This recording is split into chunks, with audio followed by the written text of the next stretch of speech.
A Soldier of Virginia, A Tale of Colonel Washington and Braddock's Defeat by Burt and Egbert Stevenson. 1901. To the memory of the gallant men who fell with dust of failure bitter on their lips that others might be taught the lesson of the wilderness, I, Lieutenant Allen, grows insulting too. The story of Fontenoy 3. In which I introduce myself 4. The ending of the honeymoon v. The secret of a heart 6. I am treated to a surprise 7. I decide to be a soldier 8. A ride to Williamsburg 9. My first taste of warfare X. The French score first 11. Dream days at Riverview 12. Dorothy makes her choice 13. Lieutenant Allen shows his skill 14. I chance upon a tragedy 15. We start on a weary journey 16. The end in sight 17. The lesson of the wilderness 18. Defeat becomes dishonor 19. Allen and I shake hands XX. Braddock pays the price 21. Virginia bids us welcome 22. A new danger at Riverview 23. The governor shows his gratitude 24. A warning from the forest 25. I find myself in a delicate situation 26. A desperate defense 27. I come into my own 28. And so, goodbye. I do not love him, Tom, for shame, gentlemen. Stuart, listen! The savages poured over the threshold. A Soldier of Virginia, Chapter 1. Lieutenant Allen grows insulting. It was not until he sneered at me openly across the board that I felt my self-control slipping from me. Lieutenant Allen seems to have a poor opinion of the Virginia troops, I said, as calmly as I could. Egad, you are right, Lieutenant Stuart, he retorted, his eyes full on mine. These 2 weeks past have I been trying to beat some sense into the fools, and 'pon my word, 'tis enough to drive a man crazy to see them. He paused to gulp down a glass of wine, of which I thought he had already drunk too much. I saw them this forenoon, cried Preston, who was sitting at Allen's right, and was like to die of laughing. Poor Allen, there, was doing his best to teach them the manual, and curse me if they didn't hold their guns as though they burnt their fingers. And when they were ordered to bout face, they looked like nothing so much as the crowd I saw 6 months since at Newmarket, trying to get their money on Jason. The others around the table laughed in concert, and I could not but admit there was a grain of truth in the comparison. 'Tis granted, I said after a moment, that we Virginians have not the training of you gentlemen of the line, but we can learn, and at least no one can doubt our courage. Think you so? And Allen laughed an insulting laugh. There was that little brush at Fort Necessity last year, from which they brought away nothing but their skins, and damned glad they were to do that. They brought away their arms, I cried hotly, and would have brought away all their stores and munitions, had the French kept faith and held their Indians off. That, too, in face of an enemy 3 times their number. The Virginians have no cause to blush for their conduct at Fort Necessity. The Coldstreams could have done no better. Allen laughed again. Pardon me, Stuart, he said contemptuously. I forgot that you were present on that glorious day. I felt my cheeks crimson, and I looked up and down the board, but saw only sneering faces. Yes, there was one, away down at the farther end, which did not sneer, but looked at me, I thought, pityingly, which was infinitely worse. And then, of course, there was Pennington, who sat next to me, and who looked immeasurably shamed at the turn the dispute had taken. He placed a restraining hand upon my sleeve, but I shook it off impatiently. Yes, I was present, I answered, my heart aflame within me. And our provincial troops learned a lesson there which even the gentlemen of the 44th may one day be glad to have us teach them. Teach us? Cried Allen. Curse me, sir, but you grow insulting. As for your learning, permit me to doubt your ability to learn anything. I have been trying to teach you provincials the rudiments of drill for the past fortnight, without success. In faith, you seem to know less now than you did before I began. Yes? I asked, my anger quite mastering me. But may not that be the fault of the teacher, Lieutenant Allen? He was out of his chair with an oath, and would have come across the table at me, but that those on either side held him back. I suppose you considered your words before you spoke them, Lieutenant Stuart? Asked Preston, looking at me coldly, and still keeping tight hold on the swearing man at his side. Fully, I answered, as I arose from my chair. "You know, of course, that there remains only one thing to be done?" he continued, with a glance I thought compassionate, and so resented. "Certainly," I answered again. "I may be able to teach the gentleman a very pretty thrust in tierce." Upon this Allan fell to cursing again, but Preston silenced him with a gesture of his hand.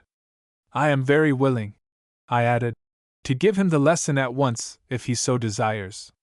There is a charming place just without. I marked it as I passed to enter here, though with no thought I should so soon have need of it." Now all this was merely the empty braggartry of youth, which I blushed to remember. Nor was Allan the blustering bully I then deemed him, as I was afterwards to find out for myself. But I know of nothing which will so gloss over and disguise a man's real nature as a glass of wine too much.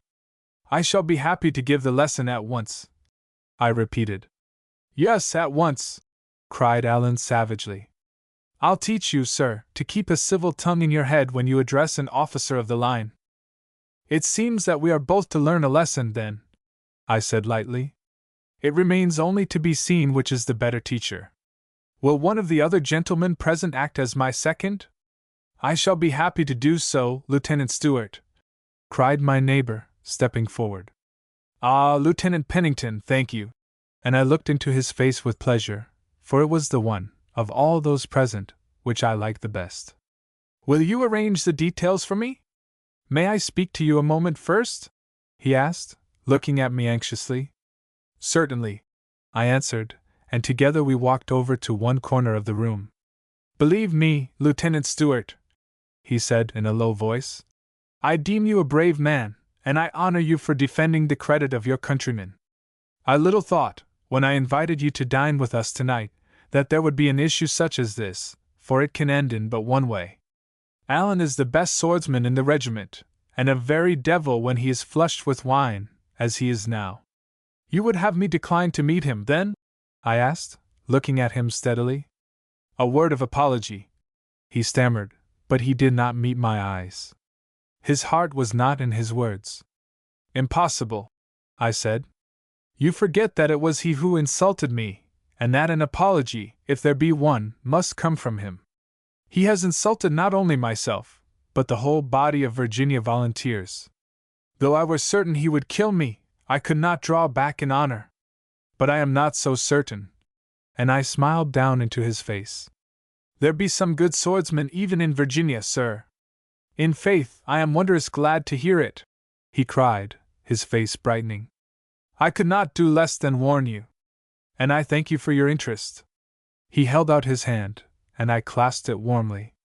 Then we turned again to the group about the table. "Well," cried Allan harshly, "does our Virginia friend desire to withdraw?" "On the contrary," answered Pennington quietly. "He has positively refused to withdraw." And as he spoke, I saw that the others looked at me with attentive eyes. "There is a little green just back of the barracks. Let us proceed to it." And he led the way toward the door. Allan and I followed him, and the whole rabble of officers crowded after. In a moment we were at the place, and I walked to one side while the seconds conferred together. The full moon had risen above the treetops and flooded the clearing with still radiance. The tall, coarse grass waved slowly to and fro in the faint breeze, and away off in the forest I heard a wolf howling. The note, long and clear, rose and quivered in the air, faint and far away. And as it died to silence, for the first time the thought came to me that perchance my skill in fence might not avail. Well, thank heaven, there was none to whom my death would cause much sorrow, except, yes, Dorothy might care. At thought of her, the forest faded from before me, and I saw her again as I had seen her last, looking down upon me from the stairhead, and her kiss was warm upon my lips. "We are ready, Lieutenant Stewart," called Pennington, and I shook my forebodings from me as I strode back toward him. "Lieutenant Allan instructs me to say," began Preston, who was acting as his second, "that an apology on the part of Lieutenant Stewart will avert consequences which may, perhaps, be unpleasant." "Lieutenant Stewart has no apologies to offer," I said shortly. "We are wasting time, gentlemen." "As you will." And Preston turned back to Allan.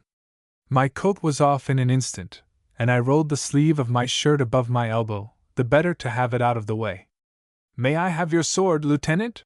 asked Pennington, and he walked with it over to where Preston stood. He was back in a moment. "Allen's sword is fully an inch the longer," he said. "I have insisted that he secure a shorter weapon." "Nonsense!" I cried.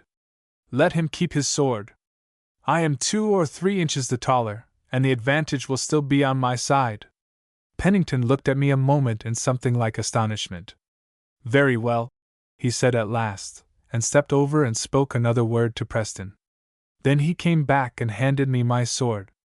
"You are a gallant man, Lieutenant Stewart," he said as he did so. "No more than many others in Virginia. 'Tis that I mean to prove tonight."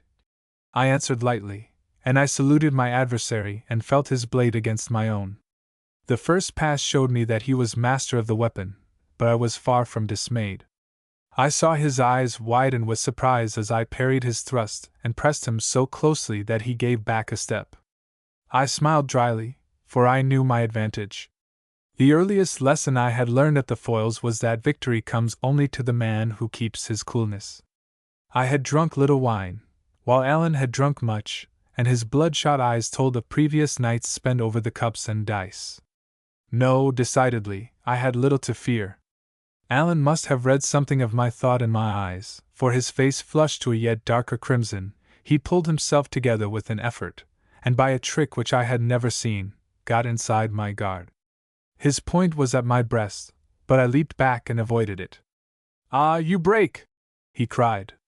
"'Tis not so easy as you fancied."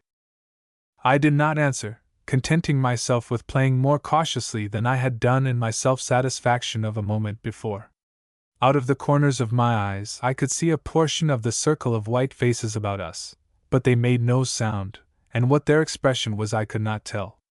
The night air and the fast work were doing much to sober my opponent, and I felt his wrist grow stronger as he held down my point for an instant. It was his turn to smile, and I felt my cheeks redden at the expression of his face. Again he got inside my guard, but again I was out of reach ere he could touch me. I saw that I was making but a sorry showing, and I tried the thrust of which I had had the bad taste to boast, but he turned it aside quite easily. And then, of a sudden, I heard the beat of a horse's hoofs behind me. "For shame, gentlemen!" cried a clear voice, which rang familiar in my ears. "Can the king's soldiers find no enemies to his empire that they must fight among themselves?" Our seconds struck up our swords, and Allen looked over my shoulder with a curse. "Another damned provincial, upon my life!" he cried. "Was there ever such impudence?" Illustration. "For shame, gentlemen!" As he spoke, the horseman swung himself from the saddle with an easy grace which declared long training in it, and walked coolly toward us.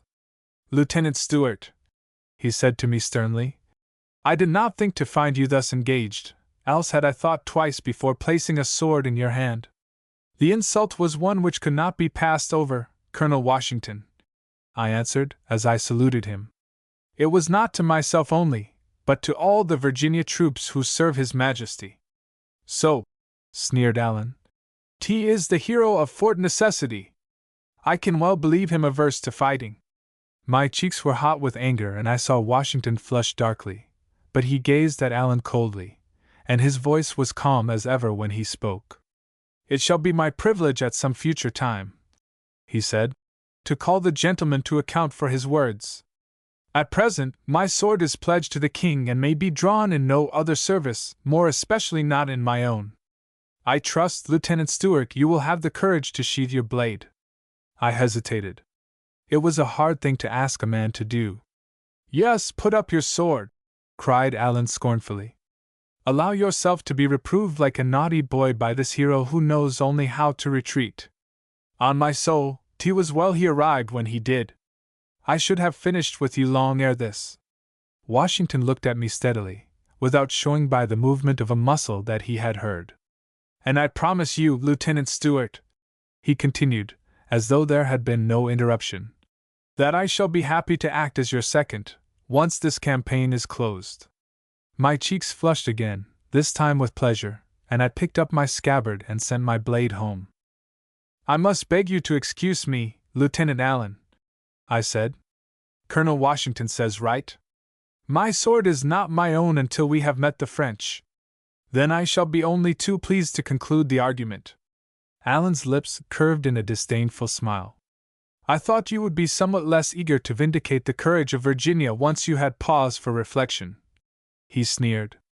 Provincials are all of a kind, and the breed is not a choice one. I bit my lips to keep back the angry retort which leaped to them, and I saw Washington's hand trembling on his sword.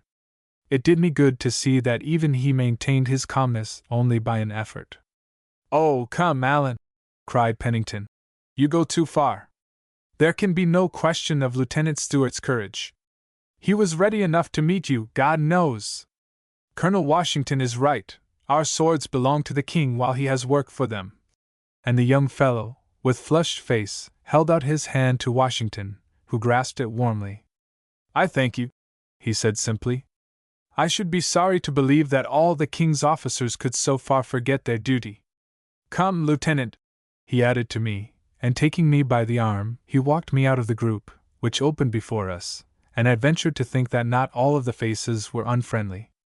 I have a message for Sir Peter Halket, he said, when we were out of earshot.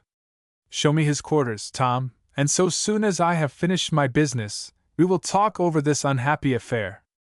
I led the way toward the building where the commander of the 44th was quartered, too angry with myself and with the world to trust myself to speak. Why should I, who came of as good family as any in Virginia, be compelled to swallow insults as I had tonight? I almost regretted for the moment that I was in the service. But the time will come, I said, speaking aloud before I thought. Yes, the time will come, Tom. And Washington looked at me with a grim smile. The time will come sooner than you think, perhaps, when these braggarts will be taught a lesson which they greatly need. Pray heaven the lesson be not so severe that it shake the king's empire on this continent. Shake the king's empire? I repeated, looking at him in amazement. I do not understand. No matter, he said shortly. Here we are at headquarters. Do you wait for me? I will be but a moment. And he ran up the steps, spoke a word to the sentry, and disappeared within. Chapter 2: The Story of Fontana. My heart was thick with wrath as I walked up and down before Sir Peter Halket's quarters and waited for Colonel Washington to reappear. I asked myself again why I should be compelled to take the insults of any man. I clenched my hands together behind me, and swore that Allen should yet pay dearly. I recalled with bitterness the joy I had felt a week before, when I had received from Colonel Washington a letter in which he stated that he had procured my appointment as lieutenant in Captain Wagoner's Virginia Company. I had been a-hungered to make the campaign, and had donned my uniform with a light heart, the same I had worn the year before, now much faded but inexpressibly dear to me, mounted my horse, and ridden hotfoot to join the force here at Winchester. I had been received kindly enough by my companion officers of the provincial companies, many of whom were old friends. The contempt which the officers of the 44th felt for the Virginia troops, and which they were at no pains to conceal, had vexed me somewhat from the first, yet it was not until tonight at the officers' mess, to which I had foolishly accepted Pennington's invitation, that this contempt had grown unbearable. I had chanced to pull Pennington's horse out of a hole the day before, and so saved it a broken leg, but I saw now that I should have done better to refuse that invitation, courteously as it was given, and sincere as his gratitude had undoubtedly been. So I walked up and down with a sore heart, as a child will when it has been punished for no fault, and prayed that we provincials might yet teach the regulars a lesson. Yet they were brave men, most of them, whom I could not but admire. A kindlier, gallanter roan than Sir Peter Halket I had never seen, no, nor ever shall see. I noted the sentries pacing their beats before the colonel's quarters, erect, automatons, their guns a-glitter in the moonlight, their uniforms immaculate. I had seen them drill the day before, whole companies moving like one man, their ranks straight as a ramrod, tramp, tramp, turning as on a pivot moved by a single will. It was a wonderful sight to me who had never seen the like before. They were so strong, so confident, so seemingly invincible. I turned and glanced again at the sentries, almost envying them their perfect carriage. Had they been men of iron, worked by a spring, They could not have moved with more clock-like regularity. And yet, no doubt, they had one time been country louts like any others. Truly there was much virtue in discipline. Yet still, and here I shook my head, the Virginia troops were brave as any in the world, and would prove it. From the officers' quarters came the sound of singing and much laughter, and I flushed as I thought perchance it was at me they laughed. I have learned long since that no man's laughter need disturb Rue, so my heart be clear, but this was wisdom far beyond my years and yet undreamed of, and I shook my fist at the row of lighted windows. "What, still fuming, Tom?" cried a voice at my elbow, and I turned to find Colonel Washington there, and staring over toward the barracks as though you would like to gobble up every one within. "Well, I admit you have cause," he added, and I saw that his face grew stern. "You may have to bear many such insults before the campaign is ended, but I hope and believe that the conduct of the Virginia troops will yet win them the respect of the regulars. You seem to have lost no time in getting to camp," he added, in a lighter tone.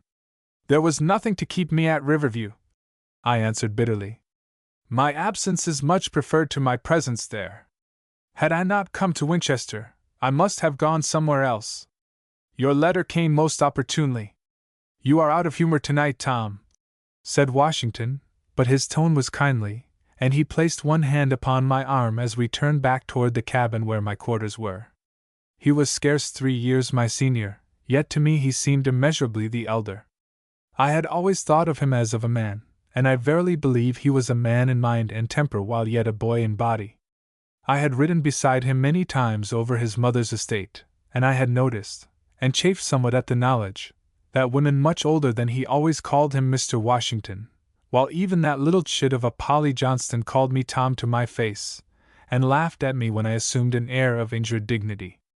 I think it was the fact that my temper was so the opposite of his own which drew him to me, and as for myself, I was proud to have such a friend, and of the chance to march with him again over the mountains against the French. He knew well how to humor me, and walked beside me, saying nothing. I glanced at his face, half shamed of my petulance, and I saw that he was no longer smiling. His lips were closed in that firm straight line which I had already seen once or twice, and which during years of trial became habitual to him. My own petty anger vanished at the sight. "I have not yet thanked you, Colonel Washington," I said at last, "for securing me my appointment. I was eating my heart out to make the campaign, but saw no way of doing so until your message reached me." "Why, Tom," he laughed, "you were the first of whom I thought when General Braddock gave me leave to fill some of the vacancies. Did you think I had so soon forgot the one who saved my life at Fort Necessity?" I opened my mouth to protest, but he silenced me with a gesture. "I can see it as though it were here before us," he continued. "The French and Indians on the knoll yonder, my own men kneeling in the trenches, almost waist deep in water, trying in vain to keep their powder dry, here and there a wounded man lying in the mud and cursing, the rain and mist over it all, and the night coming on. And then, suddenly, the rush of Indians at our back, and over the breastwork.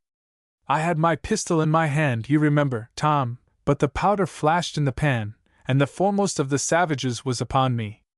I saw his tomahawk in the air, and I remember wondering who would best command when I was dead. But your aim was true and your powder dry, and when the tomahawk fell, it fell harmless, with its owner upon it." For a moment neither of us spoke. My eyes were wet at thought of the scene which I so well remembered, and when I turned to him, I saw that he was still brooding over this defeat, which had rankled as a poisoned arrow in his breast ever since that melancholy morning we had marched away from the great meadows with the French on either side and the Indians looting the baggage in the rear. As we reached my quarters, we turned by a common impulse and continued onward through the darkness. "This expedition must be more fortunate," he said at last, as though in answer to his own thought. 1,000 regulars, as many more provincials, guns, and every equipage. Yes, it is large enough and strong enough, unless. "Unless?" I questioned, as he paused. "Unless we walk headlong to our own destruction," he said. "But no, I won't believe it. The general has been bred in the cold streams and knows nothing of frontier fighting. But he is a brave man, an honest man, and he will learn. Small wonder he believes in discipline after serving half a century in such a regiment. Have you ever heard the story of their fight at Fontenoy 10 years since, when they lost 240 men? I heard it 3 nights ago at the general's table, and 'tis was enough to make a man weep for very pity that such valor should count for naught. Tell it me, I cried, for if there is one thing I love above all others, even yet, when I must sit useless by, it is the tale of brave deeds nobly done. 'Tis was on the 11th day of May, 1745, he said, that the English and the Dutch met the French, who were under Marshal Saxe. Louis XV himself was on the field, with the Grand Dauphin by his side and a throng of courtiers about him, for he knew how much depended on the issue of this battle.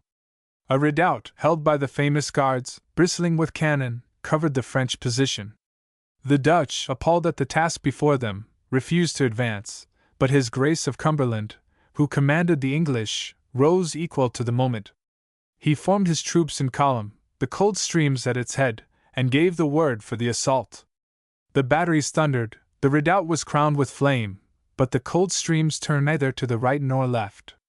Straight on they marched, to annihilation, as it seemed, reforming as they went, over hill and gully, as steadily as on parade. At last they reached their goal, and an instant's silence fell upon the field as they faced the French. The English officers raised their hats to their adversaries, who returned the salute as though they were at Versailles, not looking in the eyes of death.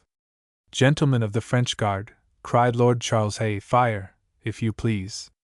"Impossible, monsieur," cried the Count of Hauteroche, "the French Guards never fire first." "Pray fire yourselves." The order was given, and the French ranks fell as grain before the sickle. They gave way, the Coldstreams advancing in perfect order, firing volley after volley. The officers, with their rattans, turned the men's muskets to the right or left, as need demanded.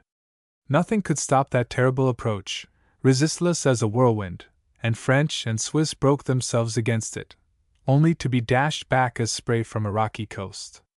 Regiment after regiment was repulsed, and the Coldstreams still advanced. Saxe thought the battle lost, and begged the king and the Dauphin to flee while time permitted. At the last desperate moment, he rallied the artillery and all the forces of his army for a final effort. The artillery was massed before the English, and they had none to answer it. The king himself led the charge against their flanks, which the Dutch should have protected. But the Dutch preferred to remain safely in the rear. The Coldstreams stood their ground, reforming their ranks with perfect coolness, until Cumberland saw it were madness to remain, and ordered the retreat. And it was more glorious than the advance.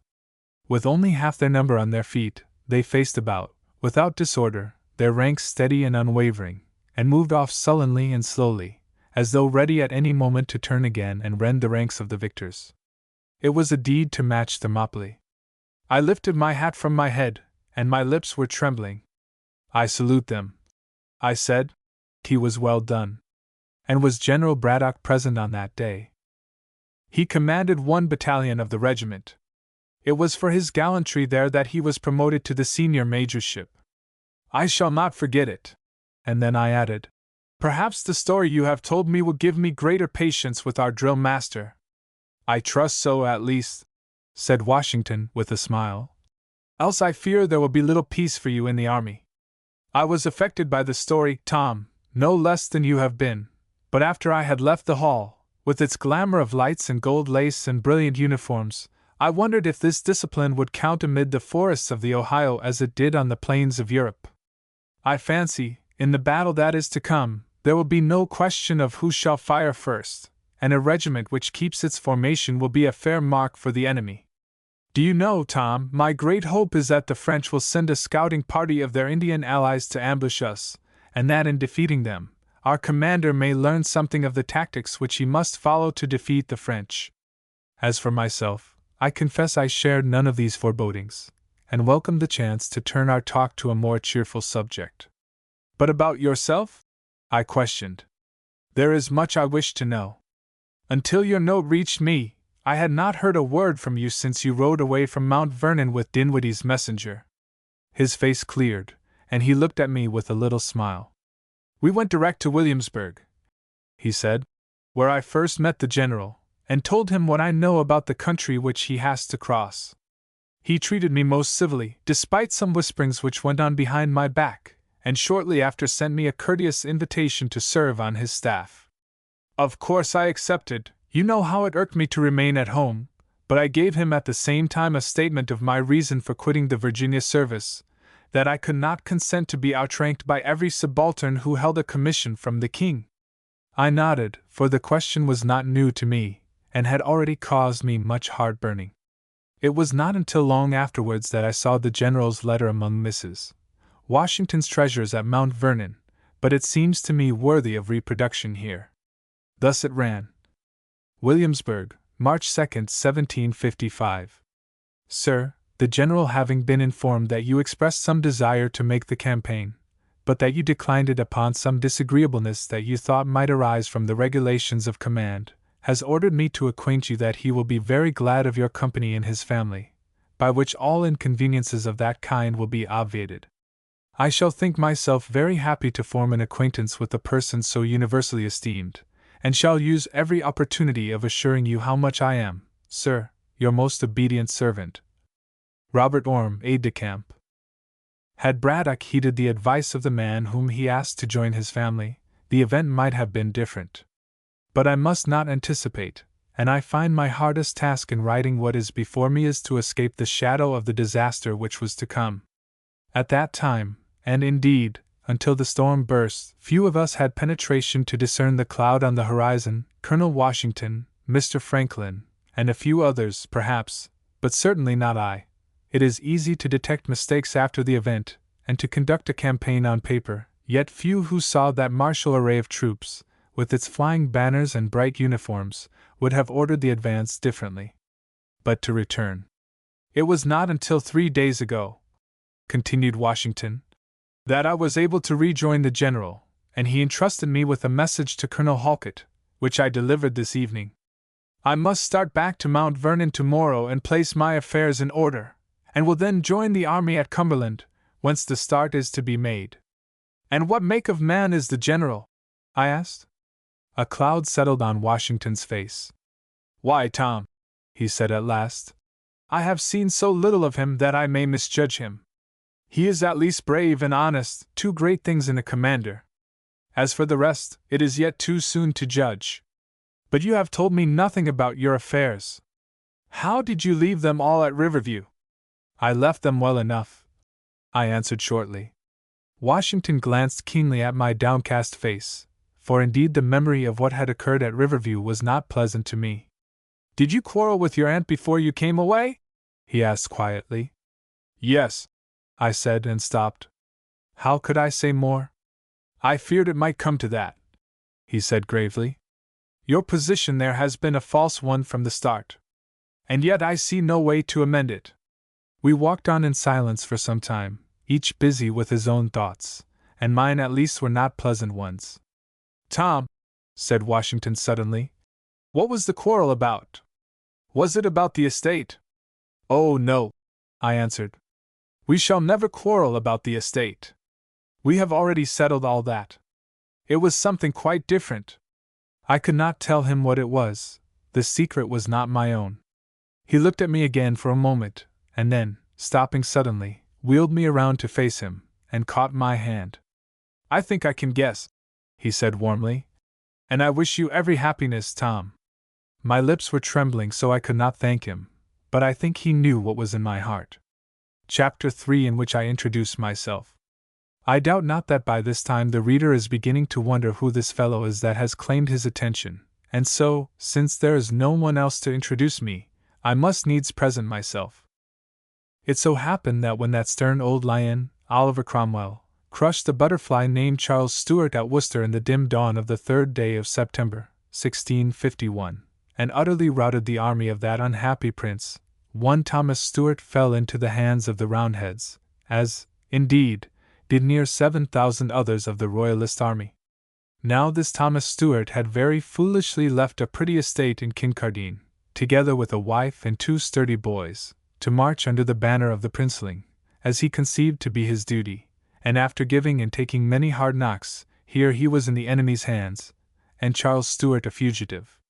They had one and all been declared by Parliament rebels and traitors to the Commonwealth, so the most distinguished of the captives were chosen for examples to the rest, and 3 of them, the Earl of Derby among the number, were sent forthwith to the block, where they comported themselves as brave men should, and laid down their heads right cheerfully.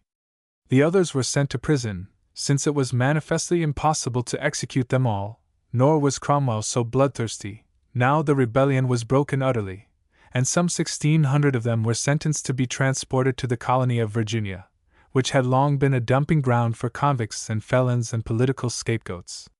Hither, then, they came, in ships crowded to suffocation, and many dead upon the way and thrown to the sharks for burial, but for some reason only one of the ships stopped here, while the others went on to Barbados to discharge their living freight. I more than suspect that Cromwell's agents soon discovered the Commonwealth had few friends in Virginia, and feared the effect of letting loose here so many of the Royalist soldiers. At any rate, this one ship dropped anchor at Hampton, and its passengers, to the number of about 300, were sold very cheaply to the neighboring planters. I may as well say here that all of them were well treated by their Cavalier masters, and many of them afterwards became the founders of what are now the most prominent families in the colony. Now one of those who had been sold in Virginia was the Thomas Stuart whom I have already mentioned, and whom neither stinking jail nor crowded transport had much affected. Doubtless, no matter what the surroundings, he had only to close his eyes to see again before him the green hills and plashing brooks of Kincardine, with his own home in the midst, and the bonny wife waiting at the door, a boy on either side. Alas, it was only thus he was ever to see them this side heaven. He was bought by a man named Nicholas Spencer, who owned a plantation on the Potomac in Westmoreland County, and there he worked, first as laborer and then as overseer, for nigh upon 10 years. His master treated him with great kindness, and at the Restoration, having made tenfold his purchase money by him, gave him back his freedom. Despite the years and the hard work in the tobacco fields, Stuart's thoughts had often been with the wife and children he had left behind in Scotland, and he prevailed upon Spencer to secure him passage in one of his ships for London, where he arrived early in 1662. He made his way back to Kincardine, where he found his estate sequestered, his wife and one child dead in poverty, the other disappeared. From a neighbor he learned that the boy had run away to sea after his mother's death, but what his fate had been he never knew. Weary and disheartened, Stuart retraced his steps to London, and after overcoming obstacles innumerable, occasioned mostly by his want of money, laid his case before the king. Charles listened to him kindly enough, for his office had not yet grown a burden to him, and finally granted him a patent for 2,000 acres of land along the upper Potomac. It was a gift which cost the king nothing, and one of 100 such he bestowed upon his favorites as another man would give a crust of bread for which he had no use. Stuart returned to Virginia with his patent in his pocket, and built himself a home in what was then a wilderness. In 5 or 6 years he had cleared near 300 acres of land, had it planted in sweet-scented tobacco, for which the northern neck was always famous, bought 20 negroes to tend it, and began to see light ahead. It was at this time that he met Marjorie Usner, while on a visit to Williamsburg, and he married her in 1670, having in the meantime erected a more spacious residence than the rude log hut which had previously been his home. He was at that time a man nigh 50 years of age, but handsome enough, I dare say, and well preserved by his life of outdoor toil. Certainly Mistress Marjorie, who must have been much younger, made him a good wife, and when he died, in 1685, he left a son and a daughter, besides an estate valued at several thousands of pounds, accumulated with true Scottish thrift. It was this daughter who named the estate Riverview, and though the house was afterwards remodeled, the name was never changed. The Stuarts continued to live there, marrying and giving in marriage, and growing ever wealthier, for the next half-century, at the end of which time occurred the events that brought me into being. In 1733, Thomas Stuart, great-grandson of the Scotsman, was master of Riverview. His portrait, which hangs today to the left of the fireplace in the great hall, shows him a white-haired, red-faced, choleric gentleman, with grey eyes and proudly smiling mouth. He had been chosen a member of the House of Burgesses, as had his father before him, and was one of the most considerable men in the county. His son, Tom, was just 21, and had inherited from his father the hasty temper and invincible stubbornness which belonged to all the Stuarts. It was in the fall of 1733 that they made the trip to Williamsburg which was to have such momentous consequences. The House of Burgesses was in session, and Mr. Stuart, as the custom was, took his whole family with him to the capital. I fancy I can see them as they looked that day. The great coach, brought from London at a cost of so many £1,000 of tobacco, is polished until it shines again. The 4 horses are harnessed to it, and Sambo, mouth stretched from ear to ear, drives it around to the front of the mansion, where a broad flight of stone steps leads downward from the wide veranda. The footmen and outriders spring to their places, their liveries agleam with buckles. The planter and his lady and their younger son enter the coach, while young Tom mounts his horse and prepares to ride by the window. The odorous cedar chests containing my lady's wardrobe are strapped behind or piled on top. The negroes form a grinning avenue, the whip cracks, and they are off, half a dozen servants following in an open cart. It is a 4 days' journey to Williamsburg, over roads whose roughness tests the coach's strength to the uttermost, but it is the one event of all the year to this isolated family, and small wonder that they look forward to it with eager anticipation. Once arrived at Williamsburg, what craning of necks and waving of handkerchiefs and kissing of hands to acquaintances, as the coach rolls along the wide, white, sandy street, scorching in the sun, with the governor's house, called by courtesy a palace, at one end, and the college of William and Mary at the other, and perhaps 200 straggling wooden houses in between. The coaches and chariots which line the street give earnest of the families already assembled from Princess and to Fairfax and the Northern Neck. My lady notes that the Burkes have at last got them a new chariot from London, and her husband looks with appreciative eyes at the handsome team of matched greys which draw it. As for young Tom, his eyes, I warrant, are on none of these, but on the bevy of blooming girls who promenade the side path, arrayed in silks and satins and brocades, their eyes alight, their cheeks aglow with the joy of youth and health. Small blame to him, say I, for that is just where my own eyes would have been. That very night Governor Gooch gave a ball at his palace, and be sure the Stuart family was there, my lady in her new London gown of flowered damask in the very latest mode, and Tom in his best suit of peach blossom velvet, and in great hopes of attracting to himself some of the bright eyes he had seen that afternoon. Nor was he wholly unsuccessful, for one pair of black eyes rested on his for a moment. They were those of Mistress Patricia Wyeth, and he straightway fell a victim to their charms, as what young man with warm heart and proper spirit would not? Young Tom must himself have possessed unusual attractions, or a boldness in wooing which his son does not inherit, for at the end of a week he disturbed his father at his morning dram to inform him that he and Mistress Patricia had decided to get married. "Married!" cried the elder Stuart. "Why, damn, sir, do you know who the Wyeths are?" "I know who Patricia is," answered young Tom very proudly, his head well up at this first sign of opposition. "I care naught about the rest of them." "But I care, sir!" shouted his father. "Why, the girl won't have a shilling to bless herself with. Old Wyeth has gambled away every penny he possesses, and a good many more than he possesses, too, so they tell me, at his infernal horse racing and cockfighting, and God knows what else. A gentleman may play, sir, I throw the dice occasionally, myself, and love to see a well-matched race as well as any man, but he ceases to be a gentleman the moment he plays beyond his means, a fact which you will do well to remember. A pretty match for a Stuart, 'pon my word." During this harangue young Tom would have interrupted more than once, but his father silenced him with a passionate waving of his arm. At last he was compelled to pause for want of breath to say more, and the boy got in a word. "All this is beside the point, father," he said hotly. "My word is given, and I intend to keep it.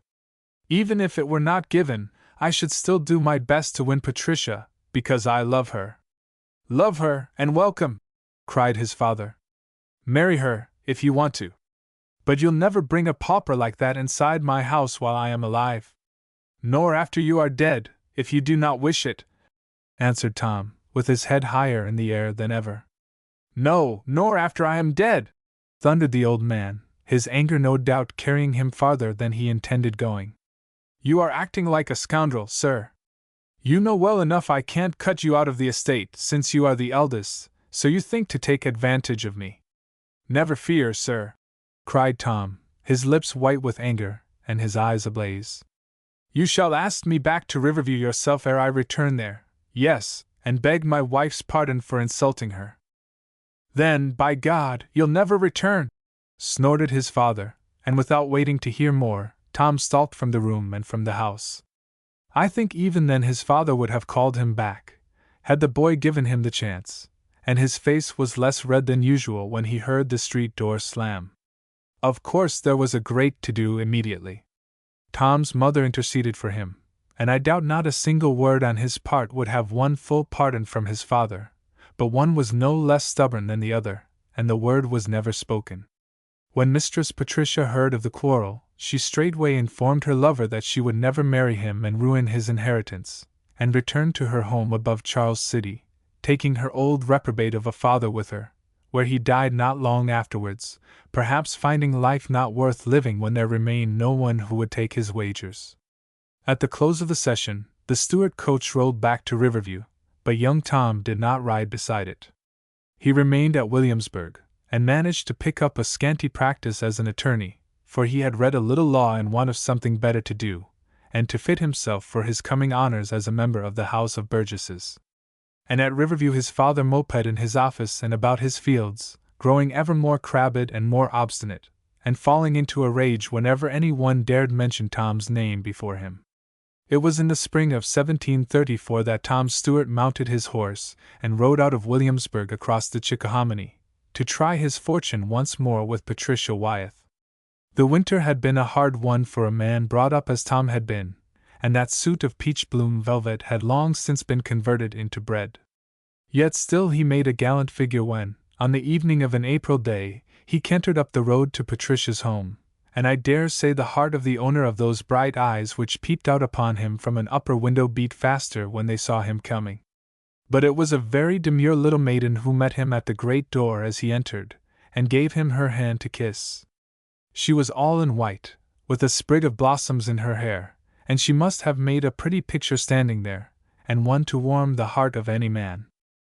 Of the week that followed, either my father nor my mother ever told me much. Its memories were too sweet to trust to words, perhaps, but the event was, that on the 1st day of May, 1734, Thomas Stewart, attorney, and Patricia Wyeth, spinster, were made man and wife in Westover Church by the Reverend Peter Fontaine, of sainted memory.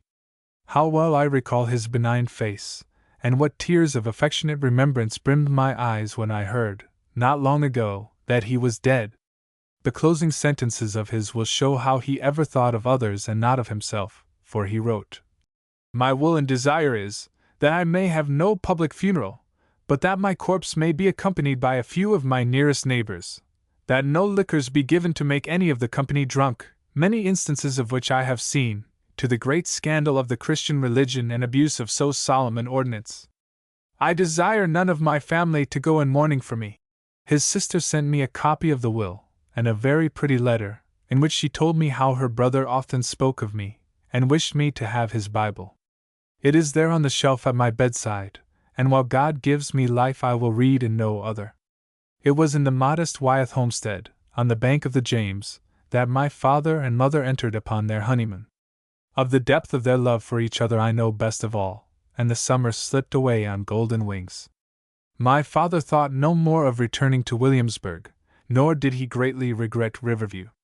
He wrote a formal letter to his mother announcing his marriage, but no answer came to it, and I doubt not that worthy woman sobbed herself to sleep more than once in grieving over the obstinacy of her husband and her son. Dear lady, it was this trouble which did much to shorten her days, and the end came soon afterwards. 'Tis said that on her deathbed she tried to soften her husband's heart against their boy, but with such ill success that she fell sobbing into the sleep from which she was never to awaken. To such a degree can a fault persisted and change the natural humor of a man. My father, perhaps, hoped for a reply to his letter, but he showed no sign of disappointment when none came, and never spoke upon the subject to my mother. He soon found enough in his affairs at home to occupy his mind, for old Samuel Wyeth had left the estate sadly encumbered with his debts, and more than half of it was sacrificed to save the rest. With care and frugality, there yet remained enough to live on, and for the first year, at least, there came no cloud to dim their happiness. Their cup of joy was full to overflowing, so my mother often told me, when, on the night of April 15, 1735, a child was born to them. It was a boy, and a week later, before the altar of the little Westover church, its worthy rector christened the child Thomas Stewart, the fifth of his line in the New World. Chapter 4: The Ending of the Honeymoon. Besides my father and my mother, the figure which stands out most clearly in my memory of my childhood is that of the man who christened me. I cannot remember the time when I did not know and love him.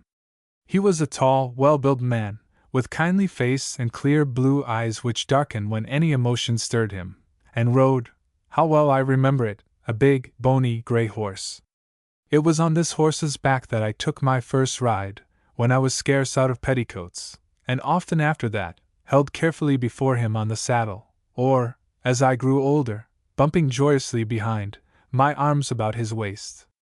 My place was always on his knee when he was within our doors, and he held me there with unfailing good humor during his long talks with my mother, of which I, for the most part, comprehended nothing, except that oftentimes they spoke of me, and then he would smooth my hair with great tenderness.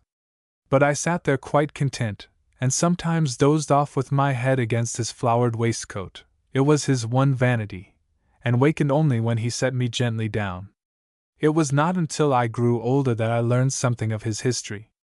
One day, he had seized time from his parish work to take me for a ramble along the river, and as we reached the limit of our walk and sat down for a moment's rest before starting homeward, and looked across the wide water, I asked him, with a childish disregard for his feelings, if it were true that his father was a Frenchman, adding that I hoped it were not true, because I did not like the French. "Yes, it is true," he answered, and looked down at me, smiling sadly. "Shall I tell you the story, Thomas?" I nodded eagerly, for I loved to listen to stories, especially true ones. "When Louis XIV was King of France," he began, and I think he took a melancholy pleasure in telling it, "he issued a decree commanding all the Protestants, who in France are called Huguenots, to abjure their faith and become Catholics, or leave the kingdom. He had oftentimes before promised them protection, but he was growing old and weak, and thought that this might help to save his soul, which was in great need of saving, for he had been a wicked king. My father and my mother were Huguenots, and they chose to leave their home rather than give up their faith, as did many thousand others, and after suffering many hardships, escaped to England, with no worldly possessions save the clothes upon their backs, but with a great treasure in heaven and an abiding trust in the Lord. They had 6 children, and after giving us a good education, especially as to our religion, committed us to the providence of a covenant God to seek our fortunes in the wide world. All of us came to America, although Moses and John have since returned to England. James is a farmer in King William County, Francis is minister of Yorkhampton Parish, and Sister Ruth lives with me, as you know." A great deal more he told me, which slipped from my memory, for I was thinking over what he had already said. "And your mother and father," I asked, as we started back together, "fled from France rather than give up their faith?" "Yes," he answered, and smiled down into my eyes, raised anxiously to his. "And were persecuted just as the early martyrs were?" "Yes, very much the same. All of their goods were taken from them, and they were long in prison." "But they were never sorry?" "No, they were never sorry. No one is ever sorry for doing a thing like that." I trotted on in silence for a moment, holding tight to his kindly hand, and revolving this new idea in my mind. At last I looked up at him, big with purpose. "I am going to do something like that some day," I said. He gazed down at me, his eyes shining queerly. "God grant that you may have the strength, my boy," he said. He bent and kissed me, and we returned to the house together without saying another word. It was the custom of the Fontaine family to hold a meeting every year to give thanks for the deliverance from persecution of their parents in France, and I remember being present with my father and mother at one of these meetings when I was 7 or 8 years old. One passage of the sermon he preached on that occasion remained fixed indelibly in my mind. He took his text from Romans, "That ye may with one mind and one mouth glorify God, even the Father of our Lord Jesus Christ."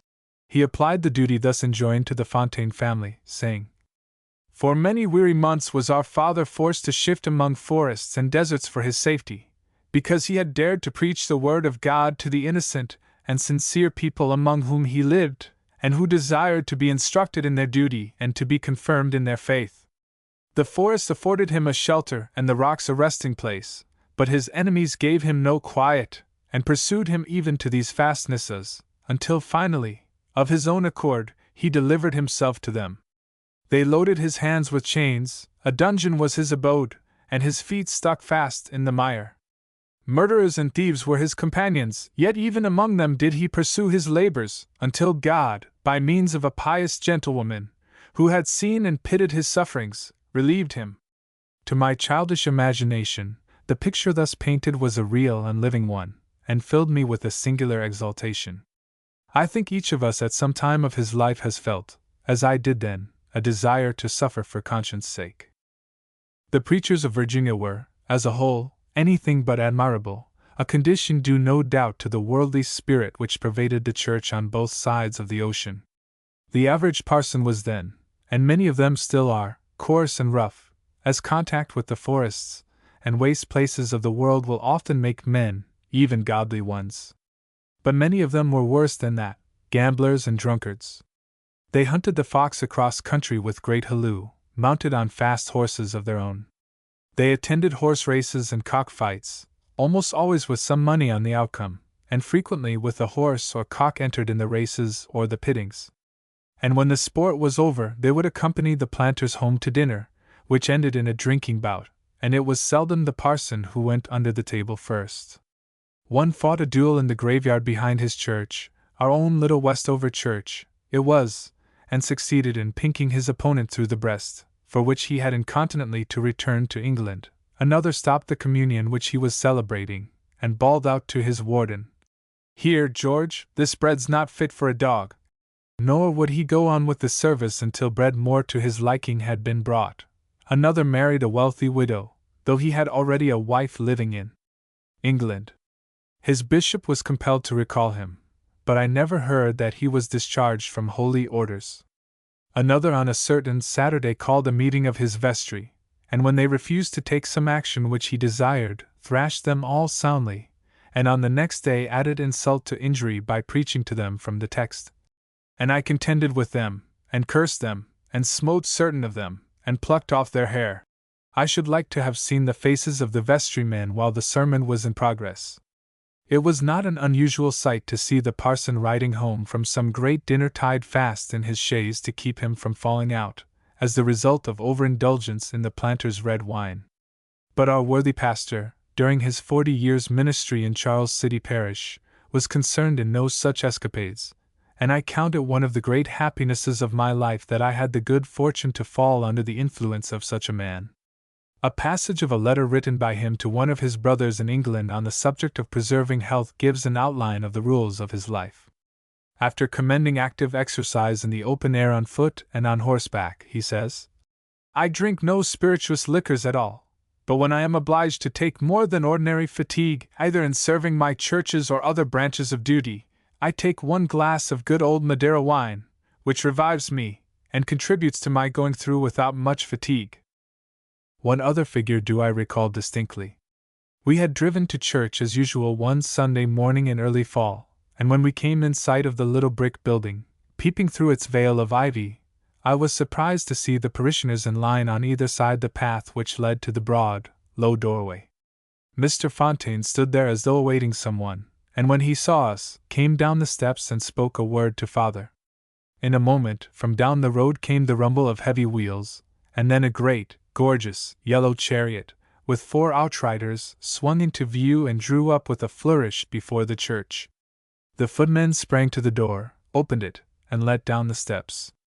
I, who was staring with all my eyes, as you may well believe, saw descend a little old man, very weak and very tremulous, yet holding his head proudly, and after him a younger. They came slowly up the walk, the old man leaning heavily upon the other's shoulder and nodding recognition to right and left.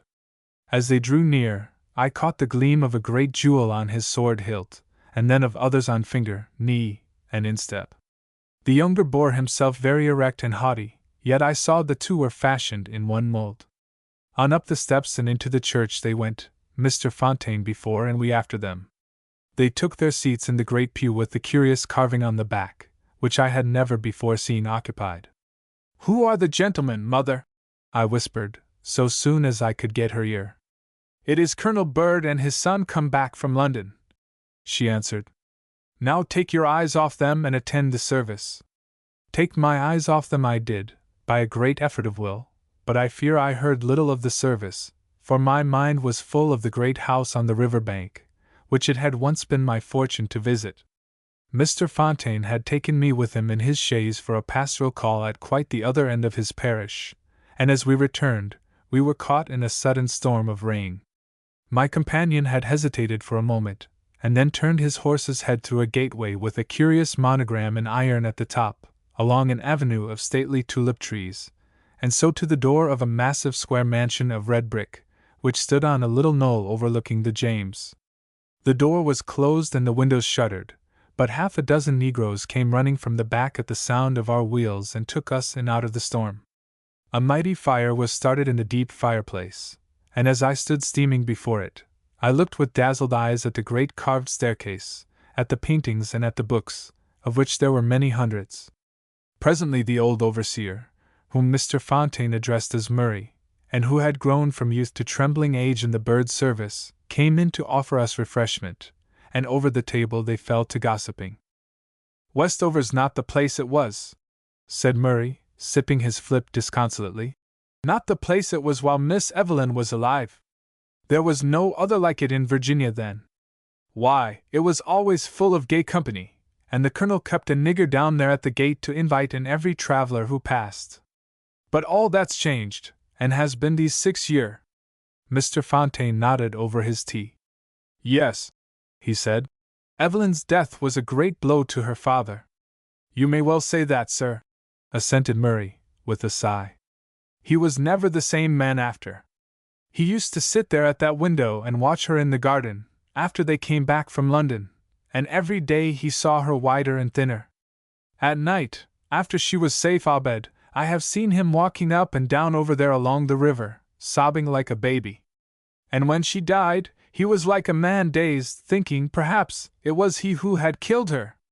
"I know," nodded Mr. Fontaine. "I was here." There was a moment's silence. I was bursting with questions, but I did not dare to speak. "The young master took him back to London after that," went on Murray, "hoping that a change would do him good and take his mind off Miss Evelyn, but I doubt he'll ever get over it. While they were in London, Sir Godfrey Kneller painted him and Miss Evelyn. Would you like to see the pictures, sir?" "Yes, I should like to see them," said Mr. Fontaine softly. "Evelyn was very dear to me." They were hanging side by side in the great hall, and even my childish eyes saw their strength and beauty. His was a narrow, patrician face, beautiful as a woman's, looking from a wealth of brown curls, soft and flowing. The little pucker at the corners of his mouth bespoke his relish of a jest, and the high nose and well-placed eyes his courage and spirit. But it was at the other I looked the longest. She was seated upon a grassy bank, with the shadows of the evening gathering about her. In the branches above her head gleamed a red bird's brilliant plumage. On her lap lay a heap of roses, and in her hand she held a shepherd's crook. Her gown, of pale blue satin, was open at the throat, and showed its fair sweet fullness and the bosom's promise. Her face was pensive, sad, almost, the lips just touching, a soft light in the great dark eyes. I had never seen such a picture, nor have I ever looked upon another such. I can close my eyes and see it even now. But the storm had passed, and it was time to go. "Why did Miss Evelyn die?" I questioned, as soon as we were out of the avenue of tulips and in the highway. He looked down at me a moment, and seemed hesitating for an answer. "She loved a man in London," he said. "Her father would not let her marry him, and brought her home. She was not strong, and gossips say her heart was broken. But why would he not let her marry him? I asked. He was not of her religion. Her father thought he was acting for her good. I pondered on this for a time in silence, and found here a question too great for my small brain. But was he right? I asked at last, falling back upon my companion's greater knowledge. It is hard to say, he answered softly. Perhaps he was, and yet I have come to think there is little to choose between one sect and another, so Christ be in them and the man honest. He looked out across the fields with tender eyes, and I slipped my hand in his. A vision of her sad face danced before me, and I fell asleep, my head within his arm, to waken only when he lifted me down at our journey's end. All this came back to me with the vividness which childish recollections sometimes have, as I sat there in the pew at my mother's side. Only I could not quite believe that this little wrinkled old man was the same who looked so proudly from Kneller's canvas. But when the service ended and he stopped to exchange a word with father, I saw the face was indeed the same, though now writ over sadly by the hand of time weighted down with sorrow. It was the only time I ever saw him in the flesh, for he was near the end and died soon after. He was buried beside his daughter in the little graveyard near his home. It was Mr. Fontaine who closed his eyes in hope of resurrection and spoke the last words above his grave, beloved in this great mansion as in the lowliest cabin at Charles City. My pen would fain linger over the portrait of this sainted man, which is the fairest and most benign in the whole gallery of my youth, but I must turn to another subject, to the cloud which began to shadow my life at my 10th year, and which still shadows it today. For the first 6 or 7 years of their married life my father and mother were, I believe, wholly and unaffectedly happy. When I think of them now, I think of them only as they were during that time, and wonder how many of the married people about me could say as much. Their means were small, and they lived a quiet life, which had few luxuries. But as time went on, my father began to chafe at the petty economies which the smallness of their income rendered necessary. He had been bred amid the luxuries of a great estate, where the house was open to every passer-by, and it vexed him that he could not now show the same wide hospitality. I think he yet had hopes of succeeding to his father's estate, out of which, indeed, there was no law in Virginia to keep him should he choose to claim it. Whatever his thoughts may have been, he grew gradually to live beyond his means, and as the years passed, he had recourse to the cards and dice in the hope, no doubt, of recouping his vanishing fortune. It was true then, as it is true now and always will be true, that the man who gambles because he needs the money is sure to lose, and affairs went from bad to worse until the final disaster came. It was just after my 10th birthday. My mother and I were sitting together on the broad porch which overlooked the river. She had been reading to me from the Bible, the parable of the talents, in which and in the kind advice of Parson Fontaine she found her only comfort in the anxious days which had gone before, and which I knew nothing of. But the lengthening shadows finally fell across the page, and she closed the book and held it on her knee, while she talked to me about my lessons and a ramble we had planned for the morrow. The red of the sunset still lingered in the west, and a single crimson cloud hung poised high up against the sky. I remember watching it as it turned to purple and then to gray. A burst of singing came from the negro quarters behind the house, and in the strip of woodland by the river the noises of the night began to sound. As the twilight deepened to darkness, my mother's voice faltered and ceased, and when I glanced at her, I saw she had fallen into a reverie, and that there was a shadow on her face. I have only to shut my eyes, and the years roll back and she is sitting there again beside me, in her white gown, simply made, and gathered at the waist with a broad blue ribbon, her slim white hands playing with the book upon her knee, her eyes gazing afar off across the water, her mouth drooping in the curve which it had never known till recently, her wealth of blue-black hair forming a halo round her head. Ah, that she were there when I opened my eyes again, that I might speak to her! For the bitterest thought that ever came to me is one which troubles my rest from time to time even now. Did I love her as she deserved? Was I a staff for her to lean upon in her trouble? Was I not, rather, a careless, unseeing boy, who recked nothing of the impending storm until it burst about him? I trust the tears which have wet my pillow since have gladdened her heart in heaven. I was awakened from the doze into which I had fallen by the sound of rapid hoof-beats down the road. We listened to them in silence, as they drew near and nearer. I did not doubt it was my father, for few others ever rode our way.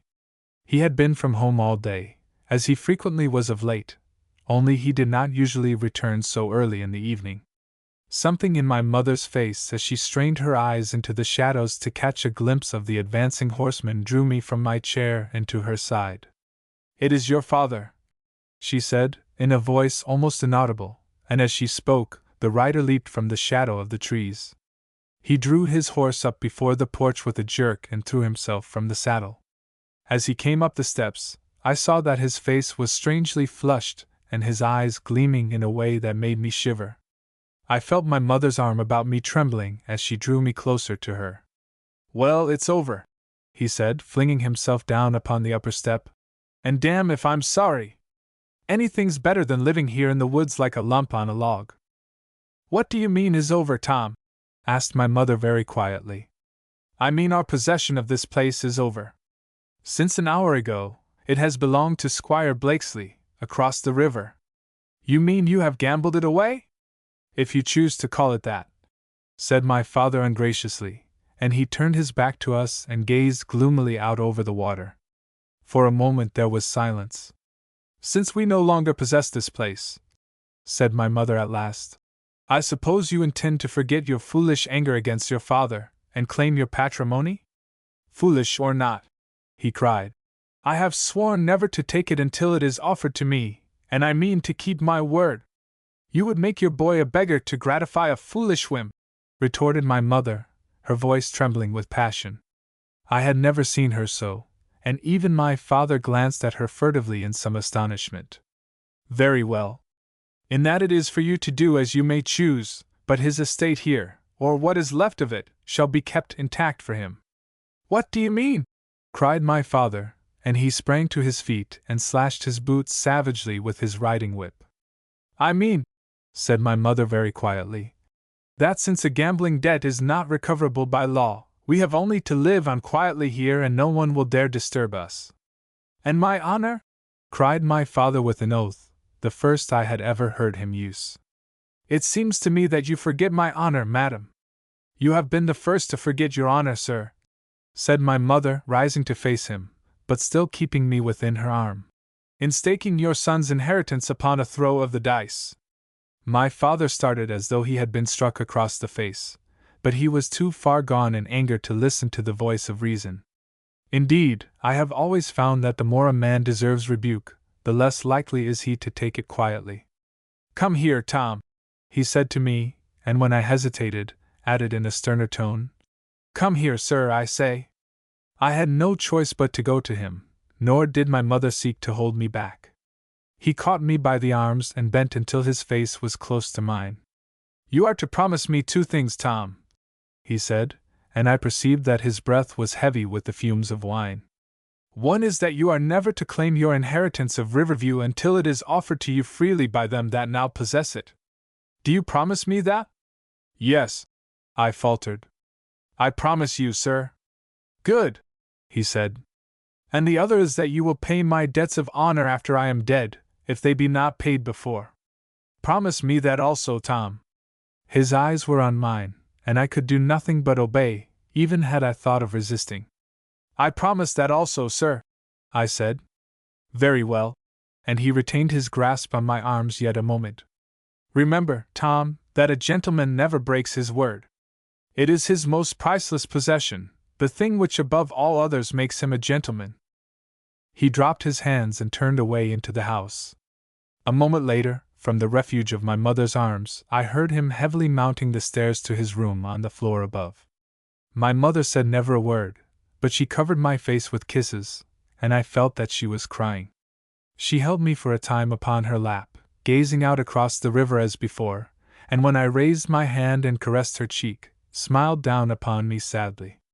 She kissed me again as she put me to bed, and the last thing I saw before drifting away into the land of dreams was her sweet face bending over me. Had I known that it was the last time I was to see it so, the last time those tender hands were to draw the covers close about me, I should not have closed my eyes in such content. Chapter 5: The Secret of a Heart. Late that night I was awakened by the slamming of doors and hurried footsteps in the hall and up and down the stairs. I sat up in bed, and as I listened intently, heard frightened whispering without my door. It rose and died away and rose again, broken by stifled sobbing, and I knew that some great disaster had befallen.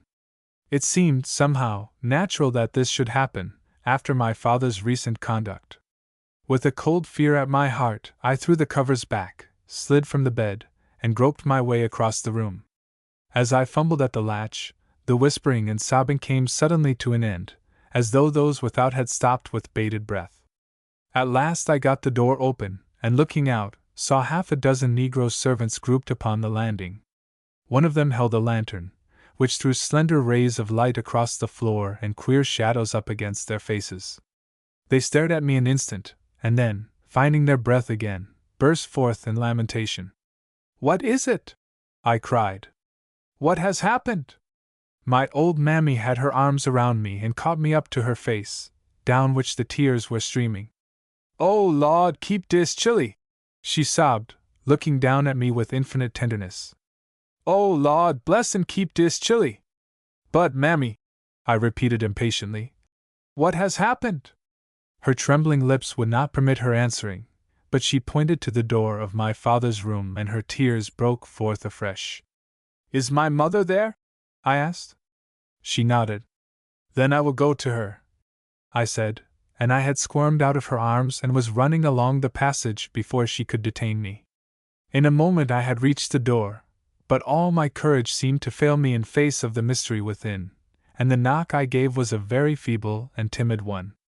I heard a quick step on the floor, and the door opened ever so little. "Is it you, doctor?" asked my mother's voice. "No, mother, it is only I said. "You!" she cried, in a terrible voice, and I caught a glimpse of her face rigid with horror before she slammed the door. The sight seemed to freeze me there on the threshold, powerless to move. I have tried, how often, to put behind me the memory of her face as I saw it then, but it is before me now and again, even yet. And I began to cry, for it was the first time my mother had ever shut me from her presence. "Are you there, Tom?" I heard her voice ask in a moment. Her voice, did I say? Nay, not hers, but a voice I had never heard before, the voice of a woman suffocating with anguish. "Yes, mother," I answered. "I am here." "And you love me, do you not, Tom?" "Oh, yes, mother!" I cried, and I thank God to this day that there was so much of genuine feeling in my voice. "Then if you love me, Tom," she said, "you will go back to your room and not come near this door again. Promise me, Tom, that you will do as I ask you." "I promise, mother," I answered. "But what has happened? Is father dead?" "Mr. Fontaine will be here soon," she said, "and will explain it all to you. Now run back to your room, dearest, and go to bed." "Yes, mother," I said again, but as I turned to go, I heard a sound which struck me motionless. No, my father was not dead, for that was his voice I heard, pitched far above its usual key. "I shall never go back," he cried. "I shall never go back till he asks me." I felt the perspiration start from my forehead. "Have you gone, Tom?" asked my mother's voice. "I am just going, mother," I sobbed, and tore myself away from the door. My mammy's arms were about me again as I turned, and carried me back to my room. This time I did not resist, but as she sat down, still holding me, I laid my head upon her breast and sobbed myself to sleep. When I awoke, I found that I was in bed with the covers tucked close around me, and through my window I could see the gray dawn breaking. I lay and watched the light grow along the horizon and up into the heavens. And while I lay thus, with heart aching dully, the door of my room opened softly, and with joy inexpressible I saw that it was my beloved friend who entered. "Oh, Mr. Fontaine!" I cried, and stretched out my arms to him. He took me up as a mother might, and held me close against his heart. "Do you remember, dear?" he said, and his voice was trembling. "What you told me one day by the river, that you meant to be brave under trial?" I sobbed assent. "Well, the trial has come, Tom, and I want you to be brave and strong. You are not going to disappoint me, are you?" Oh, it was hard, and I was only a child, but I sat upright on his knee and tried to dry my tears. I will try, I said, but the sobs would come in spite of me. That is right. And he was stroking my hair in that old familiar, tender way. Your father is very ill, Tom.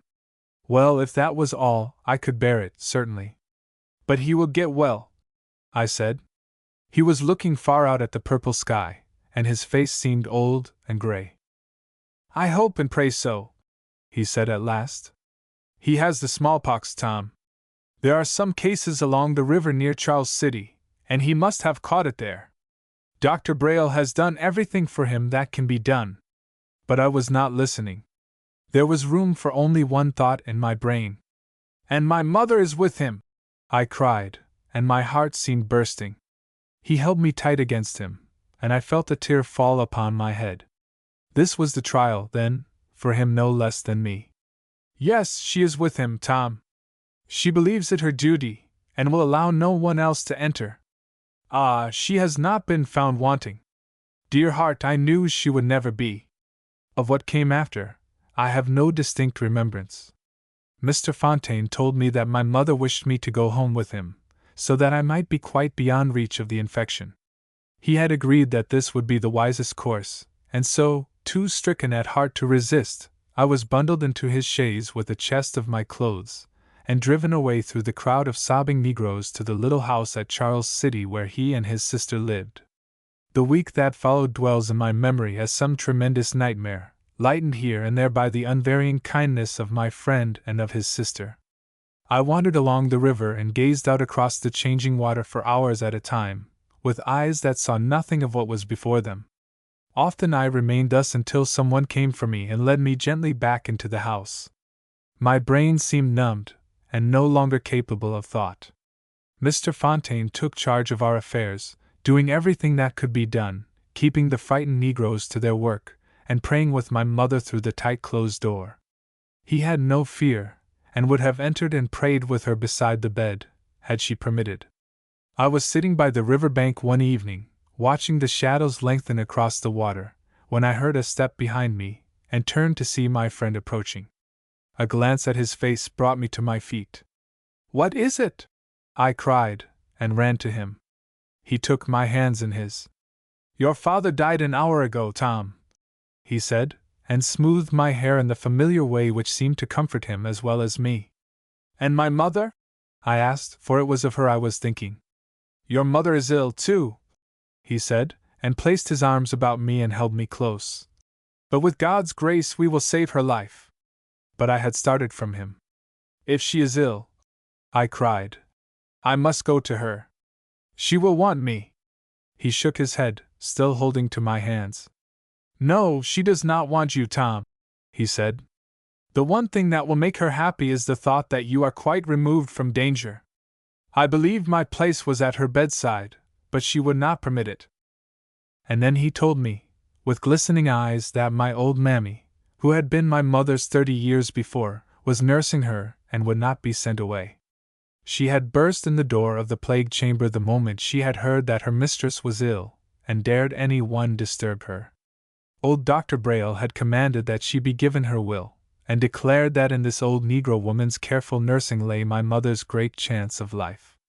The scalding tears poured down my cheeks as Mr. Fontaine told me this, the first, I think, that I had shed that week, for after that dreadful night, my sorrow had been of a dry and bitter kind, and a stinging remorse seized me as I thought of the times I had been cross and disobedient to Mammy. Ah, how I loved her now! It was the accustomed irony of my life that I was never to tell her so. Ere daylight the next morning I was seated beside my friend as he drove me home. The river was cloaked in mist, and the dawn seemed inexpressibly dreary. As we approached the house, I wondered to see how forlorn and neglected it appeared. A crowd of wailing Negroes surrounded the chaise when we stopped, and I would have got out, but Mr. Fontaine held me firmly in my seat. We must remain here, he said, and I dropped back beside him, and waited in a kind of stupor. Presently they brought the coffin down, the Negroes who carried it wreathing themselves in tobacco smoke, and placed it in a cart. We followed at a distance as it rolled slowly toward the Wyeth burying ground in the grove of willows near the road. The thought came to me that my father should lie with the Stuarts, not with the Wyatts, and then suddenly a great sickness and faintness came upon me, and I remember nothing of what followed until I found Miss Fontaine lifting me from the chaise at the door. I was put to bed, and not until the next day was I able to crawl forth again. Then came days of anguish and suspense, days spent by me roaming the woods, or lying face downward beneath the trees, and praying that God would spare my mother's life. Bulletins were brought me from her bedside. She was better, she was worse, she was better, how shall I tell the rest? Until at last one day came my dear friend, his lips quivering, the tears streaming down his face unrestrained, and told me that she was dead. I think the sight of his great sorrow frightened me, and I bore the blow with greater composure than I had thought possible. Had she sent me no message? Yes, she had sent me a message. Her last thought had been of me. She asked me to be a good boy and an honest man, to follow the counsel of Mr. Fontaine in all things, and to keep my promise to my father. So, even in death her love for him and for the honor of his memory triumphed, as I would have had it do. Again there was a dismal procession through the grey morning to the willow grove, where we stood beneath the dripping branches, while afar off the rude coffin was lowered to its last resting place. The negroes grouped themselves about, and my friend stood at my side, his head bare, his face raised to heaven, as though he saw her there. I am the resurrection and the life, saith the Lord. He that believeth in me, though he were dead, yet shall he live, and whosoever liveth and believeth in me, shall never die. I felt the threads of my life slipping from me one by one, even as the trees faded from before my eyes. Only that strong, exultant voice at my side went on and on. Now is Christ risen from the dead, and become the firstfruits of them that slept. On and on went the voice. There was nothing else in the whole wide world but that voice crying out over my mother's grave. I heard a voice from heaven, saying unto me, Write. From henceforth blessed are the dead who die in the Lord. And then the voice faltered and broke. She was the light of my life and the joy of my heart. It was no longer the ritual of the church. And yet had I to walk beside her and tell her not. And now is she taken from me, for the Lord hath received her to his bosom to live in the light of his love forevermore. I looked up into his face and saw the secret of his heart revealed, the secret he had kept so well, but which his anguish had wrung from him. It was only for an instant, yet I think he knew I had read his heart. I, alone of all the world, understood. Had my mother known, I wonder? Yes, I think she had, and in the greatness of his love found help and comfort. Good man and lovely woman, God rest and keep you both. I went home with him, remembering with a pang that the place I had called home was mine no longer. Those among my friends who know the history of my boyhood understand to some extent my loathing for the cards and dice.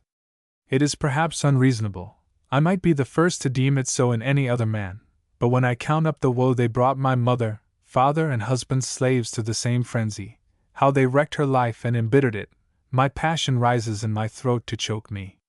Never did I hate them more than in the days which followed, for they had made me outcast, and what the future held for me, I could not guess. The question was answered of a sudden a week later, when there came from my grandfather a curt note bidding me be sent to Riverview. It was decided at once that I must go.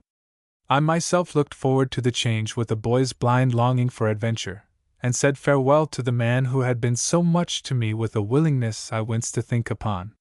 Chapter 6 I am treated to a surprise. The rain was falling dismally as the coach in which I had made the journey rolled up the drive to Riverview, and I caught but a glimpse of the house as I was rushed up the steps and into the wide hall. A lady dressed in a loose green gown was seated in an easy chair before the open fire, and she did not rise as I entered, doubtless because her lap was full of knitting. Gracious, how wet the child is! She cried, looking me over critically. Take him to his room, Sally, and see that he has a bath and change of clothing. I'm sure he needs both. I turned away without a word and followed the negro maid. Of course the lady thought me a surly boor, but my heart was burning, for I had hoped for a different welcome. As I passed along the hall and up the broad staircase, the thought came to me that all of this would one day be mine, should I choose to claim it, and then, with crimson cheeks, I put the thought from me, as unworthy of my mother's son. But my room looked very warm and cheerful even on this chilly day, and from the window I could see broad fields of new planted tobacco, and beyond them the yellow road and then the river. I stood long looking out at it, and wondering what my life here had in store. Half an hour later, word came from my grandfather that he wished to see me, and the same maid led me down the stairs into his study, I stumbling along beside her with a madly beating heart. As I crossed the lower hall, I heard a burst of childish laughter, and saw a boy and girl, both younger than myself, playing near the chair where the lady sat. I looked at them with interest, but the sight of me seemed to freeze the laughter on their faces, and they gazed with staring eyes until I turned the corner and was out of sight. But I had little time to wonder at this astonishing behavior, for in a moment I was in my grandfather's office. He was seated at a great table, and had apparently been going over some accounts, for the board in front of him was littered with books and papers. I saw, even beneath the disguise of his red face and white hair, his strong resemblance to my father, and my heart went out to him on the instant. For I had loved my father, despite the wild behavior which marred his later clays. Indeed, I always think of him during that time as suffering with a grievous malady, of which he could not rid himself, and which ate his heart out all the faster because he saw how great was the anguish it caused the woman he loved. That it was some such disease I am quite certain, so different was his naturally strong and sunny disposition. My grandfather gazed at me some moments without speaking, as I stood there, longing to throw myself into his arms, and all the misery of the years that followed might never have been, had I buried my pride and followed the dictates of my heart. But I waited for him to speak, and the moment passed. "So this is Tom's boy," he said at last. "My God, how like he is!" He fell silent for a moment, silenced, no doubt, by bitter memories. "You wonder, perhaps," he said in a sterner tone, "why I have sent for you, but I could do no less. The letter from your pastor which announced the deaths of your father and your mother brought me the tidings also that your mother's fortune had been diced away down to the last penny, and that even the Negroes must be sold to satisfy the claims against it. However undutiful your father may have been, I could not permit his son to become a charge upon the poor funds." I felt my cheeks flushing, but I judged it best to choke back the words which trembled on my lips. "I can read your thought," said my grandfather quickly. "You are thinking that the heir of Riverview could hardly be called a pauper. Do not forget that your father forfeited his claim to the estate by his ungentlemanly conduct." "I shall not forget it," I burst out. "My father made sure that I should never forget it. I shall never claim the estate. And my father's conduct was never ungentlemanly." "As you will," said my grandfather scornfully. "I am not apt at mincing words. I told him one thing many years ago which I should have thought he would remember, and which I now repeat to you. I told him that a gentleman ceased to be a gentleman when once he gambled beyond his means." I waited to hear no more, but with crimson cheeks and head in air, I turned on my heel and started for the door. "Damn my stars, sir!" he roared. "Wait to hear me out." But I would not wait. After a moment's struggle with the latch, I had the door open and marched straight to my room. Once inside, I bolted the door, and throwing myself on the floor, sobbed myself to sleep. What need to detail further? There were 100 such scenes between us in the 4 years that followed, and as I look back upon them now, I realize that through it all I, too, showed my full share of Stuart obstinacy and temper. I more than suspect that my grandfather in his most violent outbursts was inwardly trembling with tenderness for me, as was I for him, and that a single gentle word, spoken at the right time, would have brought us into each other's arms. And I realized too late that it was for me, and not for him, to speak that word. It was only when I saw him lying in his bed, stricken with paralysis, bereft of the power of speech or movement, that I knew how great my love for him had been. His eyes, as they met mine on that last day, had in them infinite tenderness and pleading, and my heart melted as I bent and kissed his lips. He struggled to speak, and the sweat broke from his forehead at the effort, but what he would have said I can only guess, for he died that night, without the iron bands which held him fast loosening for an instant. Yet I loved to fancy that his last words, could he have spoken them, would have been words of love and forgiveness, for my father as well as for myself, and such, I am sure, they would have been. With him there passed away the only one at Riverview whom I had grown to love. And now a word about the others among whom I passed the second period of my boyhood. My father's younger brother, James, had married 7 or 8 years before a lady whose estate adjoined Riverview, Mrs. Constance Randolph, a widow some years older than himself. She had one child living, a daughter, Dorothy, who, at the time I came to Riverview, was a girl of 9, and a year after her second marriage she bore a son, who was named James, much against the wishes of his mother. She would have called him Thomas, a name which had for 5 generations been that of the head of the house. But this my grandfather would by no means allow, and so the child was christened after his father. I think that ever since the day she had entered the Stewart family, my aunt had thought me a spectre across her path, for she was an ambitious woman and wished the whole estate for her son, in which I do not greatly blame her. But she had brooded over her fear until it had become a phantom which haunted her unceasingly, and she had come to deem me a kind of monster, who stood between her boy and his inheritance. Her second husband died 3 years after their marriage. He was drowned one day in January while crossing the river on the ice, which gave way under him, and after that she became the mistress of Riverview in earnest, ruling my grandfather with a rod of iron, for though bold enough with men, and especially with the men of his own family, he would succumb in a moment to a woman's shrewish temper. Only twice had he revolted against her rule. The first time was when she had announced her intention of naming her boy Thomas, as I have already mentioned. The second was when he decided to summon me to Riverview. This she had opposed with all her might, but he had persisted, and finally ended the argument by putting her from the room, doubtless with great inward trepidation. So I came to be a phantom in the flesh, and do not wonder that she hated me, so sour will the human heart become which broods forever on its selfishness. Her children she kept from me as from the plague, and during the years preceding my grandfather's death, I had almost no communication with them.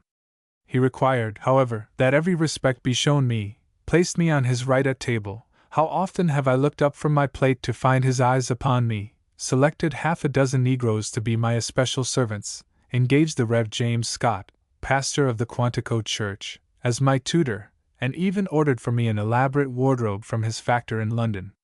Mr. Scott was a man of parts, and under him I gained some knowledge of Latin, Greek, and mathematics. Certainly I made more progress than I should have done under different circumstances, for finding myself without companions or other occupation, I applied myself to my books for want of something better. My grandfather possessed above 100 volumes, and when he saw how my bent lay, he ordered others for me, so that his library came to be one of the largest on the northern neck, though but indifferently selected. Absorbed in these books, I managed to forget the disorder of my circumstances. The remainder of my time I spent in riding along the river road on the mare my grandfather had given me, or wandering over the estate and in and out among the negro cabins. To the negroes I was always Moss Tom, and I am proud to remember that I made many friends among them, treating them always with justice and sometimes with mercy, as, indeed, I try yet to do. Once I came suddenly upon old Gump, the majordomo of the house servants, preparing to give a little pickaninny a thrashing, and I stopped to ask what he had done. "He's done been stealing, Moss Tom," answered Gump. "I'm going to have no tiefs ruin dis your house, not if I knows it." "What did he steal, uncle?" I asked. "Dis your whip," said Gump, and he held up an old riding whip of mine. I looked at it, and hesitated for a moment. Was it worth beating a child for? The little beady eyes were gazing at me in an agony of supplication. "Gump," I said, "don't beat him. That's all right. I want him to have the whip." Gump stared at me in astonishment. "What, Moss Tom?" he exclaimed. "You mean dat you give him the whip?" "Yes," I said. "I give him the whip, Gump." And luckily the old man could not distinguish between the past and present tenses of the verb, so that I was spared a lie. The little thief ran away with the whip in his hand, and it was long before the incident was recalled to me. So I returned again to my books, and to the silent but no less active antagonism toward my aunt.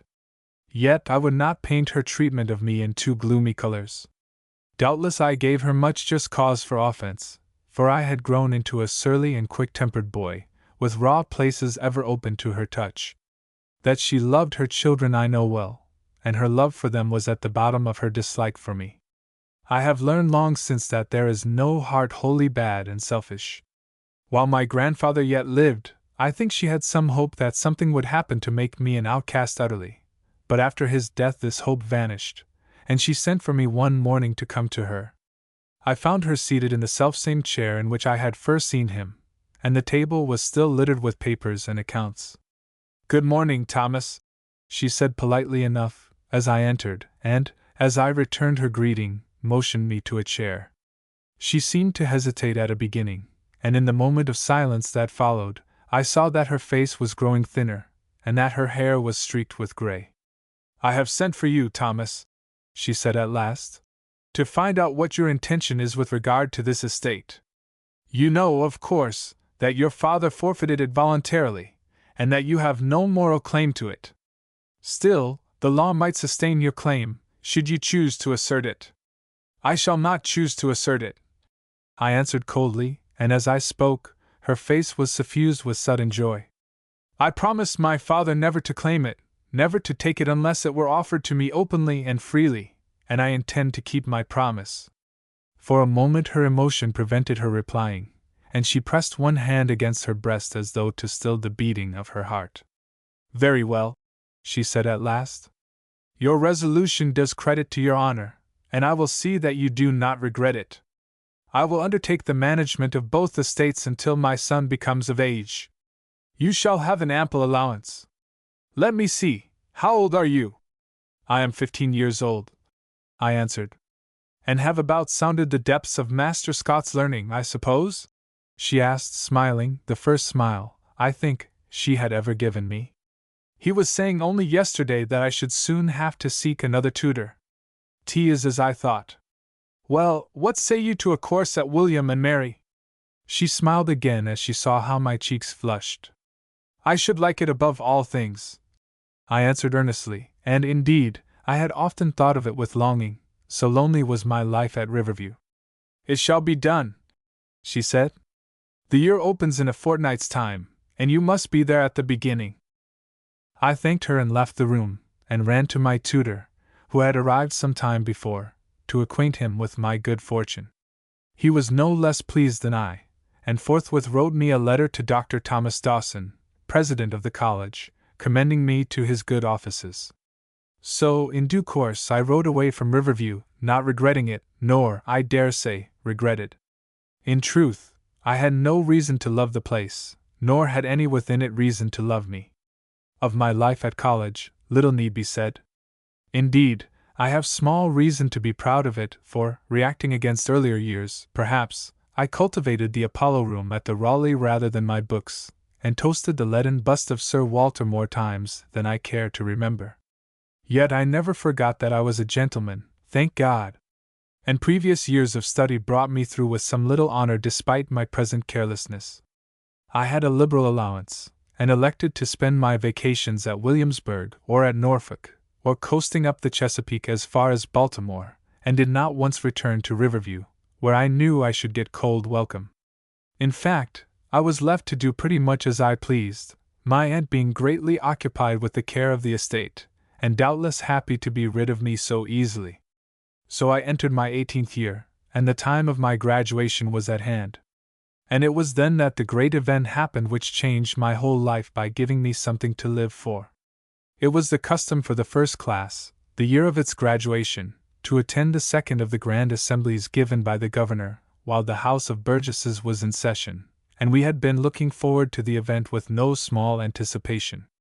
Many of us, myself among the number, had ordered suits from London for the occasion, and I thought that I looked uncommon well as I arrayed myself that night before the glass. Such is the vanity of youth, for I have since been assured many times by one who saw me that I was a very ordinary-looking fellow. Half a dozen of us, the better to gather courage, went down Duke of Gloucester Street arm in arm toward the governor's palace with its great lantern alight to honor the occasion, and mounted the steps together. Our trifling over our toilets had made us late, and as we entered the high doorway, did our best to look as though a great assembly was an everyday event to us. A moment later, I saw a sight which took my breath away. It was only a girl of 17, but such a girl. Can I describe her as I close my eyes and see her again before me? No, I cannot trust my pen, nor would any such description do her justice, for her charm lay not in beauty only, but in a certain rare, sweet girlishness, which seemed to form a nimbus round her. Yet was her beauty worth remarking, too, and I have loved to think that, while others saw that only, I, looking with more perceptive eyes, saw more truly to her heart. I did not reason all this out at the first. I only stood and stared at her amazed, until someone knocking against me brought me to my senses. There were a dozen men about her, and one of these I saw with delight was Dr. Price, our registrar at the college, a benign old man, who could deny me nothing. I waited with scarce concealed impatience until he turned away from the group, and then I was at his side in an instant. "Dr. Price," I whispered eagerly, "will you do me the favor of presenting me to that young lady?" "Why, bless my soul!" he exclaimed, looking at me over his glasses in astonishment. "You seem quite excited. Which young lady?" "The one you have just left," I answered breathlessly. He looked at me quizzically for a moment, and laughed to himself as though I had uttered a joke. "Why, certainly," he said. "Come with me." I could have kissed his hand in my gratitude, as he turned back toward the group. I followed a pace behind, and felt that my hands were trembling. The group opened a little as we approached, and in a moment we were before her. "Miss Randolph," said Dr. Price, "here is a young gentleman who has just begged of me the favor of an introduction. Permit me to present Mr. Thomas Stewart." "Why, 'pon my word," cried that young lady, "'T is Cousin Tom." And as I stood gaping at her like a fool, in helpless bewilderment, she came to me and gave me her hand with the prettiest grace in the world. Chapter 7. I decide to be a soldier. Now who would have thought that in 3 short years the red-cheeked girl whom I had left at Riverview, and of whom I had never thought twice, could have grown into this brown-eyed fairy?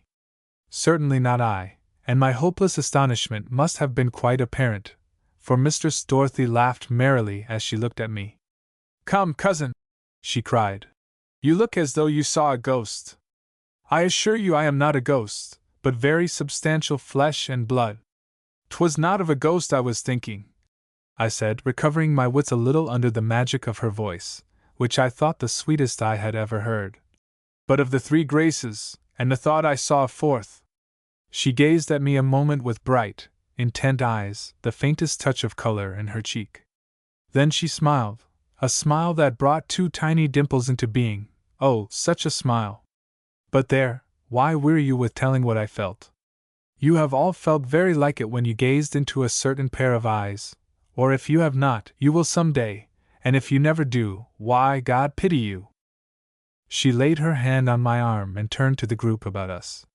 "Gentlemen," she said with a little curtsy, "I know you will excuse us. My cousin Tom and I have not seen each other these 3 years, and have 100 things to say." And so I walked off with her, my head in the air, and my heart beating madly, the proudest man in the colony, I dare say, and with as good cause, too, as any.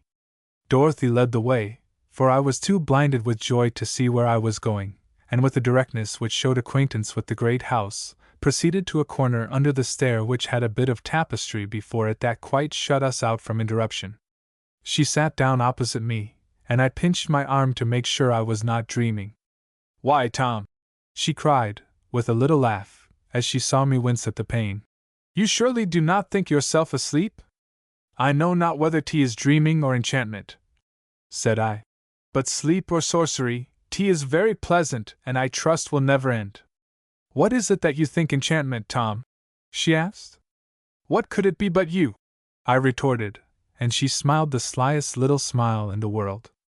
"I swear that when I entered that door 10 minutes since, I was wide awake as any man, but the moment I clapped eyes on you, I lost all sense of my surroundings, and have since trod on air." "Oh, what do you think it can be?" she questioned, pretending to look mightily concerned.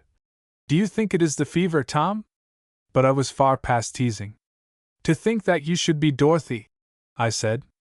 I may call you Dorothy, may I not? Why, of course you may, she cried. Are we not cousins, Tom? What a thrill it gave me to hear her call me Tom. Of course we were not cousins, but I fancy all the tortures of the Inquisition could not at that moment have made me deny the relationship. Well, we talked and talked.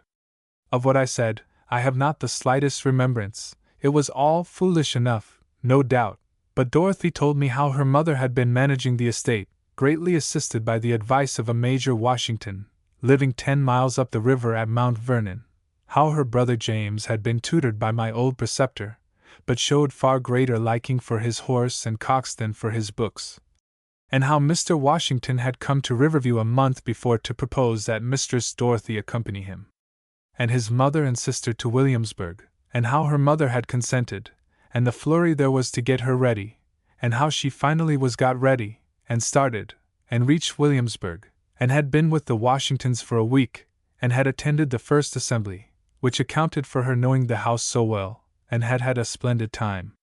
And who was it you sat with here last time, Dorothy? I asked, for I could not bear that she should connect this place with anyone but me. Let me see.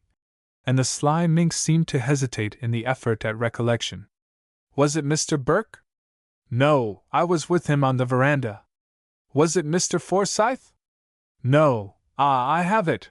And she paused a moment to prolong my agony. It was with Betty Washington. She had something to tell me which must be told at once, and which was very private. But what a great goose you are, to be sure.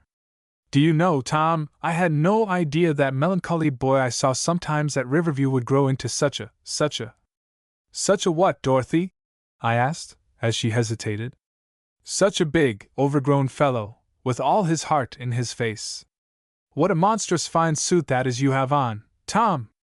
The jade was laughing at me, and here was I, who was a year her senior and twice her size, sitting like an idiot, red to the ears. In faith, the larger a man is, the more the women seem tempted to torment him. But on me she presently took pity, and as the fiddles tuned up in the great ballroom, she led the way thither and permitted me to tread a minuet with her. Of course there were a score of others eager to share her dances, but she was more kind to me than I deserved, and in particular, when the fiddles struck up, "Hi, Betty Martin!" threw herself upon my arm and laughed up into my face in the sheer joy of living. But between the dances I had great opportunity of being jealous, and spent the time moping in a corner, where, as I reviewed her talk, the frequency of her mention of Mr. Washington occurred to me, and at the end of 5 minutes I had conceived a desperate jealousy of him. How old is this Mr. Washington? I asked, when I had managed to get by her side again. Not yet 22, she answered, and then as she saw my gloomy face, she burst into a peal of laughter. He is adorable, she continued, when she had regained her breath. Not handsome, perhaps, but so courtly, so dignified, so distinguished. I can't imagine why he is not here tonight, for he is very fond of dancing. Do you know, I fancy Governor Dinwiddie has selected him for some signal service, for it was at his invitation that Mr. Washington came to Williamsburg. He is just the kind of man one would fix upon instinctively to do anything that was very dangerous or very difficult. I dare say, I muttered, biting my lips with vexation, and avoiding Dorothy's laughing eyes. I was a mere puppy, or I should have known that a woman never praises openly the man she loves. I am sure you will admire him when you meet him, she continued, as I am determined you shall do this very night. He is a neighbor, you know, and I'll wager that when you come to live at Riverview, you will be forever riding over to Mount Vernon. Oh, doubtless, I said between my teeth, and I longed to have Mr. Washington by the throat. How comes it I heard nothing of him when I was at Riverview? 'Tis only since last year he has been there, she answered. The estate belonged to his elder brother, Lawrence, who died July a year ago, and Major Washington has since then been with his mother, helping her in its management. Before that time, he had been over the mountains surveying all that western country, and then to the West Indies, where he had the smallpox, because he would not break a promise to dine with a family where it was. But what is the matter? You seem quite ill. It is nothing, I said after a moment. It was the smallpox which killed my father and my mother. Pardon me. And her hand was on mine for an instant. Indeed, the shudder which always shook me whenever I heard that dread infection mentioned had already passed. He has the rank of major, she continued, hoping doubtless to distract my thoughts, because he has been appointed adjutant general of one of the districts, but somehow we rarely call him major, for he says he does not want the title until he has done something to deserve it. He seems a very extraordinary man, I said gloomily, to have done so much and to be yet scarce 22. He is an extraordinary man, cried Dorothy, as you will say when you meet him. A word of caution, Tom, she added, seeing my desperate plight, and relenting a little. Say nothing to him of the tender passion, for he has lately been crossed in love, and is very sore about it. A certain Mistress Carey, to whom he was paying court, hath rejected him, and wounded him as much in his self-esteem as in his love, which, I fancy, was not great, but which, on that account, he is anxious to have appear even greater, as is the way with men. Trust me, said I, with a great lightening of the heart. I shall be very careful not to wound him, Dorothy. Pray, why dost thou smile so, Tom? She asked, her eyes agleam. Is it that there is a pair of bright eyes here in Williamsburg which you are dying to talk about? Well, I will be your confidant. Oh, Dorothy! I stammered, but my tongue refused to utter the thought which was in my heart, that there was only one pair of eyes in the whole world I cared for, and that I was looking into them at this very moment. Ah, you blush, you stammer! Cried my tormentor. Come, I'll wager there's a pretty maid. Tell me her name, Tom. I looked at her and gripped my hands at my side. If only this crowd was not about us, if only we were alone together somewhere, I would be bold enough. And why do you look so savage, Tom? She asked, and I could have sworn she had read my thought. You are not angry with me already? Why, you have known me scarce an hour. I could endure no more, and I reached out after her, heedless of the time and of the place. Doubtless there would have been great scandal among the stately dames who surrounded us, but that she sprang away from me with a little laugh and ran plump into a man who had been hastening toward her. The sight of her in the arms of a stranger brought me to my senses, and I stopped dead where I was. "'Tis Mr. Washington!" she cried, looking up into his face, and as he set her gently on her feet, she held out her hand to him. He raised it to his lips with a courtly grace I greatly envied. "Mr. Washington, this is my cousin, Thomas Stewart. I am very happy to meet Mr. Stewart," he said, and he grasped my hand with a heartiness which warmed my heart. I had to look up to meet his eyes, for he must have been an inch or two better than 6 feet in height, and of a most commanding presence. His eyes were blue-gray, penetrating, and overhung by a heavy brow, his face long rather than broad, with high, round cheekbones and a large mouth, which could smile most agreeably, or, as I was afterward to learn, close in a firm, straight line with dogged resolution. At this moment his face was luminous with joy, and he was plainly laboring under some intense emotion. "Where is my mother, Dolly?" he asked. "I have news for her." "She is in the reception hall with the governor's wife," she answered. "But may we not have your news, Mr. Washington?" He paused and looked back at her a moment. "Tea is all settled," he said, "and I am to start at once." "I was right, then," she cried, her eyes sparkling in sympathy with his. "I was just telling Cousin Tom I believed the governor had a mission for you." "Well, so he has, and I got my papers not 10 minutes since. You could never guess my destination." "Boston? New York? London?" she questioned, but he shook his head at each, smiling ever more broadly. "No, tea is none of those. Tea is Venango." "Venango?" cried Dorothy. "Where, in heaven's name, may that be?" Nor was I any the less at a loss. "Tea is a French outpost in the Ohio country," answered Washington. "And my mission, in brief, is to warn the French off English territory." Dorothy gazed at him, eyes wide with amazement. There was something in the speaker's words and look which fired my blood. "You will need companions, will you not, Major Washington?" I asked. He smiled in comprehension, as he met my eyes. "Only 2 or 3, Mr. Stewart." 2 or 3 guides and a few Indians will be all." My disappointment must have shown in my face, for he gave me his hand again. "I thank you for your offer, Mr. Stewart," he said earnestly. "Believe me, if it were possible, I should ask no better companion. But do not despair. I have little hope the French will heed the warning, and tea will then be a question of arms. In such event, there will be great need of brave and loyal men, and you will have good opportunity to see the country beyond the mountains. But I must find my mother, and tell her of my great good fortune." I watched him as he strode away, and I fancy there was a new light in my eyes. Certainly there was a new purpose in my heart.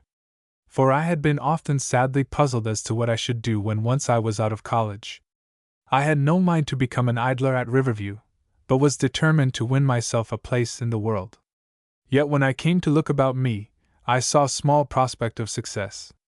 The professions, the law, medicine, and even the church, were overrun with vagabonds who had brought them so low that no gentleman could think of earning a livelihood, much less a place in the world, by them. Trade was equally out of the question, for there was little trade in the colony, and that in the hands of sharpers. But Mr. Washington's words had opened a new vista. What possibilities lay in the profession of arms! And my resolution was taken in an instant: I would be a soldier. I said nothing of my resolve to Dorothy, fearing that she would laugh at me, as she doubtless would have done, and the remainder of the evening passed very quickly. Dorothy presented me to Mrs. Washington, a stately and beautiful lady, who spoke of her son with evident love and pride. He had been called away, she said, for he had much to do, and thus reminded, I remembered that it was time for me also to depart. Before I went, I obtained permission from Mrs. Washington to call and see her next day, Dorothy standing by with eyes demurely downcast, as though she did not know it was she and she only whom I hoped to see. "I am very sorry I teased you, Cousin Tom," she said very softly, as I turned to her to say good night. "Your eagerness to go with Mr. Washington pleased me mightily. It is just what I should have done if I were a man. Good night." And before I could find my tongue, she was again at Mrs. Washington's side. I made my way back to my room at the college, and went to bed, but it seemed to me that the night, albeit already far spent, would never pass. Sleep was out of the question, and I tossed from side to side, thinking now of Dorothy, now of my new friend and his perilous expedition over the Alleghanies, now of my late resolve. It was in no wise weakened in the morning, as so many resolves of youth are like to be, and so soon as I had dressed and breakfasted, I sought out the best master of fence in the place, a man whose skill had won him much renown, and who for 3 or 4 years past, finding life on the continent grown very unhealthy, had been imparting such of it as he could to the Virginia gentry, and insisted that he give me a lesson straightway. He gave me a half-hour's practice, for the most part in cotter and tierce, my ABCs, as it were, and the ease with which he held me off and bent his foil against my breast at pleasure chafed me greatly, and showed me how much I had yet to learn, besides making me somewhat less vain of my size and strength. For my antagonist was but a small man, and yet held me at a distance with consummate ease, and twisted my foil from my hand with a mere turn of his wrist. Still, he had the grace to commend me when the bout was ended, and I at once arranged to take 2 lessons daily while I remained in Williamsburg. It was 10 o'clock when I turned my steps toward the house where the Washingtons were stopping, and, with much inward trepidation, walked up to the door and knocked. In a moment I was in the presence of the ladies, Mrs. Washington receiving me very kindly, and Dorothy looking doubly adorable in her simple morning frock. But I was ill at ease, and the sound of voices in an adjoining room increased my restlessness. "Do you not see what it is, madam?" cried Dorothy at last. "He has no wish for the society of women this morning. He has gone mad like the rest of them. He is dying to talk of war and the French and expeditions over the mountains, as Mr. Washington and his friends are doing. Is it not so, sir?" "Indeed, I cannot deny it," I said, with a very red face. "I am immensely interested in Major Washington's expedition." Mrs. Washington smiled kindly and bade Dorothy take me to the gentleman, which she did with a wicked twinkle in her eye that warned me I should yet pay dear for my effrontery. Mr. Washington and half a dozen friends were seated about the room, talking through clouds of tobacco smoke of the coming expedition. There were George Fairfax, and Colonel Nelson, and Judge Pegram, and 3 or 4 other gentlemen, to all of whom I was introduced. The host waved me to a pile of pipes and case of sweet-scented on the table, and I was soon adding my quota to the clouds which enveloped us, and listening with all my ears to what was said. It had been agreed that the start should be made at once, the party meeting at Will's Creek, where the Ohio Company had a station, and proceeding thence to Logstown, and so on to Venango, or, if necessary, to the fort on French Creek. How my cheeks burned as I thought of that journey through the wilderness and over the mountains, and how I longed to be of the party. But I soon saw how impossible this was, for Mr. Washington's companions must needs be hardened men, accustomed to the perils of the forest and acquainted with the country. A bowl of punch was brought, and after discussing this, the company separated, though not till all of them had wrung Mr. Washington's hand and wished him a quick journey. I was going with the others, when he detained me. "I wish a word with you, Mr. Stewart," he said. "I shall have to leave for Mount Vernon at once, and make the trip as rapidly as possible, in order to prepare for this expedition. May I ask if it would be possible for you to accompany my mother and Miss Dolly home when their visit here is ended, which will be in about a week's time?" "Certainly," I answered warmly. "I shall be only too glad to be of service to you and to them, Mr. Washington." And I thought with tingling nerves that Dorothy and I could not fail to be thrown much together.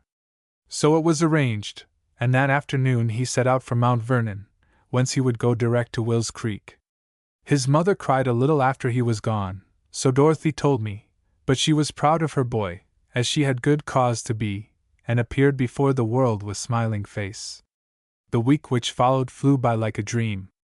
I took my lesson with the foils morning and evening, and soon began to make some progress in the art. As much time as Dorothy would permit, I spent with her, and in one of our talks she told me that she had drawn from her mother by much questioning the story of my father's marriage and of the quarrel which followed. "When I heard," she concluded, "how Riverview might have been yours but for that unhappy dispute." So Mrs. Stewart had not told the whole truth, and I smiled grimly to myself. I saw how unjustly and harshly we had always used you, and I made up my mind to be very good to you when next we met, as some slight recompense. "And is it for that only you are kind to me, Dorothy?" I asked. "Is it not a little for my own sake?" "Hoity-toity," she cried. "An you try me too far, I shall withdraw my favor altogether, sir. My cheeks burn still when I think what might have happened at the ball the other night, when you so far forgot yourself as to grab at me like a wild Indian. 'Twas well I had my wits about me." "But indeed, Dorothy," I protested, "'twas all your fault. You had plagued me beyond endurance." "I fear you are a very bold young man," she answered pensively, and when I would have proved the truth of her assertion, sent me packing. So the week passed. The day came when we were to leave Williamsburg, and at 6 o'clock one cool October morning, the great coach of the Washingtons rolled westward down the sandy street, the maples casting long shadows across the road. And on the side where Mistress Dorothy sat, I was riding at the window. Chapter 8: A Ride to Williamsburg. I was received civilly enough at Riverview, and soon determined to remain there until Major Washington returned from the West. My aunt treated me with great consideration, doubtless because she feared to anger me, and I soon fell into the routine of the estate. My cousin James, a roistering boy of 14, was not yet old enough to be covetous, and he and I were soon friends. Dorothy treated me as she had always done, with a hearty sisterly affection, which gave me much uneasiness. Tea was so unlike my own, and I was at some pains to point out to her that we were not cousins, nor, indeed, any relation whatsoever. In return for which she merely laughed at me. By great good fortune, I found among the overseers on my aunt's estate a man who had been a soldier of fortune in the old world until some escapade had driven him to seek safety in the colonies, and with my aunt's permission, I secured him to teach me what he knew of the practice of arms, a tutelage which he entered upon with fine enthusiasm. He was called Captain Paul on the plantation, a little, wiry man, with fierce mustaches and flashing eyes, greatly feared by the negroes, though he always treated them kindly enough, so far as I could see. He claimed to be an Englishman. Certainly he spoke the language as well as any I ever heard, but his dark eyes and swarthy skin bespoke the Spaniard or Italian, and his quickness with the foils the French. A strain of all these bloods I think he must have had, but of his family he would tell me nothing, nor of the trouble which had brought him oversea. But of his feats of arms he loved to speak, and they were worth the telling. He had been with Plello's heroic little band of Frenchmen before Danzig, where 100 deeds of valor were performed every day, and with Broyd before Parma, where he had witnessed the rout of the Austrians. For hours together I made him recount to me the story of his campaigns, and when he grew weary of talking and I of listening, we had a round with the rapier, or a bout with the sword on horseback, and as the weeks passed, I found I was gaining some small proficiency. He drilled me, too, in another exercise which he thought most important, that of shooting from horseback with the pistol. "'T is an accomplishment which has saved my life a score of times," he would say, "and of more value in a charge than any swordsmanship. A man must be a swordsman to defend his honor, and a good shot with the pistol to defend his life. Accomplished in both, he is armed cap a pie against the world. The pistol has its rules as well as the sword. For instance, when you charge an adversary, always compel him to fire first, for the one who fires first rarely hits his mark. At the instant you see him about to fire, make your horse rear. This will throw your horse before you as a shield, and if the aim is true, 't will be your horse that is hit and not yourself. The life of a horse is valuable, but that of a man is more so. If your horse has not been hit, or is not badly hurt, you have your adversary at your mercy, and can either kill him or take him prisoner, as you may choose. If he be well mounted, and well accoutred, it is usually wisest to take him prisoner. If your horse has been hit mortally, take care that in falling you get clear of him by holding your leg well out and so alighting on your feet. You can easily recover in time to pistol your adversary as he passes. Above everything, learn to aim quickly, with both eyes open, the arm slightly bent, the pistol no higher than the breast. When the arm is fully extended, the tension causes it to tremble and so destroys the aim, and the man who cannot hit the mark without sighting along the barrel is usually dead before he can pull the trigger. These and many other things he told me, and that I threw myself with eagerness into the lessons I need hardly say, though I never acquired his proficiency with either pistol or rapier. For I have seen him bring down a hawk upon the wing, or throwing his finger ring high into the air, pass his rapier neatly through it as it shot down past him. Another trick of his do I remember, un, deux, trois, and a turn of the wrist in flanconnade, which seldom failed to tear my sword from my hand, so quickly and irresistibly did he perform it. What his lot has been I do not know, for when the king's troops came to Virginia, he was seized with a strange restlessness and resigned from my aunt's service, going I know not whither. But if he be alive, there is a place at my board and a corner of my chimney for him, where he would be more than welcome. In the meantime, not a word had been received from Major Washington. We called him Major now, deeming that he had well earned the title, since he had plunged into the wilderness at Will's Creek in mid-November, accompanied only by Christopher Gist as guide, John Davidson and Jacob Van Bram as interpreters, and 4 woodsmen, Barnaby Curran, John M. Quire, Henry Stewart, and William Jenkins, as servants. November and December passed, and Christmas was at hand. There had been great preparation for it at Riverview, for we of Virginia loved the holiday the more because the Puritans detested it, and all the smaller gentry of the county was gathered at the house, where there were feasting and dancing and much merrymaking. One incident of it do I remember most distinctly, that having, with consummate generalship, cornered Mistress Dorothy under a sprig of mistletoe, I suddenly found myself utterly bereft of the courage to carry the matter to a conclusion, and allowed her to escape unkissed, for which she laughed at me most unmercifully once the danger was past, though she had feigned the utmost indignation while the assault threatened. So the holidays went, and New Year's came.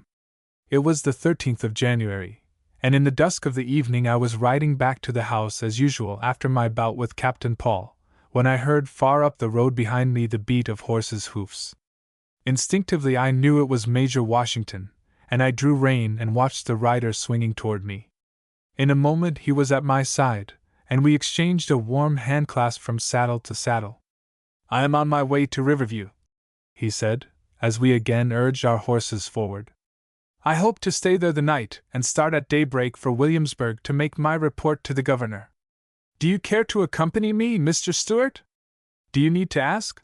I cried. "And what was the outcome of your mission, sir?" "There will be war," he said, and his face darkened. "It is as I foresaw. The French are impudent, and claim the land belongs to them and not to us." Neither of us spoke again, but I confess I was far from sharing the gloom of my companion. Had I not determined to be a soldier, and how was a soldier to find employment but in war? I looked at him narrowly as we rode, and saw that he was thinner than when he had left us, and that his face was browned by much exposure. Right heartily was he welcomed to Riverview, and when dinner had been served and ended, nothing would do but that he should sit down among us and tell us the story of his mission. He could scarce have failed to draw inspiration from such an audience, for Dorothy's eyes were sparkling, and I was fairly trembling with excitement. Would that I could tell the story as he told it, but that were impossible. He and his little party had gone from Will's Creek to the forks of the Ohio, through the untrodden wilderness and across swollen streams, struggling on over the threatening mountains and fighting their way through the gloomy and unbroken forest, and thence down the river to the Indian village of Logstown. There he had parleyed with the Indians for near a week before he could persuade the half-king and 3 of his tribesmen to accompany him as guides. Buffeted by unceasing storms, they toiled on to Venango, where there was an English trading house, which the French had seized and converted into a military post. Chabert de Joncaire commanded, and received the party most civilly. Major Washington was banqueted that evening by the officers of the post, and as the wine flowed freely, the French forgot their prudence, and declared unreservedly that they intended keeping possession of the Ohio, whether the English liked it or not. Joncaire, however, asserted that he could not receive Dinwiddie's letter, and referred Major Washington to his superior officer at Fort Le Boeuf. So, leaving Venango, for 4 days more the party struggled northward. The narrow trader's path had been quite blotted out, and the forest was piled waist deep with snow. At last, when it seemed that human endurance could win no further, they sighted the squared chestnut walls of Fort Le Boeuf. The commander here, Lagarde de Saint-Pierre, also received them well, and to him Major Washington delivered his letter from Governor Dinwiddie, asking by what right the French had crossed the lakes and invaded British territory, and demanding their immediate withdrawal. Saint-Pierre was 3 days preparing his answer, which he entrusted to Major Washington, and at the end of that time the latter, with great difficulty persuading his Indians to accompany him, started back to Virginia. They reached Venango on Christmas Day. Here their horses gave out, and he and Gist pushed forward alone on foot, leaving the others to follow as best they might. A French Indian fired at them from ambush, but missed his mark, and to escape pursuit by his tribesmen, they walked steadily forward for a day and a night, until they reached the Allegheny. They tried to make the crossing on a raft, but were caught in the drifting ice and nearly drowned before they gained an island in the middle of the river. Here they remained all night, foodless and well-nigh frozen, and in the morning, finding the ice set, crossed in safety to the shore. Once across, they reached the house of a man named Fraser, on the Monongahela, a house they were to see again, but under far different circumstances, and leaving there on the 1st day of January, they made their way back to the settlements without adventure. Major Washington had reached Mount Vernon that afternoon, and after stopping to see his mother, had ridden on to Riverview. Long before the recital ended, I was out of my chair and pacing up and down the room, and Dorothy clapped her hands with joy when that perilous passage of the Allegheny had been accomplished. "So you think there will be war?" I asked. "But you do not know what M. de Saint-Pierre has written to the governor." "I can guess," he answered, with a smile. "Yes, there will be war." "And if there is?" I cried, all my eagerness in my face. "And if there is, Mr. Stewart," he said calmly, but with a deep light in his eyes, "depend upon it you shall go with me." I wrung his hand madly. I could have embraced him. Dorothy laughed at my enthusiasm, but with a trace of tears in her eyes, or so I fancied. Well, we were finally abed, and up betimes in the morning. Our horses were brought round from the stable, and our bags swung up behind the saddles. I had tried in vain, all the morning, to corner Dorothy so that I might say good-bye with no one looking on, but the minx had eluded me, and I had to be content with a mere hand-clasp on the steps before the others. But as we rode away and I looked back for a last sight of her, she waved her hands to me and blew me a kiss from her fingers. So my heart was warm within me as we pushed on through the dark aisles of the forest. The roads were heavy with mud and melting snow, for the weather had turned warm, and it was not until mid-afternoon that we reached Fredericksburg.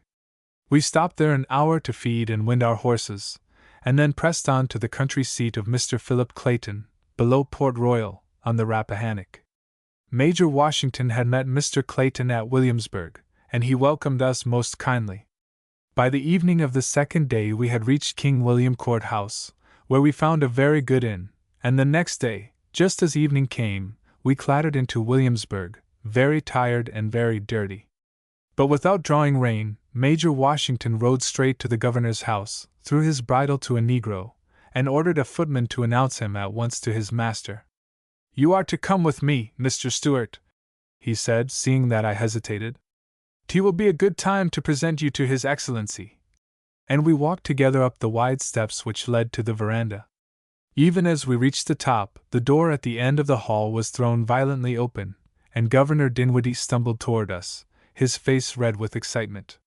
He had evidently just risen from table, for he carried a napkin in his hand, and there were traces of food on his expansive waistcoat, for he was anything but a dainty feeder.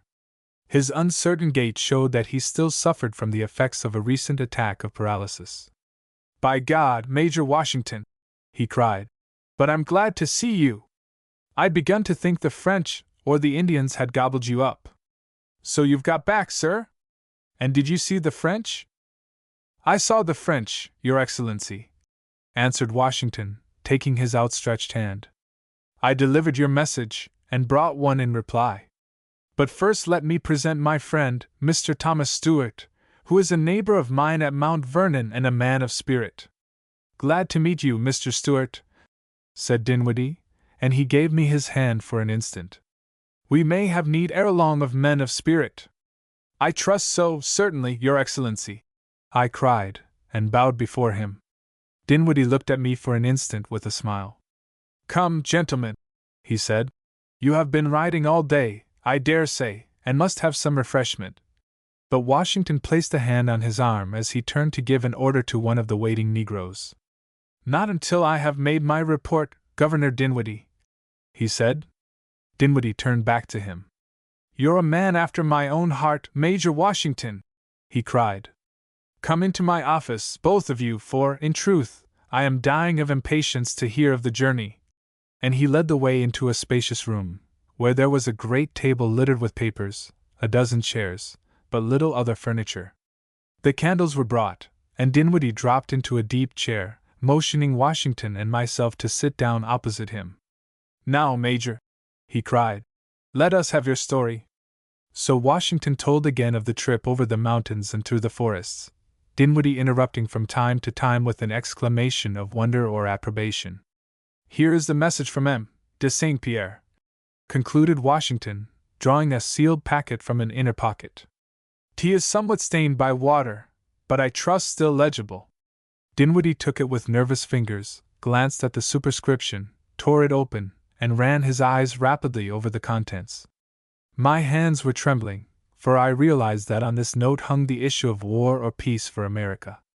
He read it through a second time more slowly, then folded it very calmly and laid it down before him on the table.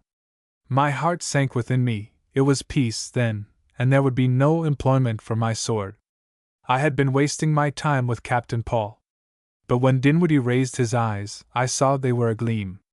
"M. de Saint Pierre writes," he said, "that he cannot discuss the question of territory, since that is quite without his province, but will send my message to the Marquis Duquesne, in command of the French armies in America, at Quebec, and will await his orders. He adds that, in the meantime, he will remain at his post, as his general has commanded." We were all upon our feet. I drew a deep breath, and saw that Washington's hand was trembling on his sword hilt. Since he will not leave of his own accord," cried Dinwiddie, his calmness slipping from him in an instant, "there remains only one thing to be done: he must be made to leave, and not a French uniform must be left in the Ohio Valley. Major Washington, I offer you the senior majorship of the regiment which will march against him." "And I accept, sir!" cried Washington, moved as I had seldom seen him. "May I ask your Excellency's permission to appoint Mr. Stuart here one of my ensigns?" "Certainly," said the governor heartily. "From what I have seen of Mr. Stuart, I should conclude that nothing could be better." And when I tried to stammer my thanks, he waved his hand to me kindly and rang for wine. "Let us drink," he said, as he filled the glasses, "to the success of our arms and the establishment of His Majesty's dominion on the Ohio." Chapter 9: My First Taste of Warfare. Whatever defects Dinwiddie may have had, indecision was certainly not one of them, and the very next day the machinery was set in motion for the advance against the French. Colonel Joshua Fry was selected to head the expedition, and Colonel Washington made second in command. Colonel Fry at one time taught mathematics at William and Mary, but found the routine of the classroom too humdrum, and so sought a more exciting life. He had founded along the borders of the frontier, and in 1750 was made colonel of militia and member of the governor's council. 2 years later, he was sent to Logstown to treat with the Indians, and made a map of the colony. He knew the frontier as well as any white man, and because of this was chosen our commander. Not a moment was to be lost, for Colonel Washington, while at Fort Le Boeuf, had observed the great preparations made by the French to descend the Allegheny in the spring and take possession of the Ohio Valley, but we hoped to forestall them. The triangle between the forks of the Ohio was admirably adapted for fortification, and it was proposed to throw up a fort there so that the French would get a warm reception when their canoes came floating down the river, and be forced to retreat to the lakes. Dinwiddie's energy was wide felt, and the whole colony was soon astir. He convened the House of Burgesses, laid Colonel Washington's report before it, and secured a grant of £10,000 for purposes of defense. He urged the governors of the other colonies, from the Carolinas north to Jersey, to send reinforcements at once to Wills Creek, whence the start was to be made. He sent messengers with presents to the Ohio Indians, pressing them to take up the hatchet against the French, and authorized the enlistment of 300 men. William Trent, an Indian trader, and brother-in-law of Colonel George Croghan, was commissioned to raise a company of 100 men from among the backwoodsmen along the frontier, and started at once for the Ohio country to get his men together and begin work on the fort, the main body to follow so soon as it could be properly equipped. Long before this I had secured my uniform and accoutrements, which my 3 shillings a day were far from paying for, and was kept busy superintending the storage of wagons or drilling under Captain Adam Stephen, in whose company I was, at Alexandria. The men were for the most part poor whites, who had enlisted because they could earn their bread no other way, and promised to make but indifferent soldiers. We were provided with 10 cannon, all 4-pounders, which had been presented by the King to Virginia, and 80 barrels of powder, together with small arms, 30 tents, and 6 months' provision of flour, pork, and beef. These were forwarded to Wills Creek as rapidly as possible, but at the best it was slow work, and April was in sight before the expedition was ready to move. During near all of this time, Colonel Washington was virtually in command, for Colonel Fry was taken with a fever, which kept him for the most part to his bed. There seemed no prospect of his improvement, so he ordered the expedition to advance without him, he to follow so soon as he could sit a horse. That time was never to come, for he died at Wills Creek on the last day of May. So at last the advance commenced, and from daylight to sunset we fought our way through the forest. It rained almost incessantly, and I admit the work was more severe than I had ever done, for the bridle paths were too narrow to permit the passage of the guns and wagons, and a way had to be cut for them. Yet all the men were in good spirits, animated by the example of Colonel Washington and the other officers. Those I came to know best were of Captain Stephen's company, and a braver, merrier set of men it has never been my privilege to meet. We were drawn from all the quarters of the globe. There was Lieutenant William Poyson, a Scot, who had been concerned in the rebellion of '45, and so found it imperative to come to Virginia to spend the remainder of his days, though at the first scent of battle he was in arms again. There was Ensign William, Chevalier de Perroni, a French Protestant, driven from his home much as the Fontaine family, and who had settled in Virginia. There was Lieutenant Thomas Waggoner, whom I was to know so well a year later. And above all, there was Ensign Carolus Gustavus de Spiltdorf, a quiet, unassuming fellow, but brave as a lion, who lies today in an unmarked grave on the bank of the Monongahela. I can see him yet, with his blue eyes and blond beard, sitting behind a cloud of smoke in one corner of the tent, listening to our wild talk with a queer gleam in his eyes, and putting in a word of dry sarcasm now and then. For when the day's march was done, those of us who were not on duty gathered in our tent and talked of the time when we should meet the French. And Perroni, because, though a Frenchman, he had suffered most at their hands, was the most bloodthirsty of us all. Then the first blow fell. It was the night of the 20th of April, and our force had halted near Colonel Cresap's house, 16 miles from Will's Creek. I was in charge of the sentries to the west of the camp.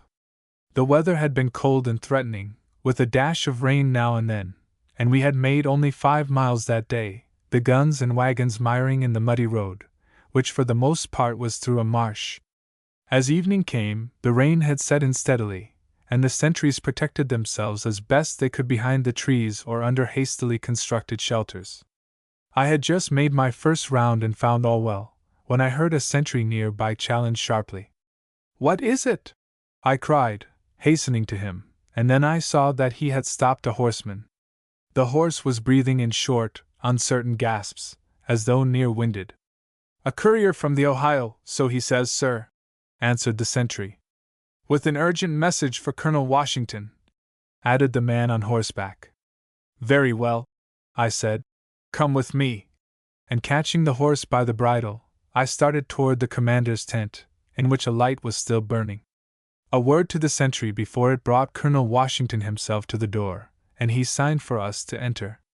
The courier slipped from his horse, and would have fallen, had I not caught him and placed him on his feet.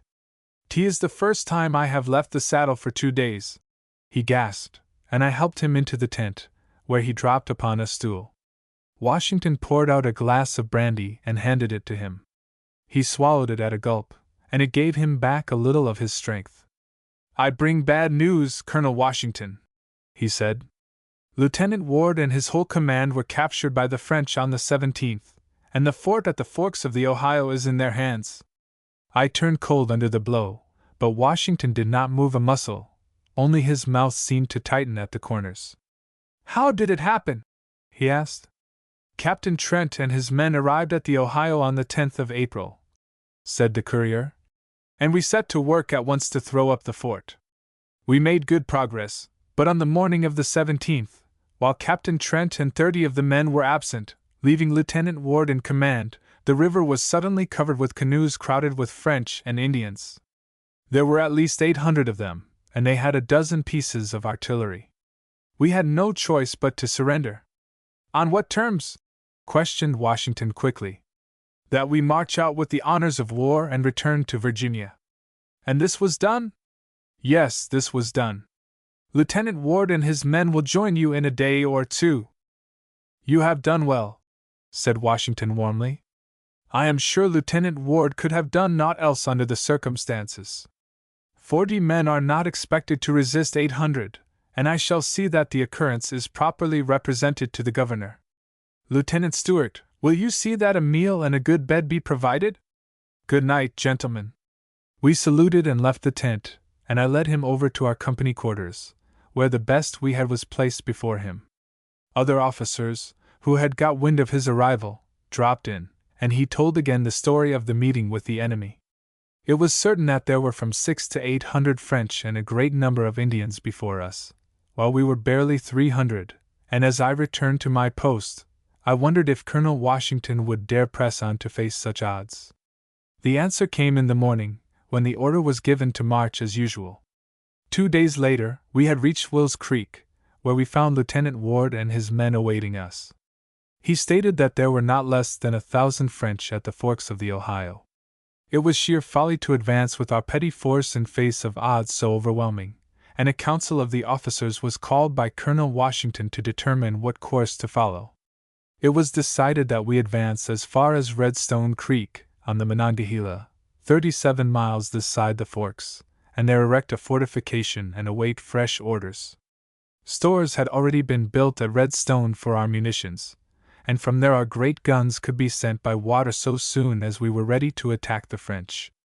In conclusion, it was judged that it were better to occupy our men in cutting a road through the wilderness than that they should be allowed to waste their time in idleness and dissipation. Captain Trent and the 30 men who were with him, hearing from the Indians of the disaster which had overtaken their companions, marched back to meet us, and joined us the next day. Trent himself met cold welcome, for his absence from the fort at the time of the attack was held to be most culpable. Dinwiddie was so enraged, when he learned of it, that he ordered Trent court-martialed forthwith, but this was never done. His backwoodsmen were wild and reckless fellows, incapable of discipline, and soon took themselves off to the settlements, while we toiled on westward through the now unbroken forest. Our advance to Will's Creek had been difficult enough, but it was nothing to the task which now confronted us, for the country grew more rough and broken, and there was not the semblance of a road. We were a week in making 20 miles, and accomplished that only by labor well-nigh superhuman. The story of one day was the story of all the others. Obstacles confronted us at every step, but we struggled forward, dragging the wagons ourselves when the horses gave out, as they soon did, and finally, toward the end of May, we won through to a pleasant valley named Great Meadows, dominated by a mountain called Laurel Hill. Here there was abundant forage, and as the horses could go no further, Colonel Washington ordered a halt, and determined to await the promised reinforcements. A few days later, a company of regulars under Captain Mackay joined us, together with near 100 men of the regiment who had remained behind with Colonel Fry, raising our numbers to 400 men, though many were wasted with fever and dysentery. Those of us who were able set to work throwing up a breastwork of logs, under the direction of Captain Robert Stobo, and at the end of 3 days had completed an enclosure 100 feet square, with a rude cabin in the center to hold our munitions and supplies. There had been many alarms that the French were marching against us, but all of them had proved untrue, so when, some days after, the report spread through the camp again that the enemy were near, I paid little heed to it, and went to sleep as usual. How long I slept, I do not know, but I was awakened by someone shaking me by the shoulder. "Get up at once, Lieutenant, and report at headquarters," said a voice I recognized as Waggoner's, and as I sat upright with a jerk, he passed on to awake another sleeper. I was out of bed in an instant, and threw on my clothing with nervous haste. I could hear a storm raging, and when I stepped outside the tent, I was almost blinded by the rain, driven in great sheets before the wind. I fought my way against it to Washington's tent, where I found Captain Stephen and some 30 men, and others coming up every moment. "What is it?" I asked of Waggoner, who had got back to headquarters before me, but he shook his head to show that he knew no more than I. A moment later, the flap of the tent was raised, and Colonel Washington appeared, wrapped in his cloak as though for a journey, and followed by an Indian, who, I learned afterwards, was none other than the Half-King. He spoke a few words to Captain Stephen, and the order was given to form in double rank and march, Colonel Washington himself leading the expedition, which numbered all told some 40 men. I shall never forget that midnight march through the forest, with the rain falling in a deluge through the dripping trees, the lightning flashing and the thunder rolling. We stumbled along upon each other's heels, falling over logs or underbrush, the wet branches switching our faces raw and soaking us through and through. It seemed to me that we must have covered 15 or 20 miles, at least, when the first gray of the morning brightened the horizon and a halt was called, but really we had come little more than 5. Here it was found that 7 men had been lost upon the way, and that our powder was so wet that most of it was useless, to many of us the charge in our firelocks being all that remained serviceable. After an hour's halt, the order came again to march, with caution to move warily. Scouts were thrown out ahead, and soon came back with tidings that the enemy was hard by. My hands were trembling with excitement as we crept forward to the edge of a rocky hollow, and as we looked down the slope, we could see the French below. There were 30 of them or more, and they were getting breakfast, their arms stacked beside them. Almost at the same instant their sentries saw us and gave the alarm. "Follow me, men!" cried Washington, and he started down the slope, we after him. As we went, the French sprang to arms and gave us a volley, but it was badly aimed in their excitement, and so did little damage. As we closed in on them we returned their fire, and some 8 or 9 fell, while the others, thinking doubtless that they had been surprised by a large force, threw down their guns and held up their hands in token of surrender. Captain Stephen had been slightly wounded, but charged on down the slope ahead of us, and took prisoner a young officer, who refused to surrender, but kept on fighting until his sword was knocked from his hand. Then he began to tear his hair and curse in French, pointing now and again to another officer who lay among the dead. He grew so violent that he attracted Colonel Washington's attention. "Come here a moment, Lieutenant Perroni," he called. "You understand French. What is this fellow saying?" Perroni exchanged a few words with the prisoner, who stooped, drew a paper from the inner pocket of the dead officer's coat, and held it toward us. Perroni took it, glanced over it with grave countenance, and turned to Colonel Washington. "This man is Ensign Marie Drouillon, sir," he said. "The party was in command of Ensign Coulon de Jumonville, whom you see lying dead there. M. Drouillon claims that the party did not come against us as spies, or for the purpose of fighting, but simply to bring a message to you from M. de Contrecoeur, who is in command of the fort at the forks of the Ohio, which, it seems, has been named Fort Duquesne. This is the message."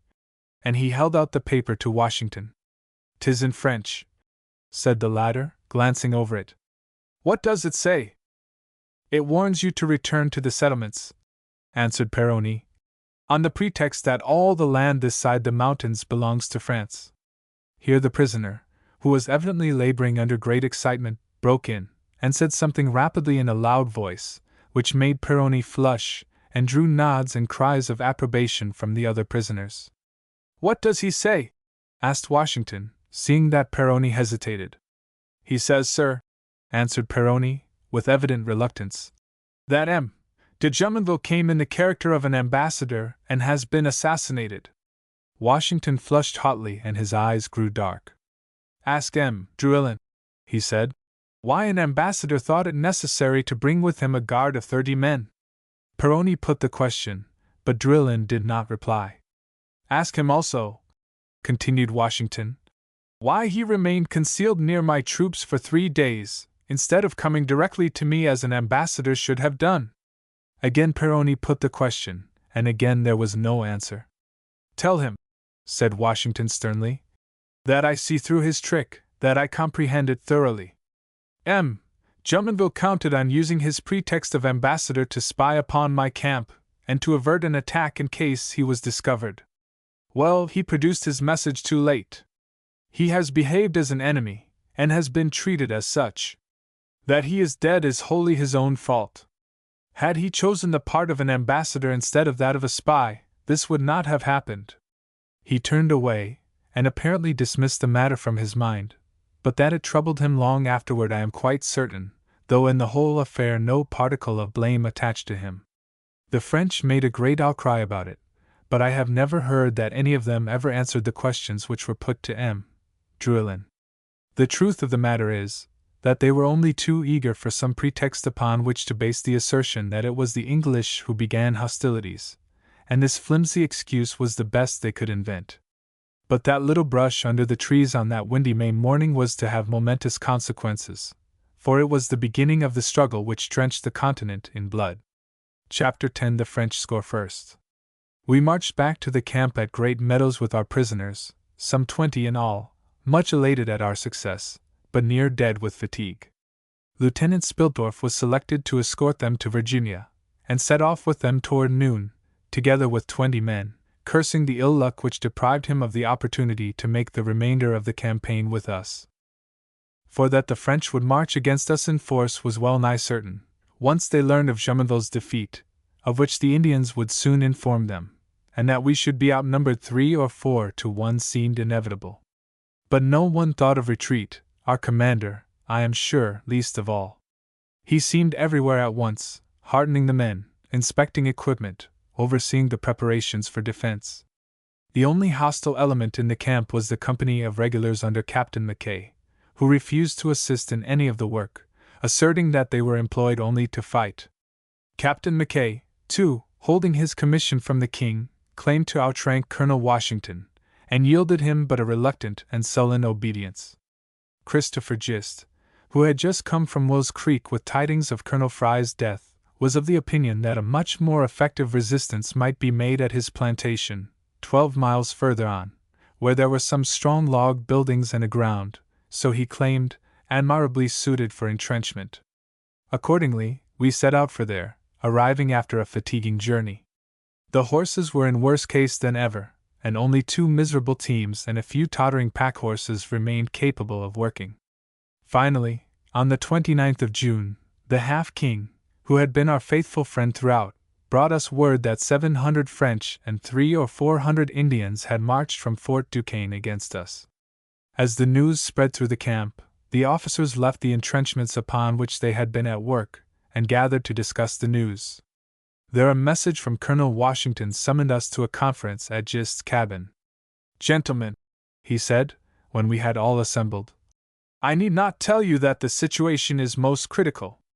We can scarce hope to successfully oppose an enemy who outnumbers us 3 to 1, and yet it is impossible to retreat without abandoning all our baggage and munitions, since we have no means of transport."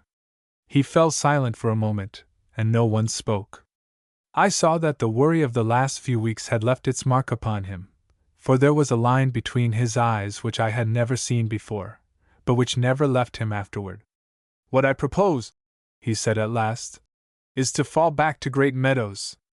I believe it to be better fitted for defense than this place, which is commanded by half a dozen hills, and where we could not hope to hold out against artillery fire. At Great Meadows we can strengthen our entrenchment in the middle of the plain, and the French will hardly dare attempt to carry it by assault, since they must advance without cover for 200 yards or more. It is a charming field for an encounter. Has any one a better plan?" Mackay was the first to speak. "'Tis better to lose our baggage than to lose both it and our lives," he said. "The French may not care to risk an assault, but they have only to sit down about the work for a day or 2 to starve us out." "That is true," answered Washington, and his face was very grave. "Yet reinforcements cannot be far distant.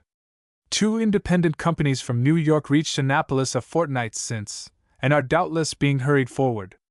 Other companies have arrived in the colony, and must be near at hand. Besides," he added in a firmer tone, "I cannot consent to return to Virginia without striking at least one blow at the French, else this expedition might just as well have never been begun." "That is the point," cried Stephen. "Let us not run away until we see something to run from. Your plan is the best possible under the circumstances, Colonel Washington." We all of us echoed this opinion, and after thanking us warmly, our commander bade us make ready at once for the return to Great Meadows.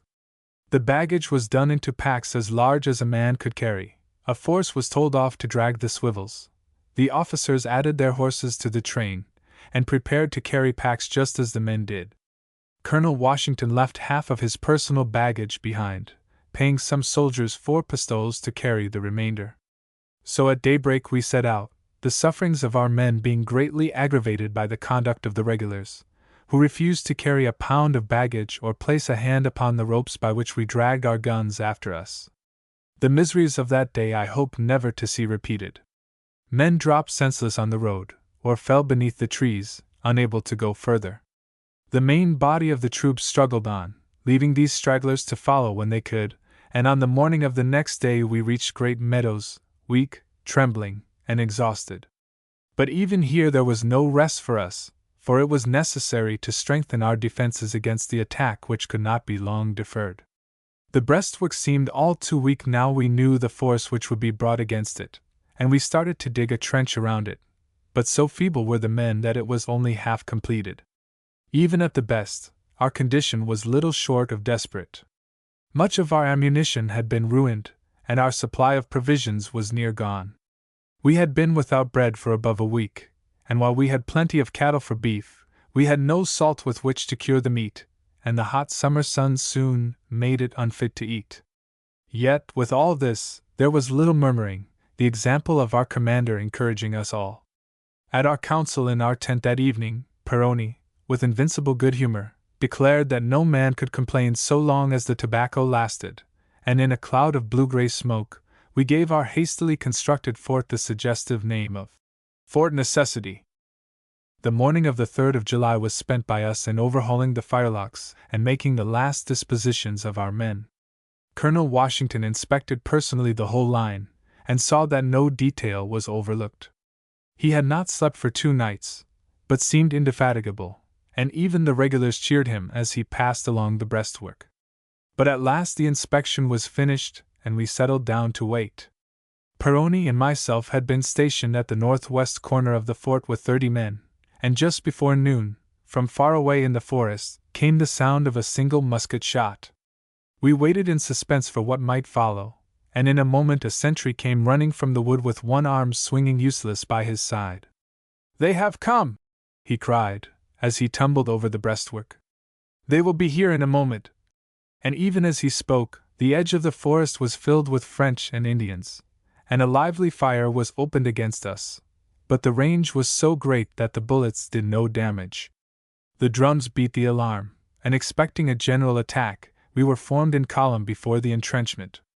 But the enemy had no stomach for that kind of work, and veered off to the south, where they occupied 2 little hills, whence they could enfilade a portion of our position. We answered their fire as best we could, but it was cruel, disheartening work. "Do you call this war?" asked Peroni impatiently, after an hour of this gunnery. "In faith, had I thought 'twould be like this, I had been less eager to enlist. Why don't the cowards try an assault?" "Yes, why don't they?" And I looked gloomily at the wall of trees from which jets of smoke and flame puffed incessantly. "'Tis not the kind of fighting I've been used to," cried Peroni. "In Europe we fight on open ground, where the best man wins. We do not skulk behind the trees and through the underbrush. I've a good notion to try a sally. What say you, Stuart?" "Here comes Colonel Washington," I answered. "Let us ask him." But he shook his head when we proposed it to him. "'Twould be madness," he said. "They are 3 times our number, and would pick us all off before we could reach the trees. No, the best we can do is to remain behind our breastwork. It seems a mean kind of warfare, I admit, but 'tis a kind we must get accustomed to, if we are to fight the French and Indians." And he walked on along his rounds, speaking a word of encouragement here and there, and seemingly quite unconscious of the bullets which whistled about him. Yet the breastwork did not protect us wholly, for now and then a man would throw up his arms and fall with a single shrill cry, or roll over in the mud of the trench, cursing horribly, with a bullet in him somewhere. Dr. Craik, who had enlisted as lieutenant, was soon compelled to lay aside his gun and do what he could to relieve their suffering.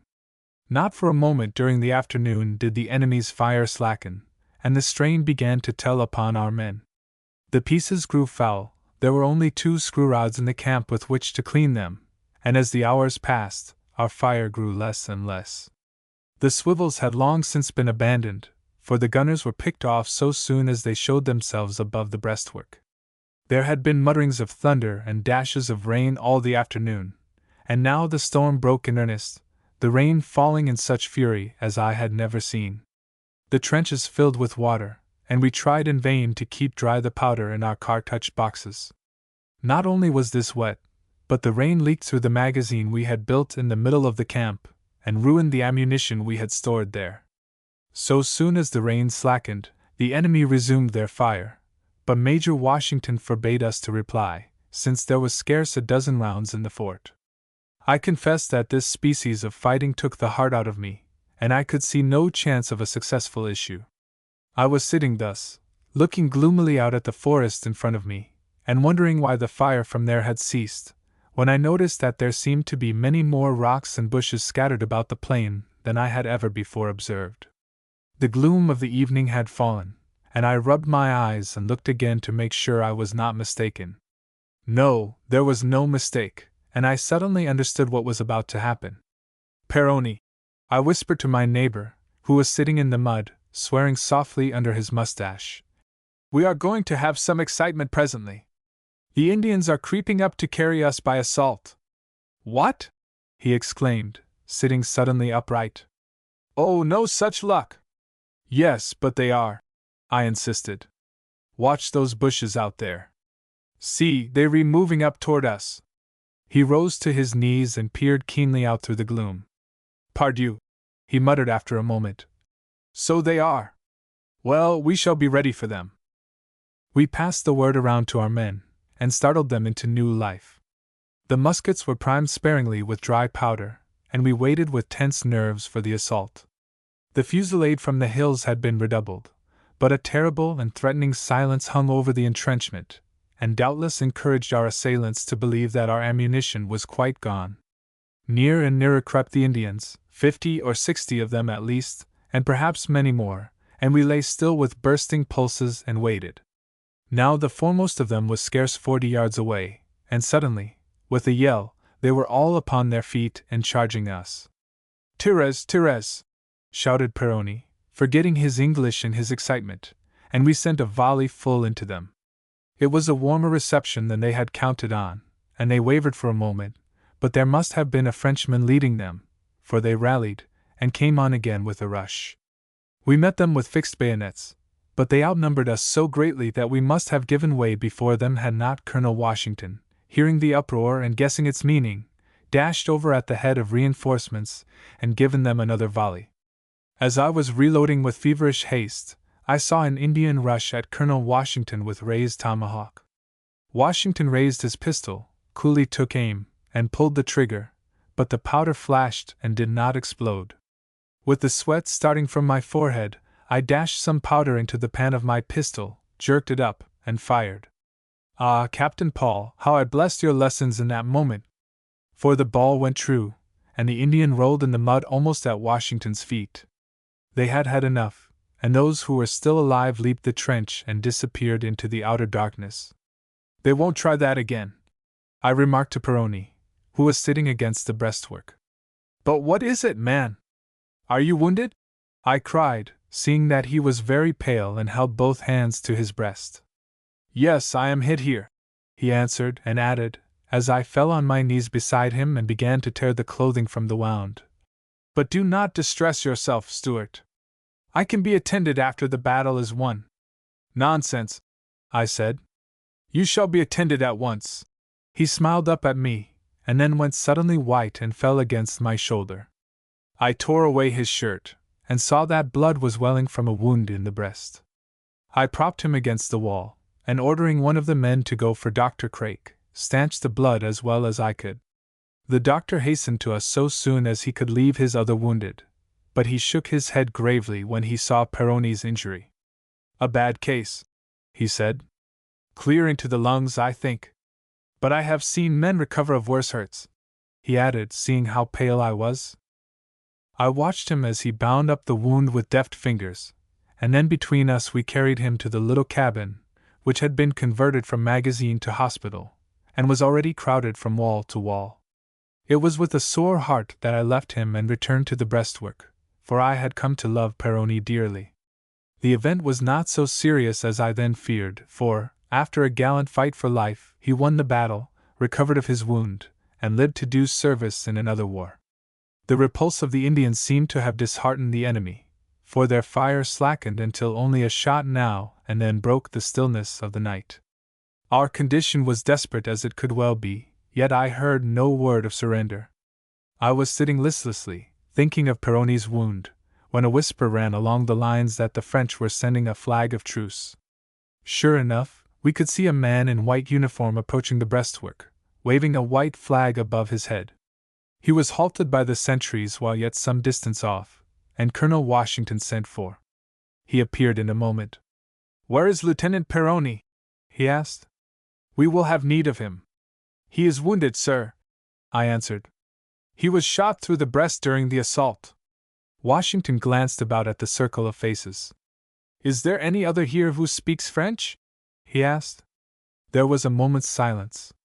"Why, sir," said Vanbrum at last, "I have managed to pick up the fag ends of a good many languages during my life, and I can jabber French a little." "Very well," and Washington motioned him forward. "Mount the breastwork and ask this fellow what he wants." Vanbrum did as he was bid, and there was a moment's high-toned conversation between him and the Frenchman. "He says, sir," said Vanbrum, "that he has been sent by his commander, M. Coulon-Villiers, to propose a parley." Washington looked at him keenly. "And he wishes to enter the fort?" "He says he wishes to see you, sir." Washington glanced about at the mud-filled trenches, the ragged, weary men, the haggard faces of the officers, the dead scattered here and there along the breastwork, and his face grew stern. "'Tis a trick!" he cried. "He wishes to see how we are situated. Tell him that we do not care to parley, but are well prepared to defend ourselves against any force the French can muster." I gasped at the audacity of the man, and the Frenchman was doubtless no less astonished. He disappeared into the forest, but half an hour later again approached the fort. Vanbrum's services as interpreter were called for a second time, and there was a longer parley between him and the messenger. "He proposes," said Vanbrum, when the talk was finished, "that we send 2 officers to meet 2 French officers, for the purpose of agreeing upon articles of capitulation. M. Coulon-Villiers states that he is prepared to make many concessions, and he believes this course will be for the advantage of both parties." Washington looked around at the officers grouped about him. "It is clear that we must endeavor to make terms, gentlemen," he said. "The morning will disclose our plight to the enemy, and it will then be no longer a question of terms, but of surrender. At present they believe us capable of defense, hence they talk of concessions. What say you, gentlemen?" There was nothing to be said except to agree, and Vanbrum and Captain Stephen were sent out to confer with the French. They returned in the course of an hour, bringing with them the articles already signed by Coulon-Villiers, and awaiting only Colonel Washington's ratification. Vanbrum read them aloud by the light of a flickering candle, and we listened in silence until he had finished. They were better than we could have hoped, providing that we should march out at daybreak with all the honors of war, drums beating, flags flying, and match lighted for our cannon, that we should take with us our baggage, be protected from the Indians, and be permitted to retire unmolested to Virginia, in return for which we were to release all the prisoners we had taken a few days before. And as they were already on their way to the colony, should leave 2 officers with the French as hostages, until the prisoners had been delivered to them. There was a moment's silence when Vanbrum had finished reading, and then, without raising his head, Colonel Washington signed, and threw the pen far from him. Then he arose and walked slowly to his quarters, and I saw him no more that night. Captain Mackay insisted also that he must sign the paper, and, to my intense disgust, wrote his name in above that of our commander. There was little sleep for any of us that night, and I almost envied Peroni tossing on his blanket, oblivious to what was passing about him. Vanbrum and Robert Stobo were appointed to accompany the French back to the Ohio, to remain there as hostages, and we all shook hands with them before they went away through the darkness toward the French camp. But the night passed, and at daybreak we abandoned the fort and began the retreat, carrying our sick and wounded on our backs, since the Indians had killed all our horses. Most of our baggage was perforce left behind, and the Indians lost no time in looting it. That done, they pressed threateningly upon our rear, so that an attack seemed imminent, nor did the French make any effort to restrain them, but we held firm, and the Indians finally drew off and returned to the fort, leaving us to cover as best we might those weary miles over the mountains. By the promise of 10 pistoles, I had secured 2 men to bear Peroni between them on a blanket, but 'twas impossible to treat all the wounded so, and the fainting men staggered along under their screaming burdens, falling sometimes, and lying where they fell from sheer exhaustion. What Colonel Washington's feelings were I could only guess. He strode at the head of the column, his head bowed on his breast, his heart doubtless torn by the suffering about him, and saying not a word for hours together, nor did any venture to approach him. I doubt if ever in his life he will be called upon to pass through a darker hour than he did on that morning of the 4th of July, 1754. Through no fault of his, the power of England on the Ohio had been dealt a staggering blow, and his pride and ambition crushed into the dust. What need to tell of that weary march back to the settlements, the suffering by the way, the sorry reception accorded us, the consternation caused by the news of French success? At Winchester we met 2 companies from North Carolina which had been marching to join us, and these were ordered to Will's Creek, to establish a post to protect the frontier from the expected Indian aggression. Captain Mackay and his men remained at Winchester, while our regiment returned to Alexandria to rest and recruit. As for me, I was glad enough to put off the harness of war and make the best of my way back to Riverview, saddened and humbled by this first experience, which was so different from the warfare of which I had read and dreamed, with its bright pageantry, its charges and shock of arms, its feats of single combat. Fate willed that I was yet to see another, trained on the battlefields of Europe, humbled in the dust by these foes whom I found so despicable, and the soldiers of the king taught a lesson they were never to forget. One word more. Perhaps I have been unjust to Captain Mackay and his men. Time has done much to soften the bitterness with which their conduct filled me, and as I look back now across the score of years that lie between, I can appreciate to some degree their attitude toward our commander. Certainly it might seem a dangerous thing to entrust an enterprise of such moment to a youth of 22, with no knowledge of warfare but that he had gained from books.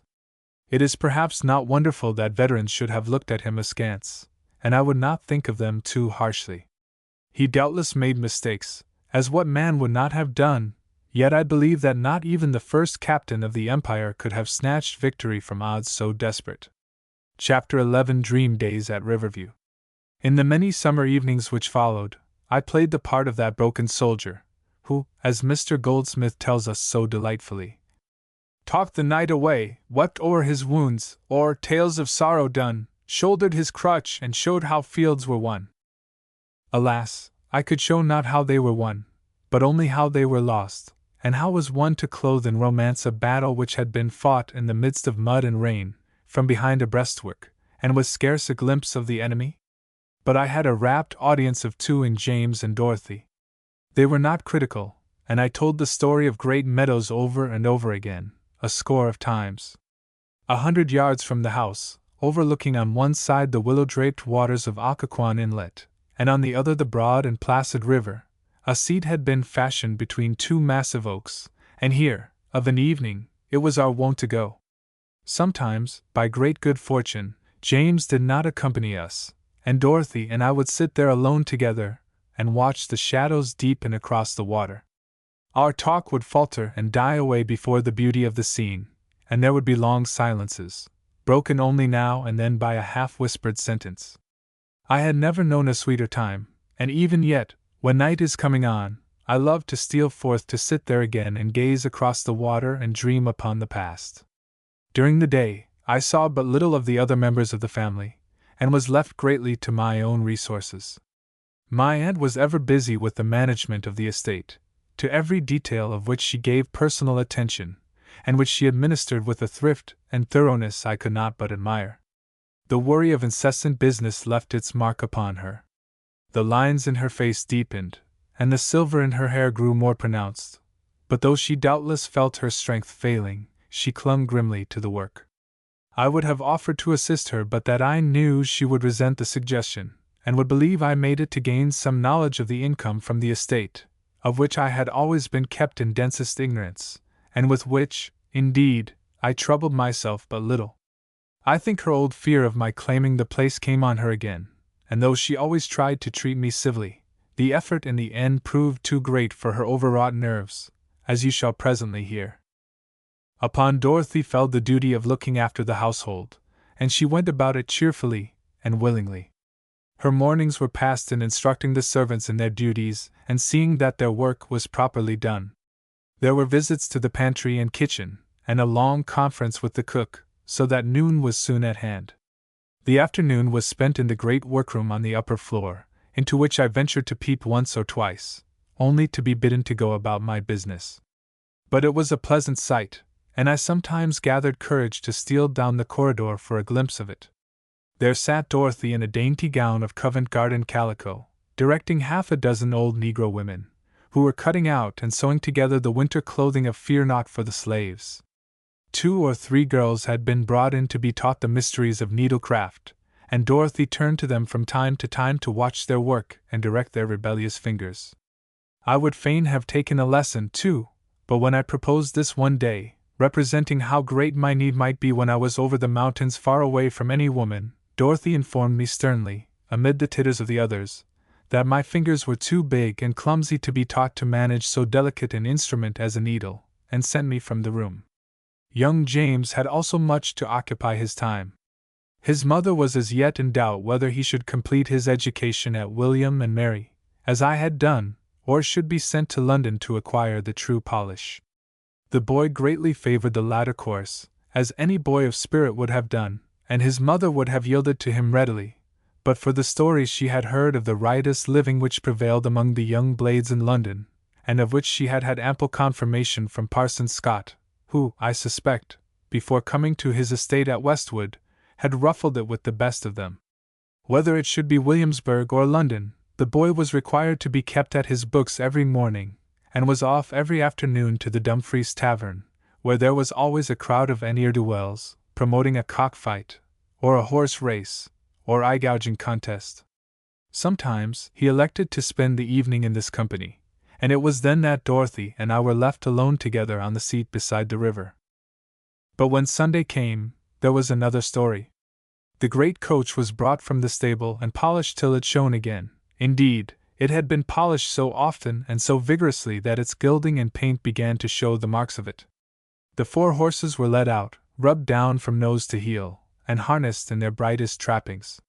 The driver, footman, and 2 outriders donned their liveries, in which they were the envy of all the other servants, and the coach was driven around to the front of the house, from which presently emerged Madame Stuart, in a stately gown of flowered calamanco, her fan and gold pomander in her hand.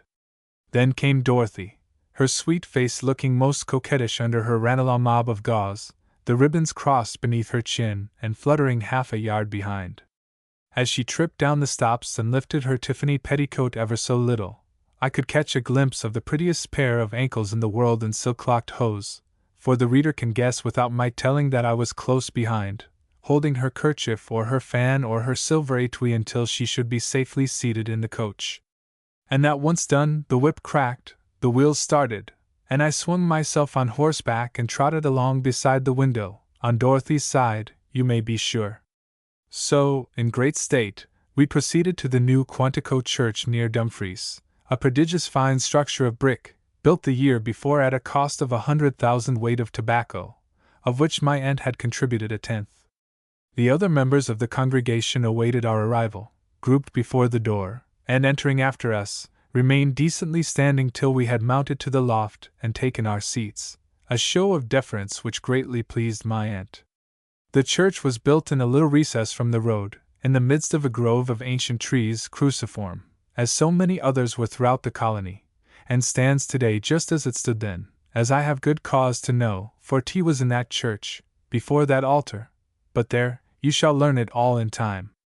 Dr. Scott was a goodly preacher, but the one portion of the service for me was the singing, when I might stand beside Dorothy and listen to her voice. She sang with whole heart and undivided mind, recking nothing of me standing spellbound there. Indeed, I think the pastor shrewdly saw that her singing was a means of grace no less than his expounding, and he never failed to journey to Riverview on a Friday to talk over with her what should be her part in the service on the coming Sunday. Nor did I ever know her to refuse this labor, not because she was vain of her power, but because she saw the good it did. The service once over, there were greetings to exchange, the news of the neighborhood to talk over, crops to discuss, and what not. My heart would burn within me as I saw the men buzzing about Dorothy like flies about a dish of honey, though my jealousy was lightened when I saw that while she had a gay word for each of them, she smiled on all alike. The minx could read my mind like an open book, whether I was moping in one corner of the churchyard or on the bench beside her, and she loved to tease me by pretending great admiration for this man or that, and consulting me about him as she would have done a brother. Which, I need hardly say, annoyed me vastly. The gossip over, we drove home again to lunch, after which, on the wide veranda or the bench by the river's edge, I would read Dorothy some bits of Mr. Addison or Mr. Pope, which latter she could not abide, though his pungent verses fell in exceeding well with my melancholy humor.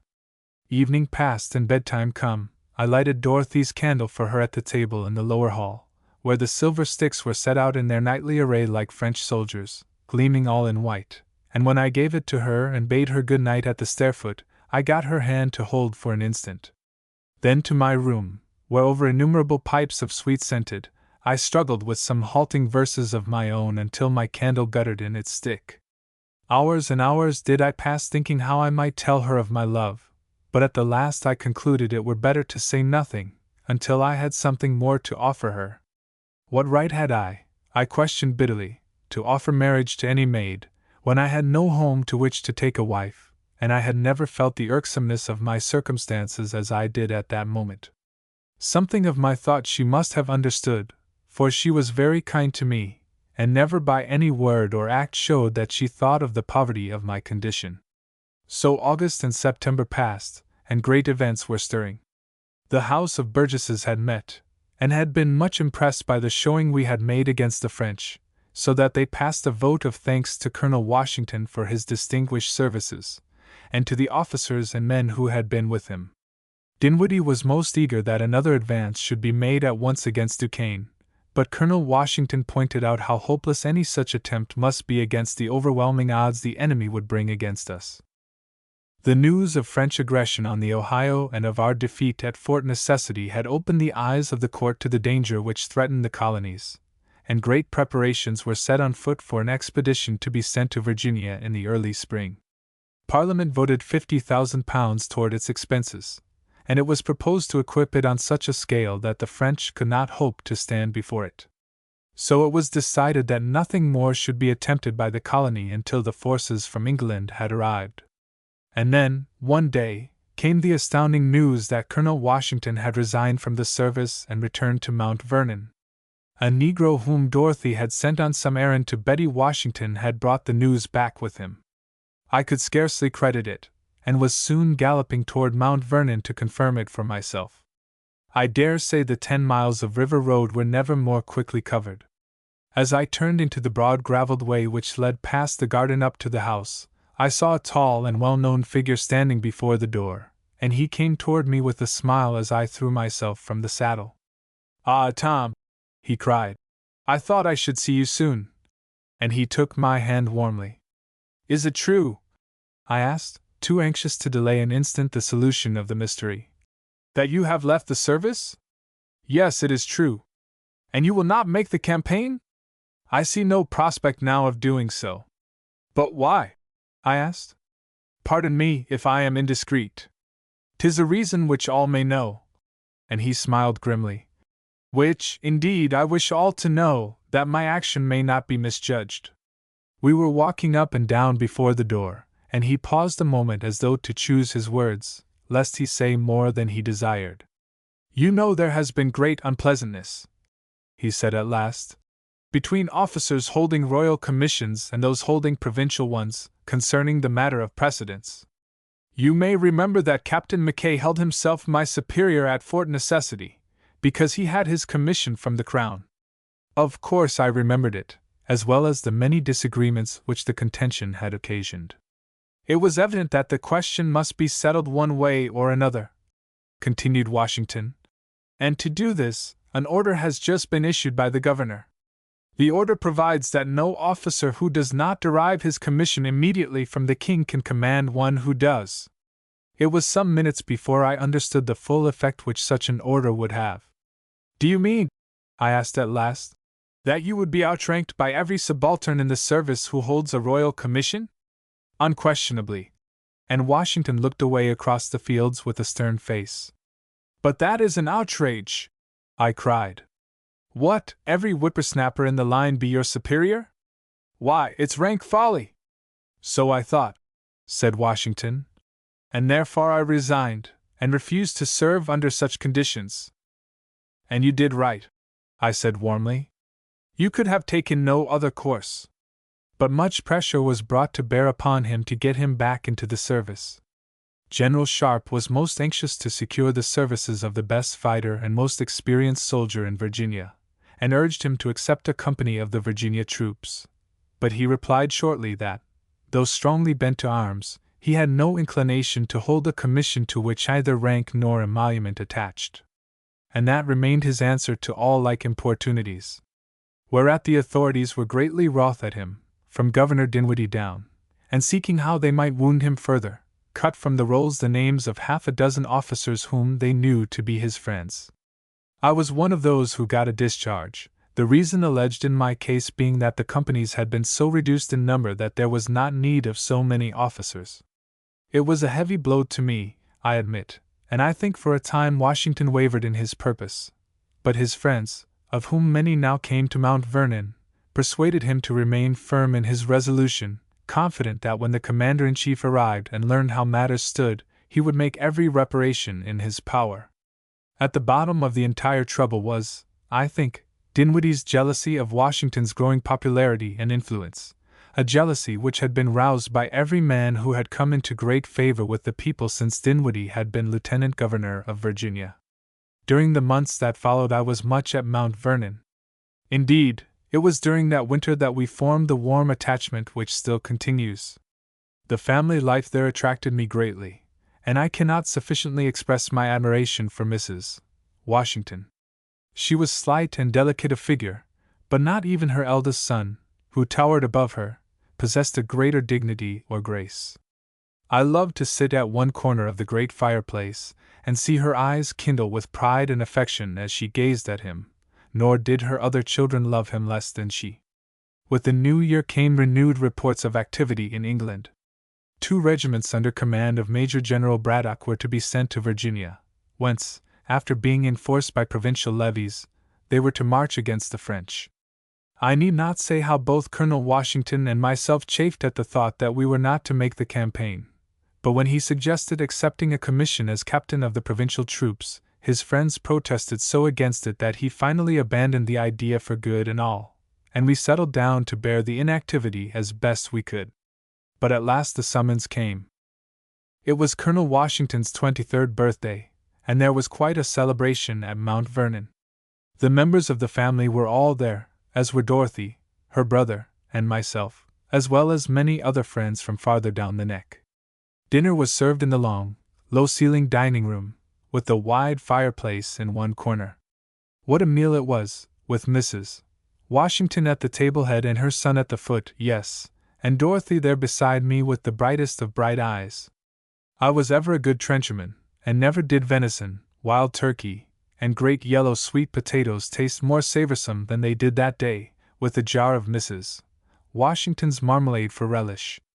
At the end came Pompey with a great steaming bowl of flip, and as the mugs were filled and passed from hand to hand, Dorothy and Betty Washington plunged in the red-hot irons with great hissing and sizzle and an aroma most delicious. We pledged our hosts, the ladies sipping from our cups, need I say who from mine, with little startled cries of agitation when the liquor stung them. Then they left us to our pipes. But before the smoke was fairly started, there came the gallop of a horse up the roadway past the kitchen garden, and a moment later the great brass knocker was plied by a vigorous hand. We sat in mute expectancy, and presently old Pompey thrust in his head. "Gentleman TCU, sah," he said to Colonel Washington. "Show him in here, Pomp," said the colonel, and a moment later one of the governor's messengers entered, booted and spurred, his clothing splashed with mud. "I have a message for you from the governor, Colonel Washington," he said, saluting, and holding out a letter bearing the governor's great seal. Washington took it without a trace of emotion, though I doubt not his heart was beating as madly as my own. "Sit down, sir," he said heartily to the messenger, "and taste our punch. I am sure you will find it excellent." And when he had seen him seated and served, he turned away to the window and opened the letter. I watched him eagerly as he read it, and saw a slow flush steal into his cheeks. "There is nothing here I may not tell, gentlemen," he said after a moment, turning back to the group about the table. "Governor Dinwiddie writes me that General Braddock and the first of the transports have arrived safely off Hampton, and that he desires me to meet him in Williamsburg as soon as possible, as he thinks my knowledge of the country may be of some value. I shall start in the morning," he added, turning to the messenger. "I trust you will remain and be our guest till then." "Gladly," answered the man, "and ride back with you." So it was settled. We were not long away from the women after that, for they must hear the great news. Colonel Washington refused to speculate about it, but I was certain he was to be proffered some employment in the coming campaign commensurate with his merit. The afternoon passed all too quickly, and the moment came for us to start back to Riverview. Dorothy ran upstairs to don her safeguard, the horses were brought out, and James and I struggled into our coats. Dorothy was back in a moment, kissed Mrs. Washington and Betty, and I helped her adjust her mask and lifted her to the saddle. I felt my cheeks burning as I turned to bid goodbye to Colonel Washington, who had followed us from the house. "If it should be an appointment," I began, as I grasped his hand. "You may be sure I shall not forget you, Tom," he said, smiling down into my eager face. "I think it very likely that we shall march together to fight the French." And those last words rang in my ears all the way back to Riverview. Chapter 12. Dorothy makes her choice. I had been much from home during the winter, and, engrossed in my own thoughts, had taken small account of what was passing, but I soon found enough to occupy me. Dorothy had spent a month at Mount Pleasant, the seat of the Lees, some distance down the river, and when she returned, I soon began to suspect that she had left her heart there, for one day there came riding up to Riverview Mr. Willoughby Newton, whose estate was near Mount Pleasant, and the way that Dorothy blushed when she welcomed him aroused my ire at once. Now Mr. Willoughby Newton was a very handsome and proper gentleman, and on his broad acres grew some of the sweetest tobacco that ever left Virginia. But I could scarce treat him civilly, which only shows what an insufferable puppy I still was, and I made myself most miserable. His learning was more of the court and camp than of the bookshelf, a defect which I soon discovered, and I loved to set him tripping over some quibble of words, a proceeding which amused me vastly, though my mirth was shared by none of the others who witnessed it. In fact, Madame Stuart was partial to the man from the first, in which I do not blame her, for a better match could not have been desired for her daughter. She made him see his welcome, and he doubtless thought the road to Dorothy's heart a fair and easy one. I certainly thought so, and I spent my days in moping about the place, cutting a most melancholy and unattractive figure. I can look back now with a smile upon those days, realizing what a ridiculous sight I must have been, but at the time, their tragedy was for me a very real and living one. Newton had passed some years in London, and had picked up there the graces of the court, as well as much of its frippery gossip, which latter he was fond of retailing, to my great disgust, but to the vast entertainment of the ladies, who found no fault with it, though it was 4 or 5 years old. He could tell a story well and turn a joke to a nicety, a fact which I was at that time far from admitting, and under other circumstances I should have found him a witty and amusing friend. I think he soon saw what my feelings were. Indeed, even a more obtuse man would have had no difficulty in understanding them, and he treated me with a good-humored condescension which irritated me beyond measure. And yet, unquestionably, it was the only treatment my behavior merited. The climax came one evening after dinner. We had both, perhaps, had a glass of wine too much before we joined the ladies. Certainly, no words had passed between us when they had left the table, and there was nothing to do but drink, which we did with moody perseverance.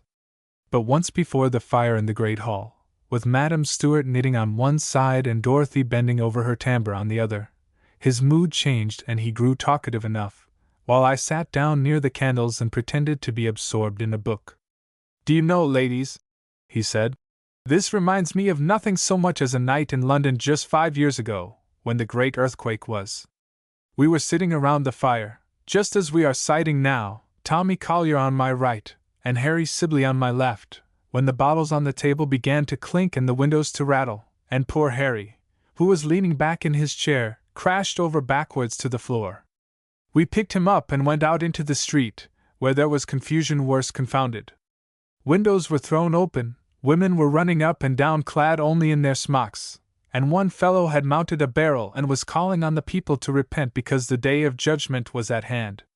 Somebody predicted there would be another earthquake in a week, and so the next day the people began to pour out of town, not because they were frightened, but Lord, the weather is so fine, they said, one can't help going into the country. You found the country very pleasant, Mr. Newton, I dare say," I remarked, looking up from my book. He did not at once understand the meaning of my question, but Dorothy did, and flushed crimson with anger. The sight of her disapproval and Madame Stuart's frowning face maddened me. "No," he said slowly, after a moment. "I did not leave the city, but hundreds of people did. Within 3 days, over 700 coaches were counted passing Hyde Park Corner, with whole families going to the country.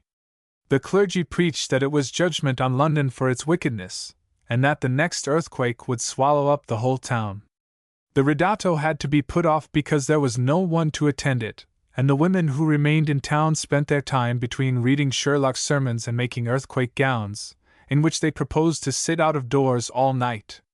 "Pray, what was the color of your gown, Mr. Newton?" I inquired, with a polite show of interest. Newton rose slowly from his chair and came toward me. "Am I to understand that you mean to insult me, sir?" he asked, when he had got quite near.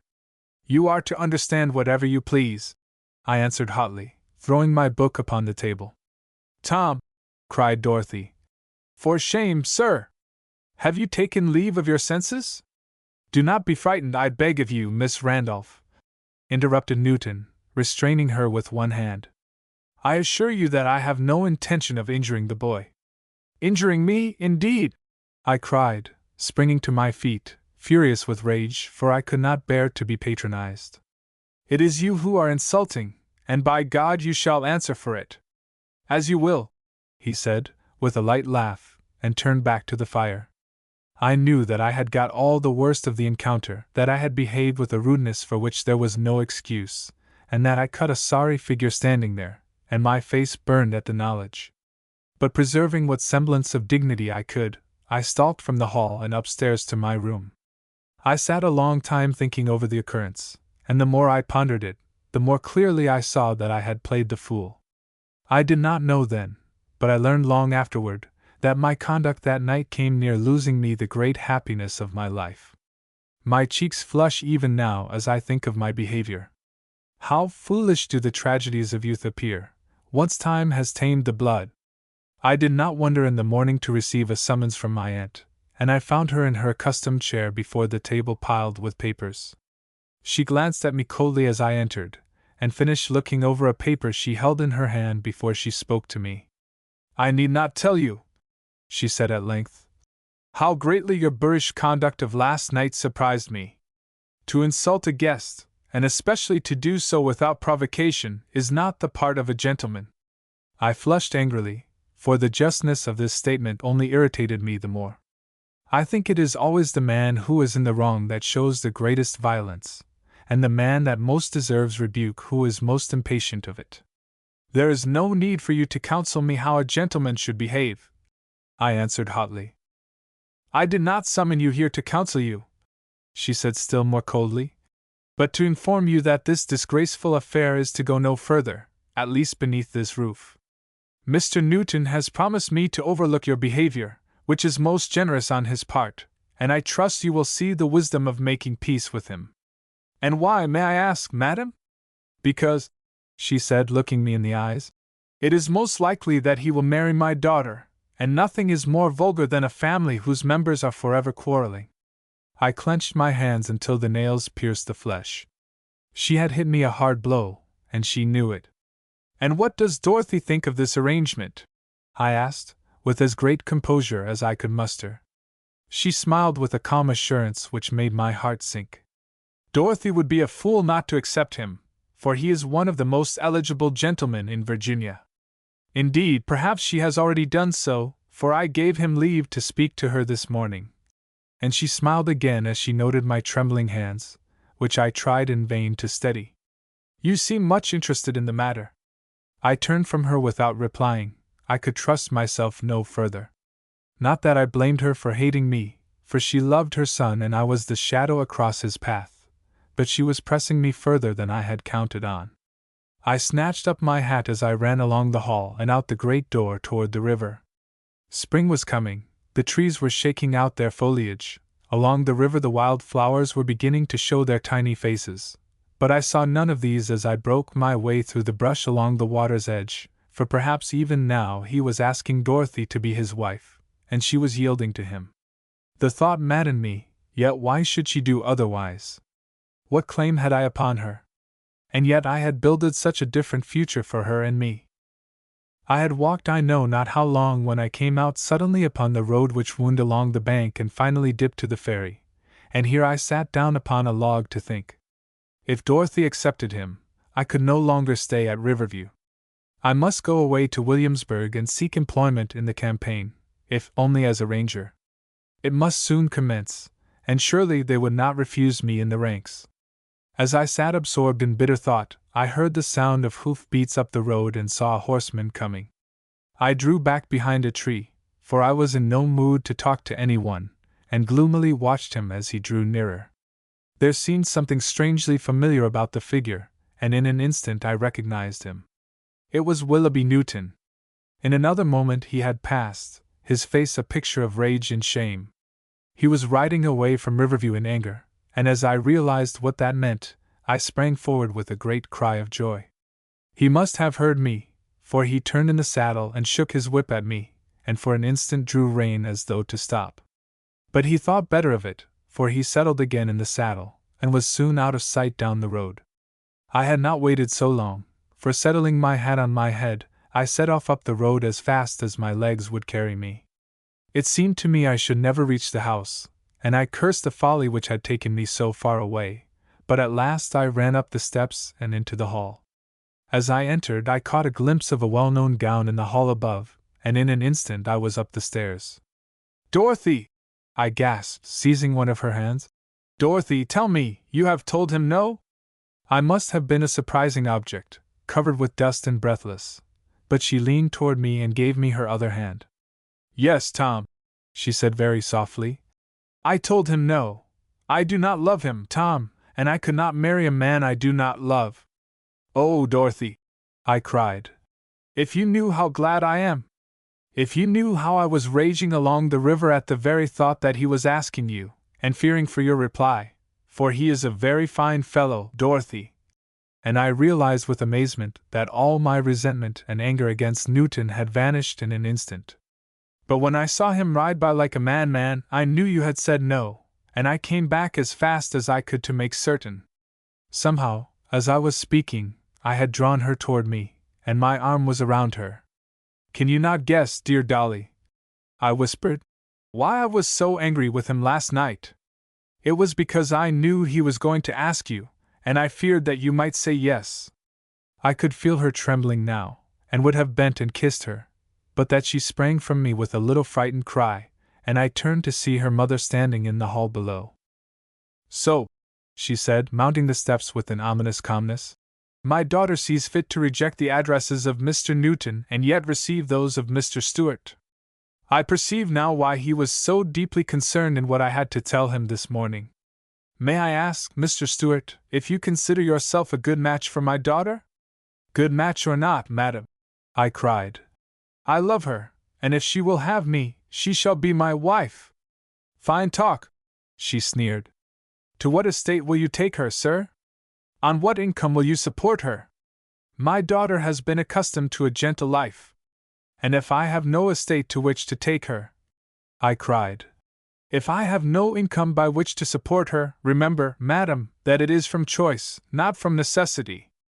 I could have bit my tongue the moment the words were out. Her anger had carried her further than she intended going, but for my ungenerous retort there was no excuse. "Am I to understand this is a threat?" she asked, very pale, but quite composed. "No, it is not a threat," I answered. "The words were spoken in anger, and I am sorry for them. I have already told you my intentions in that matter, and have no purpose to change my mind. I will win myself a name and an estate, and then I will come back and claim your daughter. We shall soon both be of age." She laughed bitterly. "Until that day, then, Mr. Stewart," she said, "I must ask you to have no further intercourse with her. Perhaps at Williamsburg you will find a more congenial lodging while you are making your fortune." My blood rushed to my face at the insult, and I could not trust myself to answer.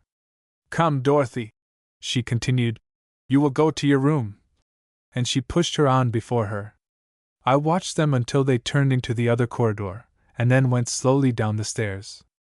As I emerged upon the walk before the house, I saw a Negro riding up, whom I recognized as one of Colonel Washington's servants.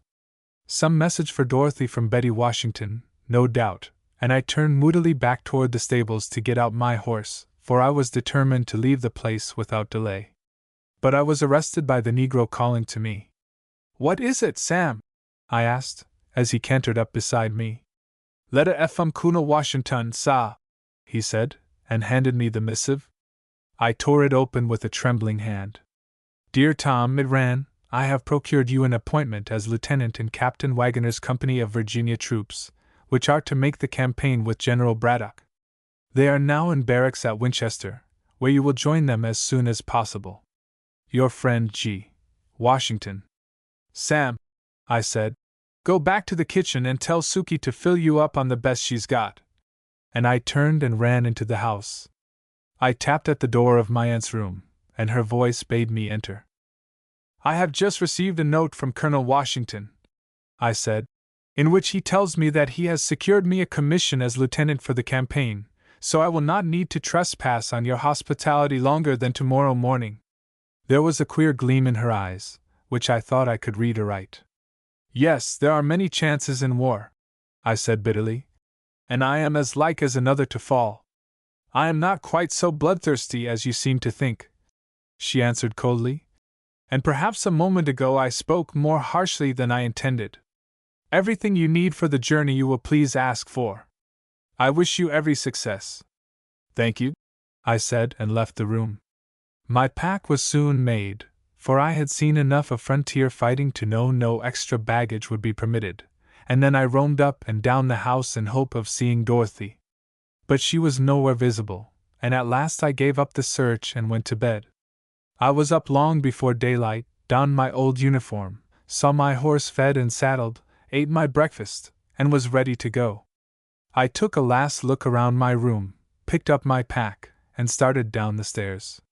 "Tom!" whispered a voice above me, and I looked up and saw her. "Quick, quick!" she whispered. "Say goodbye." "Oh, my love!" I cried, and I drew her lips down to mine. "And you will not forget me, Tom?" she said. "I shall pray for you every night and morning till you come back to me. Goodbye." "Forget you, Dolly? Nay, that will never be." And as I rode away through the bleak gray morning, the mist rolling up from hill and river disclosed a world of wondrous fairness. Which brings me back again to the camp at Winchester, but what a journey it has been! As I look back, nothing strikes me so greatly as the length of the way by which I have come. I had thought that some dozen pages at the most would suffice for my introduction, but memory has led my pen along many a bypath, and paused beside a score of half-forgotten landmarks. Well, as it was written, so let it stand, for my heart is in it. Chapter 13. Lieutenant Allen shows his skill. The days dragged on at Winchester, as days in camp will, and I accepted no more invitations to mess with the officers of the line. Indeed, I received none, and we provincial officers kept to ourselves. Major Washington had returned to Mount Vernon, but I found many of my old friends with the troops, so had no lack of company.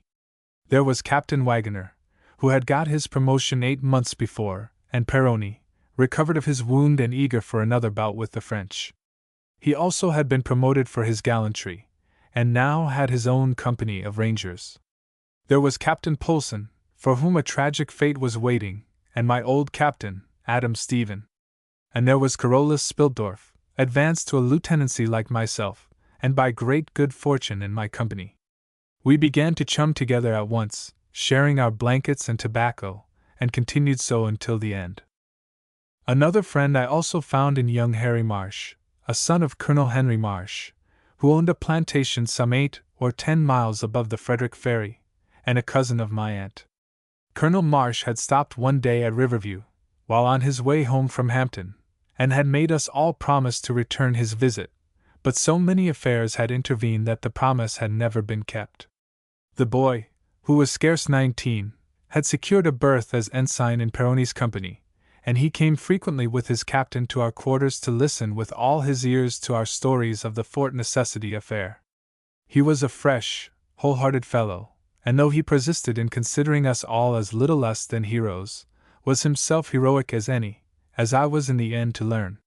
We were a hearty and good-tempered company, and spent our evenings together most agreeably, discussing the campaign and the various small happenings of the camp. But as Spiltdorf shrewdly remarked, we were none of us so sanguinary as we had been a year before. I have since observed that the more a man sees of war, the less his eagerness for blood. From Lieutenant Allen I kept aloof as much as possible, and he on his part took no notice whatever of me. Some rumor of my affair with him had got about the camp, but as either of us would say a word concerning it, it was soon forgot in the press of greater matters. Whatever Allen's personal character may have been, it is not to be denied that he labored with us faithfully, though profanely, drilling us up and down the camp till we were near fainting in the broiling sun, or exercising us in arms for hours together, putting us through the same movement 100 times, till we had done it to his satisfaction. We grumbled, of course, among ourselves, but at the end of another fortnight the result of his work began to be apparent, and Sir Peter Halket, when he inspected us just before starting for Fort Cumberland, as the fortification at Will's Creek was named, expressed himself well pleased with the progress we had made. For the order to advance came at last, and after a 2 weeks' weary journey along the road which had been widened for the passage of wagons and artillery, we reached our destination and went into quarters there. The barracks were much better appointed than were the ones at Winchester, for this was to be the rendezvous of the entire force, and the independent companies which Colonel Washington had stationed here the previous summer had been at work all winter clearing the ground and building the fort. They had cleared a wide space in the forest, and on a little hill some 200 yards from Will's Creek and 400 from the Potomac, had erected the stockade.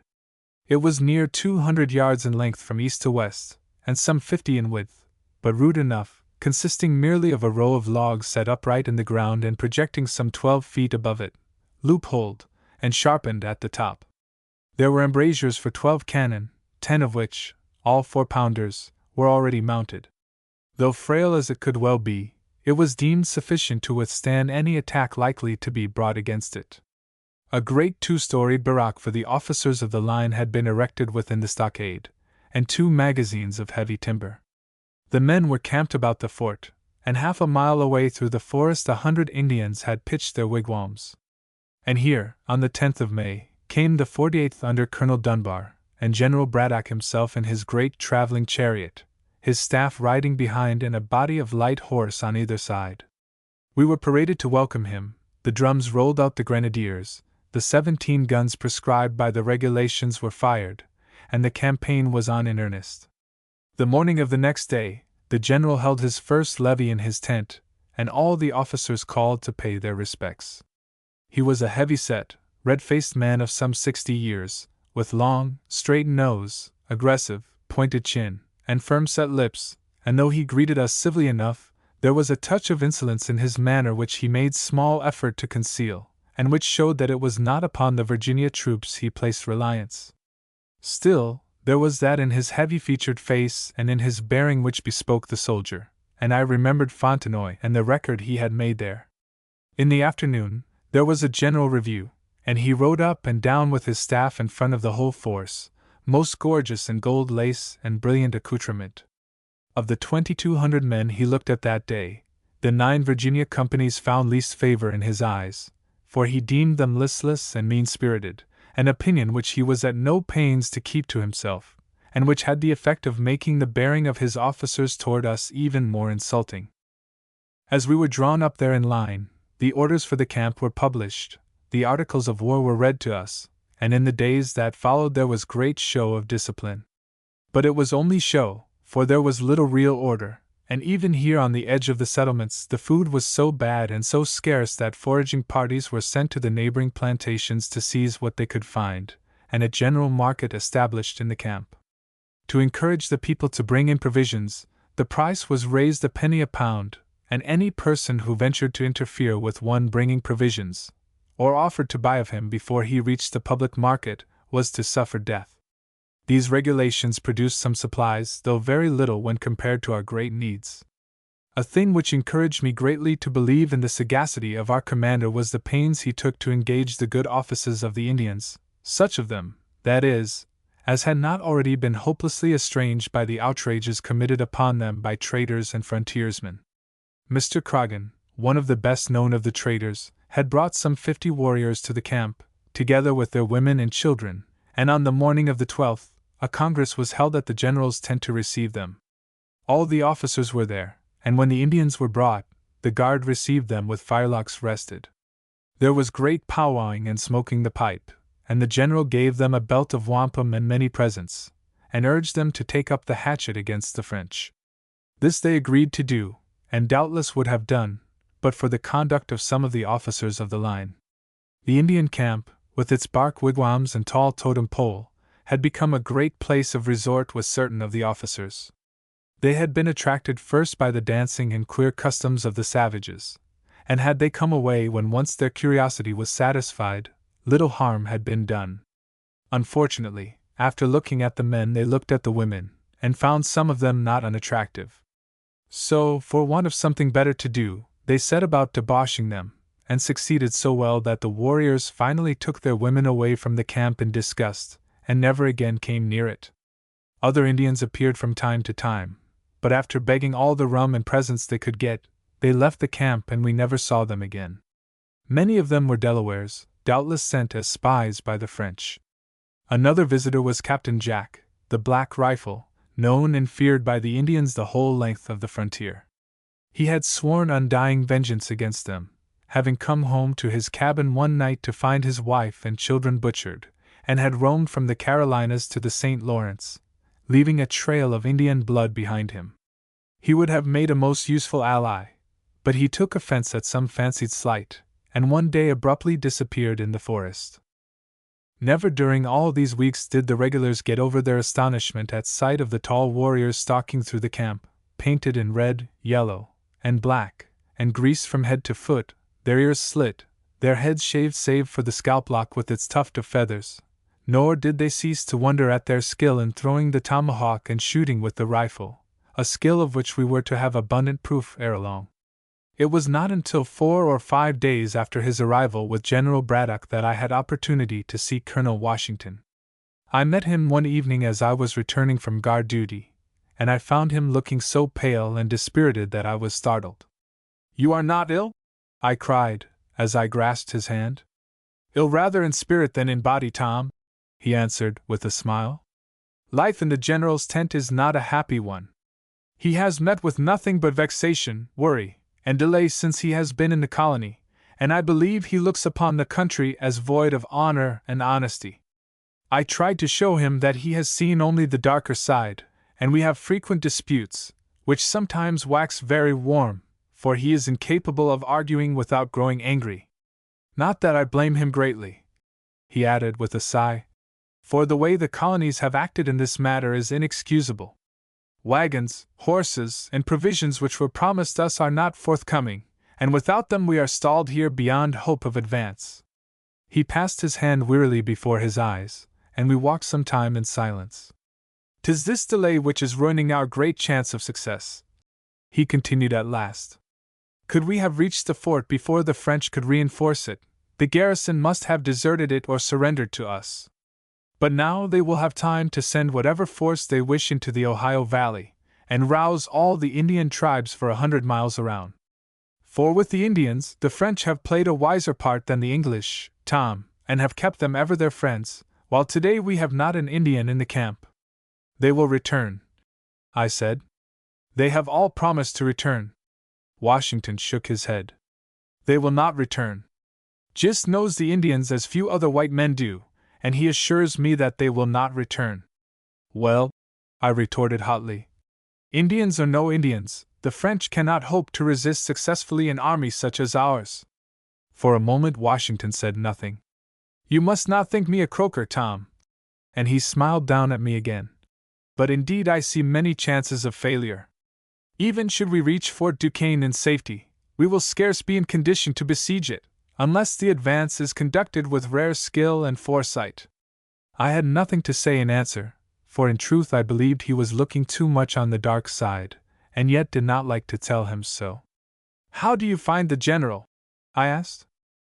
"A proud, obstinate, brave man," he said.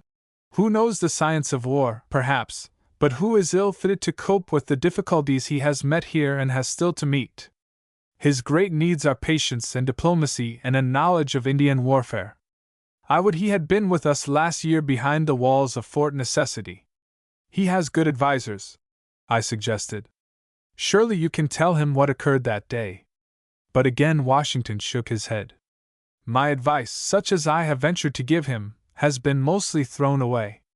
But his two other aides are good men, Captain Orme and Captain Morris, and may yet bring him to reason. The General's Secretary, Mr. Shirley, is also an able man, but knows nothing of war. Indeed, he accepted the position to learn something of the art, but I fancy is disgusted with what knowledge he has already gained. As to the other officers, there is little to say. Some are capable, but most are merely insolent and ignorant, and all of them aim rather at displaying their own abilities than strengthening the hands of the general. In fact, Tom, I have regretted a score of times that I ever consented to make the campaign. But if you had not, where should I have been? I protested. At least, you had been in no danger from Lieutenant Allen's sword. He laughed. I have heard many stories of his skill since I have been in camp, and perhaps it is as well he was in wine that night, and so not at his best. How has he used you since? Why, in truth, I said, somewhat nettled at his reference to Allen's skill, he has not so much as shown that he remembers me. But I shall remind him of our engagement once the campaign is ended, and shall ask my second to call upon him. Washington laughed again, and I was glad to see that I had taken his mind off his own affairs. I shall be at your service then, Tom, he said. Remember, he is one of the best swordsmen in the army, and you will do well to keep in practice. Do not grow overconfident. And he bade me goodbye and turned back to the general's quarters. I thought his advice well given, and the very next day, to my great delight, found in Captain Polson's company John Langlade, the man of whom I had taken a dozen lessons at Williamsburg. He was very ready to accept the chance to add a few shillings to his pay, so for an hour every morning we exercised in a little open space behind the stockade. I soon found with great satisfaction that I could hold my own against him, though he was accounted a good swordsman, and he complimented me more than once on my strength of wrist and quickness of eye. We were hard at it one morning, when I heard someone approaching, and glancing around, saw that it was Lieutenant Allen. I flushed crimson with chagrin, for that he guessed the reason of my diligence with the foils, I could not doubt. But I continued my play as though I had not seen him, and for some time he stood watching us with a dry smile. Very pretty, he said at last, as we stopped to breathe. If all the Virginia troops would spend their mornings to such advantage, I should soon make soldiers of them despite themselves. Rapier play is most useful when one is going to fight the French, who are masters at it. I fear my own arm is growing rusty, he added carelessly. Lend me your foil a moment, Lieutenant Stewart. I handed it to him without a word, wondering what the man would be at. He took it nonchalantly, tested it, and turned to Langlade. Will you cross with me? He said, and as Langlade nodded, he saluted and they engaged. Almost before the ring of the first parade had died away, Langlade's foil was flying through the air, and Allen was smiling blandly into his astonished face. An accident, I do not doubt, he said coolly. Such accidents will happen sometimes. Will you try again? Langlade pressed his lips together, and without replying, picked up his foil. I saw him measure Allen with his eye, and then they engaged a second time. For a few moments, Allen contented himself with standing on the defensive, parrying Langlade's savage thrusts with a coolness which nothing could shake and an art that was consummate. Then he bent to the attack, and touched his adversary on breast and arm and thigh, his point reaching its mark with ease and seeming slowness. Really, I must go, he said at length. The bout has done me a world of good. I trust you will profit by the lesson, Lieutenant Stewart. And he handed me back my foil, smiled full into my eyes, and walked away. We both stared after him, until he turned the corner and was out of sight. He's the devil himself, gasped Langlade, as our eyes met. I have never felt such a wrist. Did you see how he disarmed me? 'Twas no accident. My fingers would have broken in an instant more, had I not let go the foil. Who is he? Lieutenant Allen, of the 44th. I answered as carelessly as I could. Langlade fell silent a moment. I have heard of him, he said at last. I do not wonder he disarmed me. 'Twas he who met the Comte d'Artois, the finest swordsman in the French Guards, in a little wood on the border of Holland, one morning, over some affair of honor. They had agreed that it should be to the death. And what was the result? I questioned, looking out over the camp as though little interested in the answer. Can you doubt? Asked Langlade. Allen returned to England without a scratch, and his opponent was carried back to Paris with a sword thrust through his heart, and buried beside his royal relatives at St. Denis. I pity any man who is called upon to face him. He has need to be a master. I nodded gloomily, put up the foils, and returned to my quarters, for I was in no mood for further exercise that morning.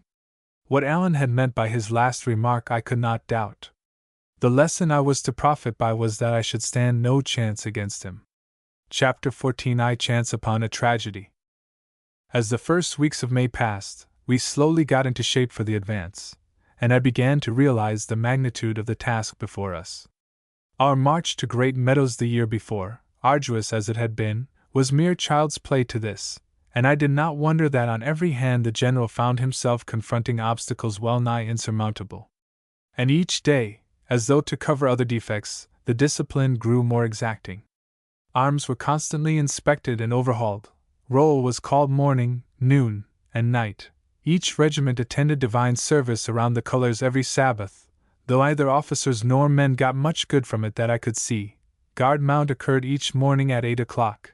Every man was supplied with 24 rounds and extra flints, and also a new shirt, a new pair of stockings and of shoes, and Osnabrück waistcoats and breeches, the heat making the others insupportable, and with bladders for their hats.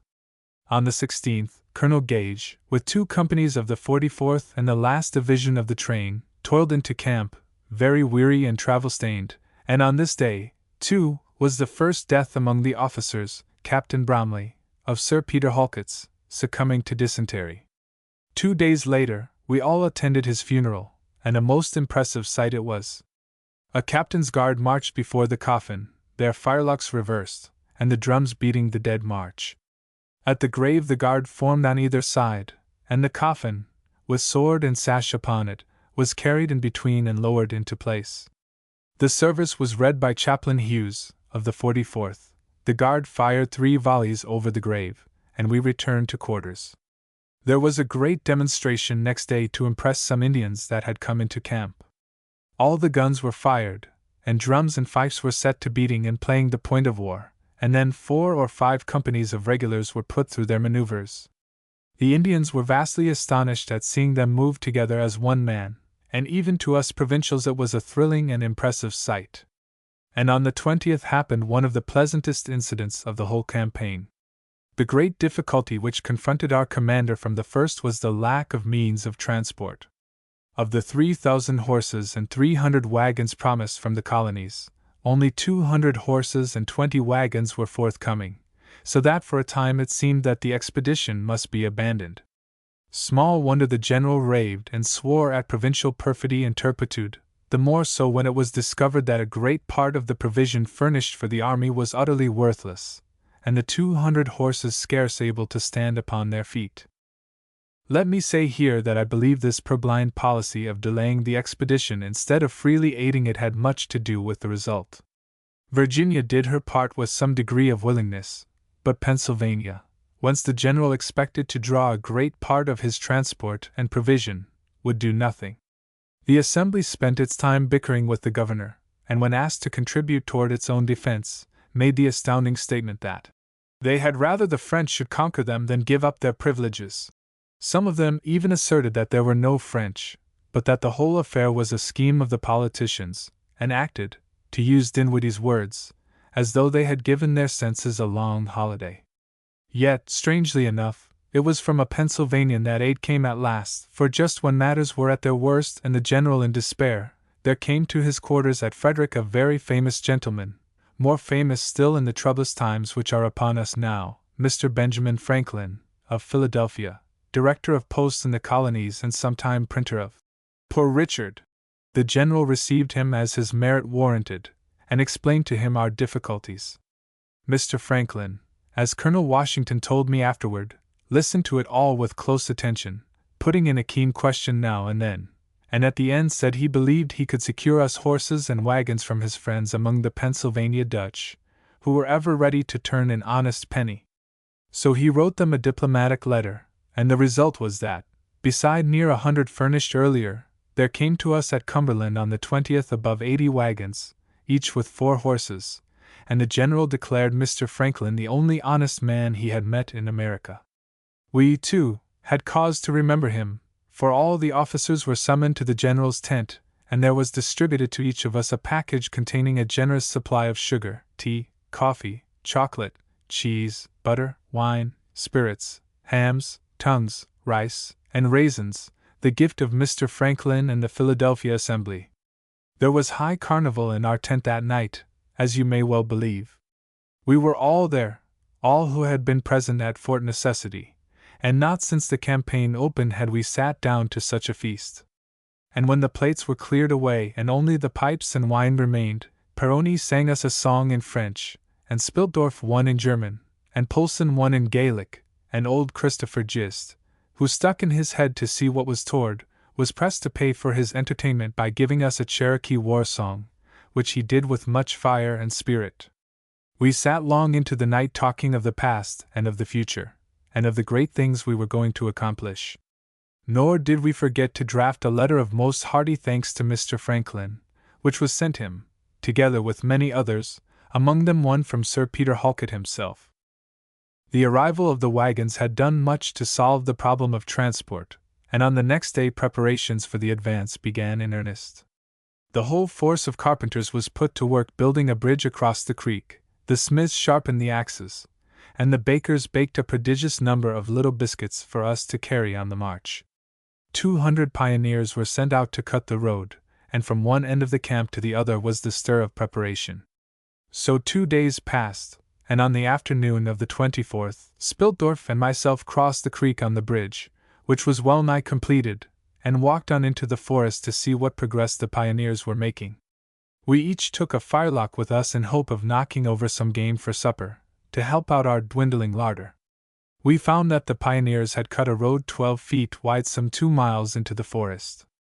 It was a mere tunnel between the trees, whose branches overtopped it with a roof of green, but it had been leveled with great care, more care than I thought necessary, and would give smooth going to the wagons and artillery. We reached the end of the road, where the axemen were laboring faithfully, and after watching them for a time, were turning back to camp, when Spiltdorf called my attention to the peculiar appearance of the ground about us. We were in the midst of a grove of chestnuts, and the leaves beneath them for rods around had been turned over and the earth freshly raked up. "What under heaven could have caused that?" asked Spiltdorf. "Wild turkeys," I answered quickly, for I had often seen the like under beeches and oaks as well as chestnuts. "Come on," I added. "Perhaps they are not far away." "All right," said Spiltdorf. "A wild turkey would go exceeding well on our table." And he followed me into the forest. The turkeys had evidently been frightened away by the approach of the pioneers, and had stopped here and there to hunt for food, so that their track was easily followed. I judged they could not be far away, and was looking every moment to see their blue heads bobbing about among the underbrush, when I heard a sharp fusillade of shots ahead. "Somebody's found 'em!" I cried. "Come on! Perhaps we can get some yet."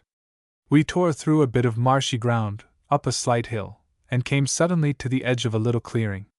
One glance into it sent me headlong behind a bush, and I tripped up Spiltdorf beside me. "Good God, man!" he cried, but I had my hand over his mouth before he could say more. "Be still," I whispered, "and you value your life. Look over there." He peered around the bush and saw what I had seen, a dozen Indians in full war paint busily engaged in setting fire to a log cabin which stood in the middle of the clearing. They were going about the task in unwonted silence, doubtless because of the nearness of our troops, and a half-dozen bodies, 2 of women and 4 of children, scattered on the ground before the door, showed how completely they had done their work. Even as we looked, two of them picked up the body of one of the women and threw it into the burning house. "The devils!" groaned Spiltdorf. "Oh, the devils!" And I felt my own blood boiling in my veins. "Come, we must do something," I said. "We can kill two of them and reload and kill two more before they can reach us. They will not dare pursue us far toward the camp, and may even run at the first fire." "Good," said Spiltdorf, between his teeth. "Pick your man." But before I could reply, he had jerked his musket to his shoulder with a cry of rage and fired. An Indian had picked up one of the children, which must have been only wounded, since it was crying lustily, and was just about to pitch it on the fire, when Spiltdorf's bullet caught him full in the breast. He threw up his hands and fell like a log, the child under him. Quick as a flash, I fired and brought down another. For an instant the Indians stood dazed at the suddenness of the attack, and then with a yell they broke for the other side of the clearing. Spiltdorf would have started down toward the house, but I held him back. "Not yet," I said. "They will stop so soon as they get to cover. Wait a bit." We waited for half an hour, watching the smoke curling over the house, and then, judging that the Indians had made off for fear of being ambushed, we crossed the clearing. It took but a glance to read the story. The women had been washing by the little brook before the cabin, with the children playing about them, when the Indians had come up and with a single volley killed them all except the child we had heard crying. They had swooped down upon their victims, torn the scalps from their heads, looted the house, and set fire to it. We dragged out the body of the woman which had been thrown within, in the hope that a spark of life might yet remain, but she was quite dead. Beneath the warrior Spiltdorf had shot we found the child. It was a boy of some 6 or 7 years, and so covered with blood that it seemed it must be dead. But we stripped it, and washed it in the brook, and found no wounds upon it except in the head, where it had been struck with a hatchet before its scalp had been stripped off. The cold water brought it back to life and it began to cry again, whereat Spiltdorf took off his coat and wrapped it tenderly about it. We washed the blood from the faces of the women, and stood for a long time looking down at them. They were both comely, the younger just at the dawn of womanhood. They must have been talking merrily together, for their faces were smiling as they had been in life. As I stood looking so, I was startled by a kind of dry sobbing at my elbow, and turned with a jerk to find a man standing there. He was leaning on his rifle, gazing down at the dead, with no sound but the choking in his throat. A brace of turkeys over his shoulders showed that he had been hunting. In an instant I understood. It was the husband and father come home. He did not move as I looked at him nor raise his eyes, but stood transfixed under his agony. I glanced across at Spiltdorf, and saw that his eyes were wet and his lips quivering. I did not venture to speak, but my friend, who was ever more tactful than I, moved to the man's side and placed his hand gently on his shoulder. "They died an easy death," he said softly. "See, they are still smiling. They had no fear, no agony. They were dead before they knew that danger threatened. Let us thank God that they suffered no worse." The man breathed a long sigh and his strength seemed to go suddenly from him, for he dropped his rifle and fell upon his knees. "This was my wife," he whispered. "This was my sister. These were my children. What is there left on earth for me?" I no longer sought to control the working of my face, and the tears were streaming down Spiltdorf's cheeks. "Great, gentle, manly heart, how I loved you!" "Yes, there is something," cried the man, and he sprang to his feet and seized his gun. "There is vengeance. Friends, will you help me bury my dead?" "Yes, we will help," I said. He brought a spade and hoe from a little hut near the stream, and we dug a broad and shallow trench and laid the bodies in it. "There is one missing," said the man, looking about him. "Where is he?" "He is here," said Spiltdorf, opening his coat. "He is not dead. He may yet live." The father looked at the boy a moment, then fell on his knees and kissed him. "Thank God!" he cried, and the tears burst forth. We waited in silence until the storm of grief was past. At last he wrapped the coat about the child again, and came to us where we stood beside the grave. "Friends," he said, Does either of you know the burial service? These were virtuous and Christian women, and would wish a Christian burial. Spildorf sadly shook his head, and the man turned to me. Could I do it? I trembled at the thought. Yet how could I refuse? I know the service, I said, and took my place at the head of the grave. The mists of evening were stealing up from the forest about us, and there was no sound save the plashing of the brook over the stones at our feet. Then it all faded from before me, and I was standing again in a willow grove with an open grave afar off.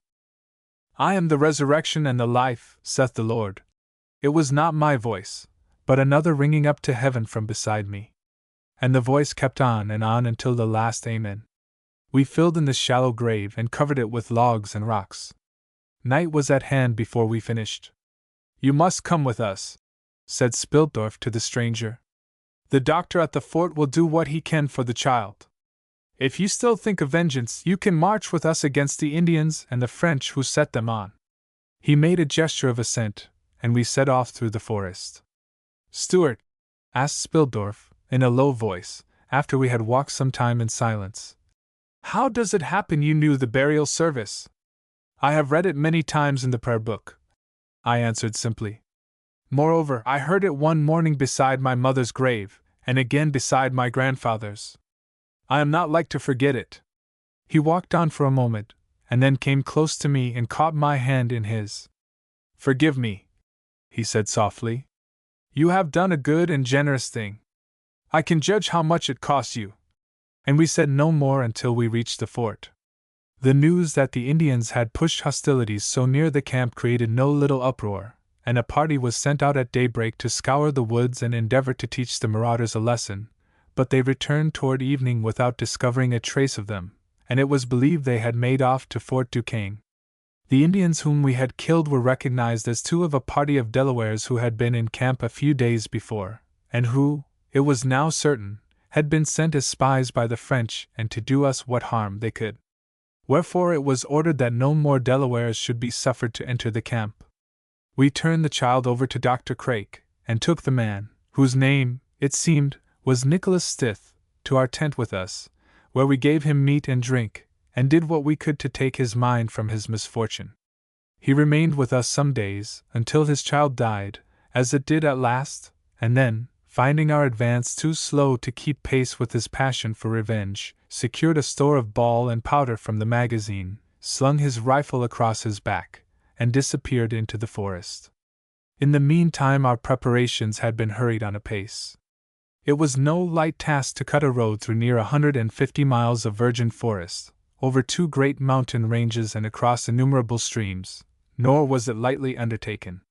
Captain Wagoner brought with him to table one night a copy of the orders for the march and for encampment, which were adhered to with few changes during the whole advance, and we discussed them thoroughly when the meal was finished, nor could we discover in them much to criticize.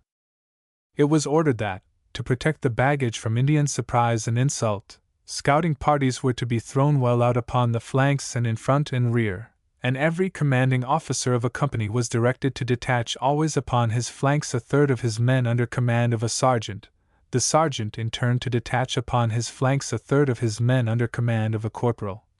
These out parties to be relieved every night at retreat beating, and to form the advance pickets. The wagons, artillery, and pack horses were formed into 3 divisions, and the provisions so distributed that each division was to be victualled from the part of the line it covered, and a commissary was appointed for each.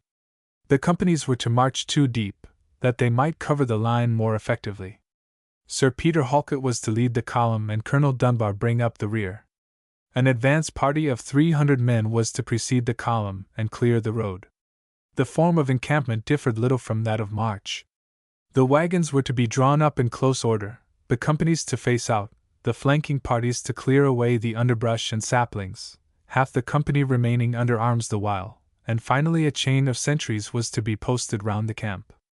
Sir Peter Halket, with the 44th, was to march with the 1st Division, Lieutenant Colonel Burton with the independent companies, provincials, and artillery, was to form the 2nd, and Colonel Dunbar, with the 48th, the 3rd.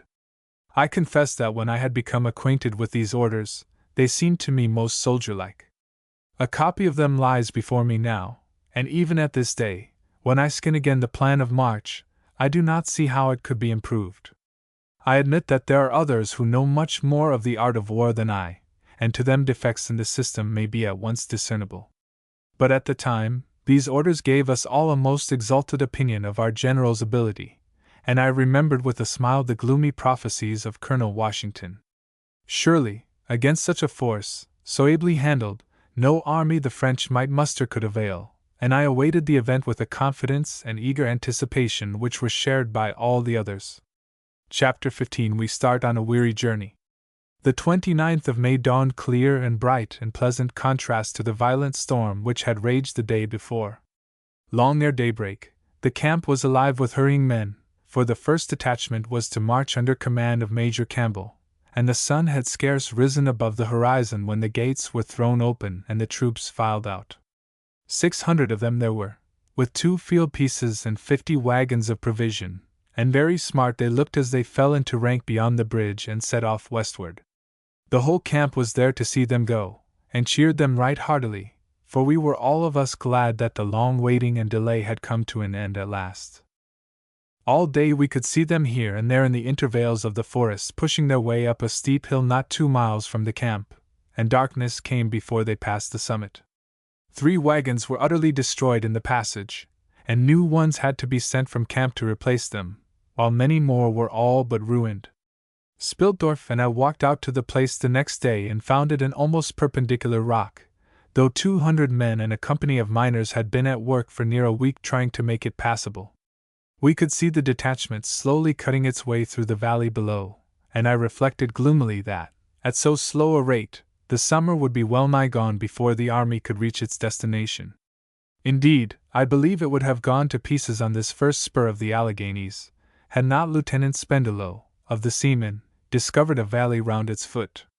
Accordingly, a party of 100 men was ordered out to clear a road there, and work to such purpose that at the end of 2 days an extremely good one was completed, falling into the road made by Major Campbell about a mile beyond the mountain.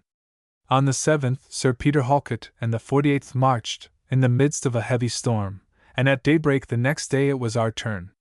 Under command of Lieutenant Colonel Burton, all of the independent companies and rangers left the camp, not, indeed, making so brilliant an appearance as the regulars, who stood on either side and laughed at us, but with a clearer comprehension of the work before us and a hearty readiness to do it.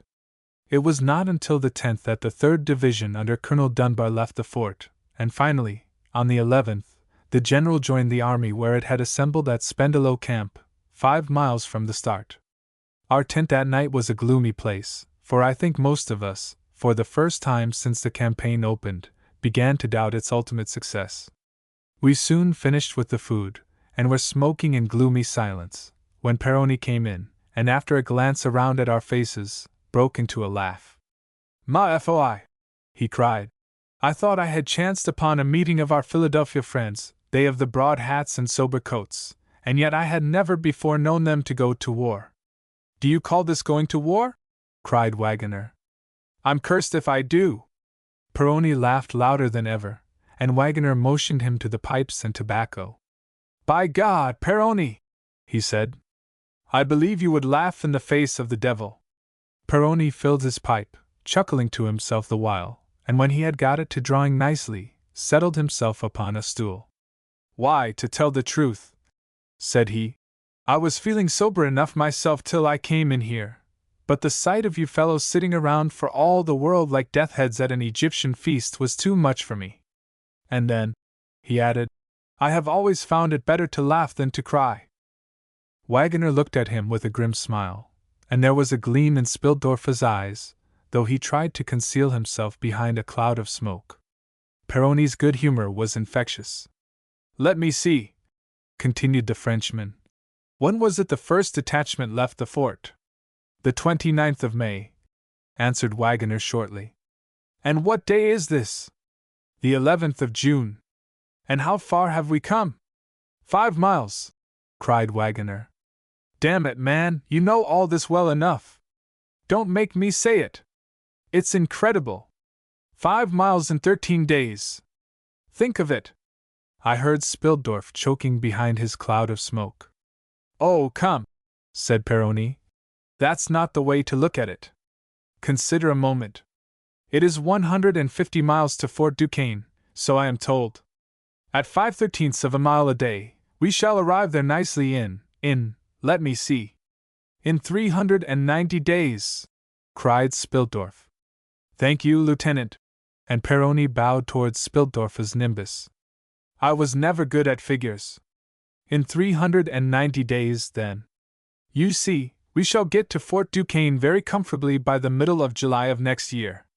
Perhaps the French will have grown weary of waiting for us by that time, and we shall have only to march in and occupy the fort. Wagoner snorted with anger. Come, talk sense, Peroni, he said. What's to be done? Peroni smiled more blandly than ever. I fancy that is just what's troubling the general, he remarked.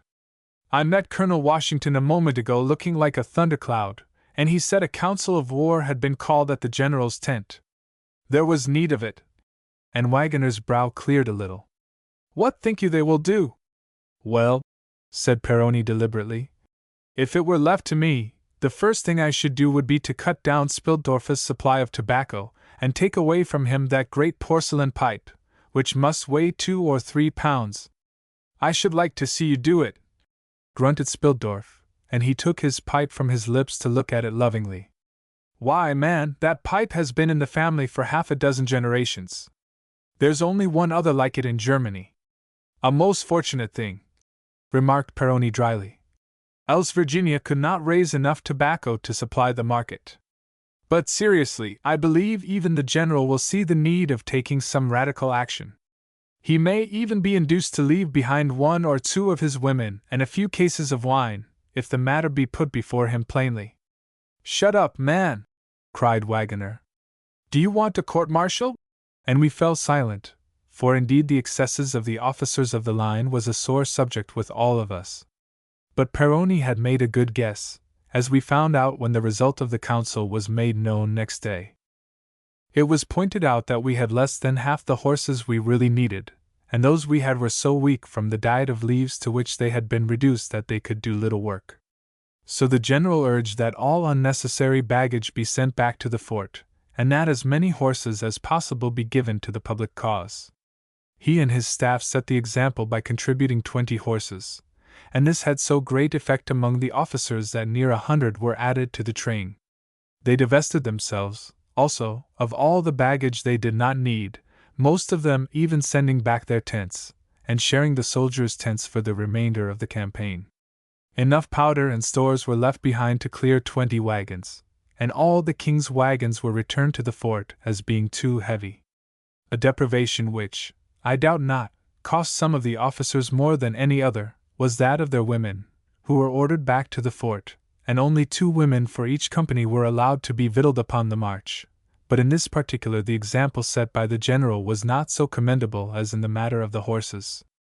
300 lashes were ordered to any soldier or non-commissioned officer who should be caught gaming or seen drunk in camp, but these rigors did not affect those higher up, and the officers still spent half the night over the cards or dice, and on such occasions there was much wine and spirits drunk.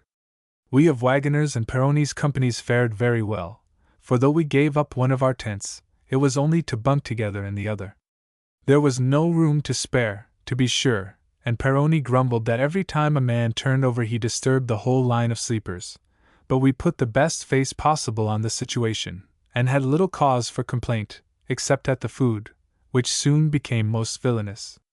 I think Spiltdorf had some twinges concerning his pipe, for he was a conscientious fellow, but he could not decide to give it up, and finally kept it with him, arguing artfully that without it he must inevitably fall ill, and so be of no use whatever. Dear fellow, I wonder what warrior, the envy of his tribe, smokes it now in his wigwam beside the Miami? It took 2 days to repair our wagons and get our baggage readjusted, and finally, on the 13th, the army set in motion again, winding along the narrow road through the forest like some gigantic, party-colored serpent, with strength barely sufficient to drag its great length along. It was noon of the next day before we reached Martin's plantation, scarce 5 miles away. Yet here we had to stay another day, so nearly were the horses spent, but at daybreak on the 15th the line moved again, and we toiled up an extremely steep ascent for more than 2 miles. The horses were quite unable to proceed, so half the troops were ordered to ground arms and assist the wagons.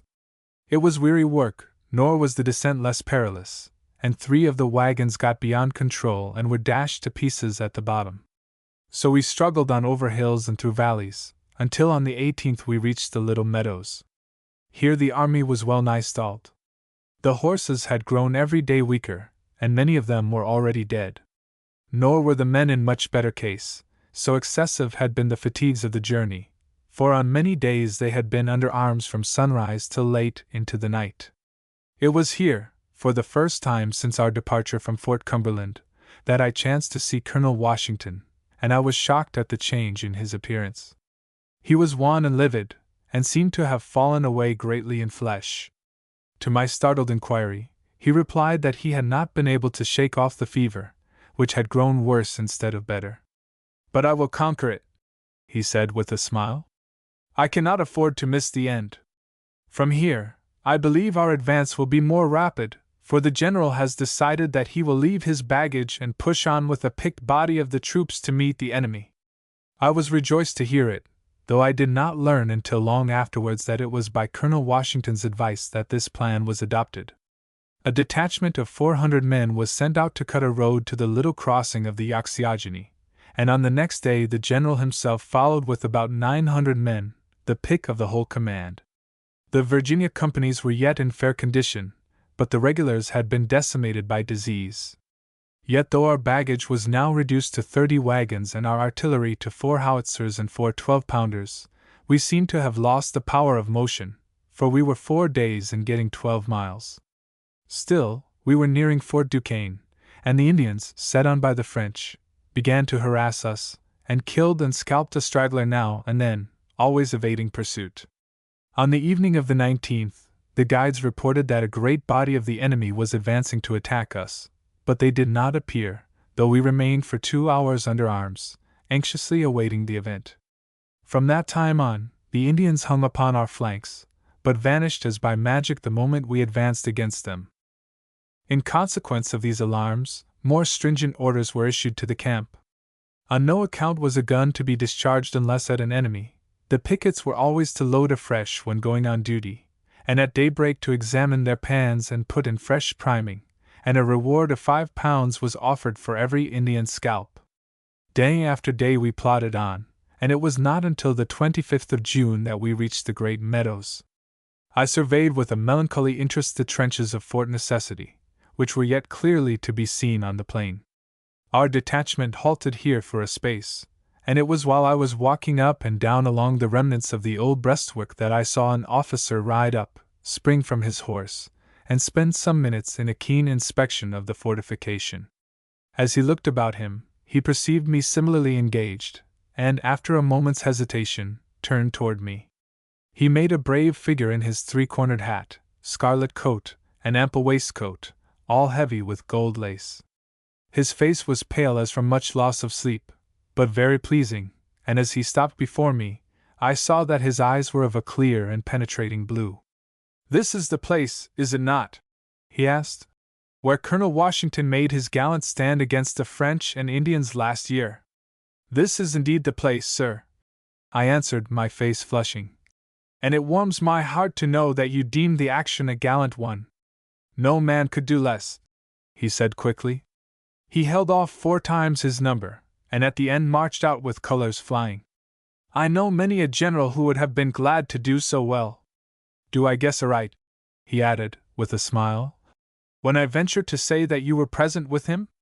"It was my great good fortune," I answered simply, but with a pride I did not try to conceal. "Let me introduce myself," he said, looking at me with greater interest. "I am Captain Robert Orme, of General Braddock's staff, and I have come to admire Colonel Washington very greatly during the month that we have been associated." "And I said, "am Lieutenant Thomas Stewart, of Captain Wagoner's Virginia Company." "Lieutenant Stewart!" he cried, and his hand was clasping mine warmly. "I am happy to meet you. Colonel Washington has told me of the part you played." "Not more happy than am I, Captain, I am sure," I answered heartily. Colonel Washington has spoken to me of you and in terms of warmest praise. Now 'tis my turn to blush," he cried, laughing and looking at my cheeks which had turned red a moment before. "But my blood has been so spent in this horrible march that I haven't a blush remaining." "And how is Colonel Washington?" I questioned, glad to change the subject. "The last I saw him, he seemed most ill." Captain Orme looked at me quickly. "Have you not heard?" he asked, and his face was very grave. "I have heard nothing, sir," I answered, with a sinking heart. "Pray tell me." "Colonel Washington has been ill almost from the first. His indomitable will kept him on horseback when he should have been in bed. At last, when the fever had wasted him to a mere skeleton, and he spent his nights in sleepless delirium, he broke down utterly.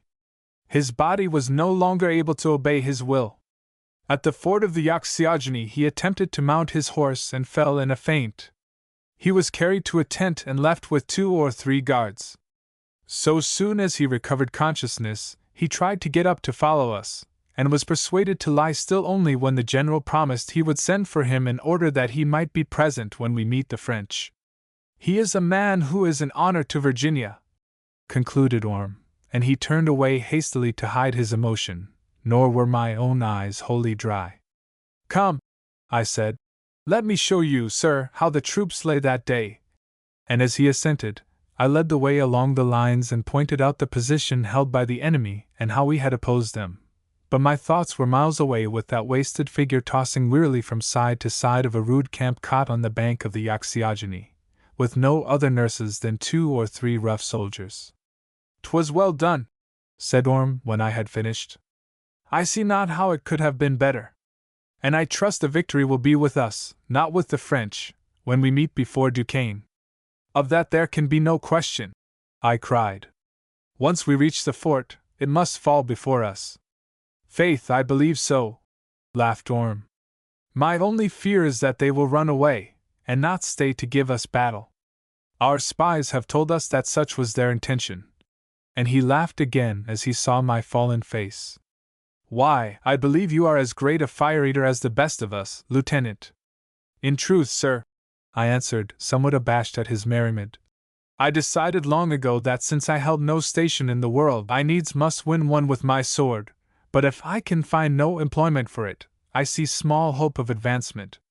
Well, do not repine," and he smiled as he shook my hand.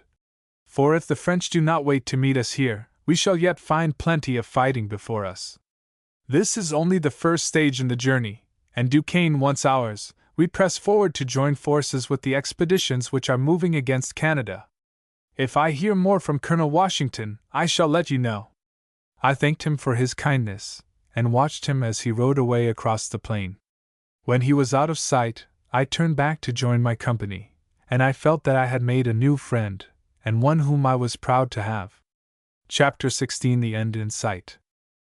The country beyond Great Meadows was exceeding mountainous, and we could proceed only a few miles each day, and that with the greatest difficulty. The horses were by this time well nigh useless, and at every little hill half the men were compelled to ground arms and take a hand at the wagons.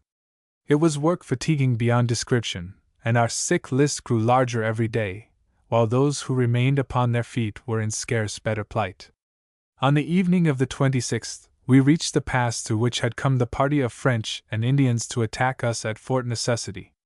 They must have thought for a time to oppose us here, for we came upon traces of a camp just broken up, with embers still glowing in the hollow, over which they had prepared their food. Both French and Indians had been present, for the former had written on the trees many insolent and scurrilous expressions, which gave me a poorer opinion of them than I had yet entertained, and the Indians had marked up the number of scalps they had taken, some 8 or 10 in all. Whatever their intention may have been, the sight of our strength had frightened them away, and we saw no sign of them as we descended into the valley on the other side. We toiled on all the next day over a road that was painfully familiar to most of us, and in the evening came to Christopher Gist's plantation. Spildorf and I made a circuit of the place that night, and I pointed out to him the dispositions we had made for defense the year before. The French had burned down all the buildings, but the half-finished trenches could yet be seen, and the logs which were to have made the breastworks still littered the ground. Beyond Gists, it was a new country to all of us, and grew more open, so that we could make longer marches. We descended a broad valley to the great crossing of the Yaxchiogany, which we passed on the 30th. The general was under much apprehension lest the French ambush us here, and so advanced most cautiously, but we saw no sign of any enemy. Beyond the river was a great swamp, where a road of logs had to be built to support the wagons and artillery, but we won through without accident, and 2 days later reached a place called Jacob's Cabin, not above 30 miles, as the bird flies, from Fort Duquesne. Here the rumor ran through the camp that we were to be held till Colonel Dunbar's division could be brought up from the Little Meadows, and there was much savage comment at our mess that evening. "Why," cried Peroni, who voiced the sentiment of all of us, "'twould take 2 weeks or more to bring Dunbar up, and what are we to do meantime? Sit here and eat this carrion?" And he looked disgustedly at the mess of unsavory beef on the table, which was, to tell the truth, most odoriferous. "'Tis rank folly to even think of such a course." "So the general believes," said a pleasant voice, and I turned with a start to see a gallant figure standing by the raised flap of the tent. "Captain Orme!" I cried, springing to my feet, and I brought him in and presented him to all the others. We pressed him to sit down, and though he laughingly declined to partake of our rations, against which, he said, Peroni's remark had somehow prejudiced him, he consented to join us in a glass of wine, where Wagoner found the bottle I could never guess, in which we pledged the success of the campaign. "So we are not to stop here?" asked Peroni, when the toast was drunk. "No," and Orme set down the glass. "The suggestion was made by Sir John St. Clair, and a council was held half an hour since to consider it. It was agreed without debate that we could not afford the delay, as the provision is running low, and so we shall press on at once." "'Tis the wiser course," said Wagoner. "We have men in plenty." "So the general thinks," said Orme. "He has learned that there is only a small garrison at the fort, which can scarce hope to resist us. But 'twas not to talk of the campaign I came here. I had a note this evening from Colonel Washington, which I knew Lieutenant Stewart would wish to see." "Oh, yes!" I cried. "What says he, sir?" Orme glanced about at the circle of attentive faces. "I see Colonel Washington has many friends here," he said with a smile. "He writes that he is improving, and hopes soon to join us, and implores me not to neglect to warn him so that he can be present when we meet the French. I shall not neglect it," he added. "Captain Orme," said Peroni after a moment, "I am sure I speak for all these gentlemen when I say we deeply appreciate your kindness in coming here tonight. There is not one of us who does not love Colonel Washington." "We thank you, sir," and Peroni bowed with a grace worthy of Versailles. "Nay," protested Orme, bowing in his turn. "It was a little thing. I, too, think much of Colonel Washington. Good evening, gentlemen." And we all arose and saluted him, remaining standing till he was out of sight. "A gentleman and a soldier, if ever I saw one!" cried Peroni. "A man whom it is a privilege to know." And we all of us echoed the sentiment.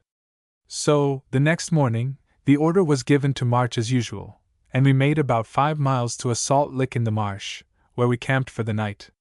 The next day we reached a little stream called Thickety Run, and here there was a longer halt, until we could gain some further information of the enemy. Christopher Gist, by dint of many gifts and much persuasion, had secured the services of 8 Iroquois, lazy dogs, who up to the present time had done little but eat and sleep. But we were now so near the enemy that it was imperative to reconnoiter their position, so, after much trouble, 2 of the Indians were induced to go forward, and Gist himself was sent after them to see that they really did approach the fort, and not try to deceive us. This was the 4th of July, just 1 year since we had marched away from Fort Necessity. All the next day we remained at Thickety Run, waiting for the scouts to come in, but they did not appear until the 6th. The Indians returned early in the morning, bringing with them the scalp of a French officer they had killed near the fort, and stated that they had seen none of the enemy except the one they had shot, and that the French possessed no pass between us and Duquesne, and had seemingly made no preparation to resist us. Gist got back later in the day, having narrowly escaped capture by 2 Delawares, and confirmed this story. Such carelessness on the part of the French seemed incredible, as the country was very favorable to an ambuscade, and the officers were almost unanimously of the opinion that it was their purpose to abandon the fort at our approach. These reports once received, we again broke camp and advanced toward the Monongahela. An unhappy accident marked the day. 3 or 4 men who had loitered behind were surprised by some Indians, and killed and scalped, before assistance could be sent them. This so excited our scouting parties that they fired upon a body of our own Indians, notwithstanding the fact that they made the preconcerted signal by holding up a green bough and grounding arms. The son of Chief Monocotuca was killed by the discharge, and it was feared for a time that the Indians would leave in a body. But the general sent for them, condoled with them and made them presents, ordered that Monocotuca's son be given a military burial, and in a word, handled them so adroitly that they became more attached to us than ever. Additional scouting parties were thrown out to right and left, and every precaution taken to prevent further mishap. The next day we endeavored to pass a little stream called Turtle Creek, but found the road impracticable, so turned into the valley of another stream, known as Long Run, and on the night of the 8th encamped within a mile of the Monongahela, and only about 10 from the fort. Here General St. Clair, who seems from the first to have feared for the result, advised that a detachment be sent forward to invest the fort, but it was finally judged best to send the detachment from the next camp, from which it could be readily reinforced in case it were attacked. We were to ford the Monongahela at Crooked Run, march along the west bank to the mouth of Turtle Creek, ford it a second time, and advance against the fort. Both fords were described by the guides as very good ones and easy of passage, while if we attempted to advance straight ahead on the east bank of the river, we should encounter a very rough road, beside passing through a country admirably fitted by nature for an ambuscade. Colonel Gage was to march before daybreak to secure both fords, and the men turned in with full assurance that the battle so long deferred and so eagerly awaited was not far distant. That night it so happened that I was placed in charge of one of the rear pickets, and I sat with my back against a tree, smoking lazily and wondering what the morrow would bring forth, when I heard a horse galloping down the road, and a moment later the sharp challenge of a sentry. I was on my feet in an instant, and saw that the picket had evidently been satisfied that all was well, for he had permitted the rider to pass. As he reached the edge of the camp, he emerged from the shadow of the trees, and I started as I looked at him. "Colonel Washington!" I cried, and as he checked his horse sharply, I was at his side. "Why is it you, Tom?" he asked, and as I took his hand, I noticed how thin it was. "Well, it seems I am in time." "Yes," I said. "The battle, if there be one, must take place tomorrow." "Why should there not be one?" he questioned, leaning down from his saddle to see my face more clearly. "The French may run away." "True," he said, and sat for a moment thinking. "Yet it is not like them to run without striking a blow. No, I believe we shall have a battle, Tom, and I am glad that I am to be here to see it." "But are you strong enough?" I asked. "You have not yet the air of a well man." He laughed lightly as he gathered up his reins. "In truth, Tom," he said, "I am as weak as a man could well be and still sit his horse, but the fever is broken and I shall be stronger tomorrow. But I must report to the general. He may have work for me." And he set spurs to his horse and was off. I turned back to my station, musing on the iron will of this man, who could drag his body from a bed of sickness when duty called and yet think nothing of it. All about me gleamed the white tents in which the grenadiers and provincials were sleeping, dreaming perchance of victory. Alas, for how many of them was it their last sleep this side eternity? The hours passed slowly and quietly. Presently the moon rose and illumined the camp from end to end. Here and there I could see a picket pacing back and forth, or an officer making his rounds. At headquarters lights were still burning, and I did not doubt that an earnest consultation was in progress there concerning the orders for the morrow. At midnight came the relief, and I made the best of my way back to our quarters, crawled into the tent, whose flaps were raised to let in every breath of air stirring, and lay down beside Spildorf. I tried to move softly, but he started awake and put out his hand and touched me. "Is it you, Stuart?" he asked. "Yes," I said. "Just in from picket." Colonel Washington reached camp an hour ago, to be here for tomorrow's battle. Tomorrow's battle, repeated Spiltdorf softly. Ah, yes, I had forgot. Do you know, Stuart, if I were superstitious, I should fear the result of tomorrow's battle, for I had a dream about it. What was the dream? I asked. No matter, we are not women. And he turned to go to sleep again. Good night. Good night, I said, and in a few moments his deep breathing told me he was again in the land of dreams. It was long before my own eyes closed, and my dreams were not of battle, but of a bench upon the river's bank, and a figure all in white sitting there beside me. Chapter 17 The Lesson of the Wilderness. Wake up, man, wake up! Cried a voice in my ear, and I opened my eyes to see Spiltdorf's kindly face bending over me. I let you sleep as long as I could, he added, as I sat up and rubbed my eyes, for I knew you needed it, but the order has come for us to march. All right, I said. I'll be ready in a minute. And I ran down to the brook and dipped my hands and face in the cool, refreshing water. A biscuit and a piece of cold beef formed my breakfast. Our company was striking tents and falling in for the march, and the camp was astir from end to end. The sun was just peeping over the treetops, for that fateful Wednesday, the 9th of July, 1755, had dawned clear and fair, and all the day rode through a sky whose perfect blue remained unbroken by a cloud. We were soon ready for the road, and while waiting the word, Captain Wagoner told me that the advance had begun some hours before.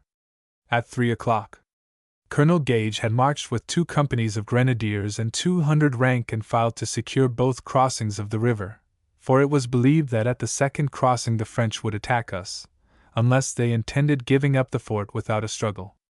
An hour later, Sir John St. Clair had followed with a working party of 250 men, to clear the road for the passage of the baggage and artillery. And at last came the word for us. The ground sloped gently down to the Monongahela, nearly a mile away. The river here was over 300 yards in width, and the regulars had been posted advantageously to guard against surprise. The baggage, horses, and cattle were all got over safely, for the water was scarce waist deep at any point, and then the troops followed, so that the whole army was soon across. Before us stretched a level bottom, and here we were formed in proper line of march, with colors flying, drums beating, and fifes playing shrilly. The sun's slant rays were caught and multiplied 1,000 times on polished barrel, and gold-laced helmet, and glittering shoulder knot. Every man had been instructed to put off the torn and travel-stained garments of Osnabrück he had worn upon the march, and to don his best uniform, and very fresh and beautiful they looked, the 44th with its yellow facings, the 48th with buff. Nor was the showing made by the Virginia companies less handsome, though perhaps a shade more sober. Nowhere was there visible a trace of that terrible journey through the wilderness.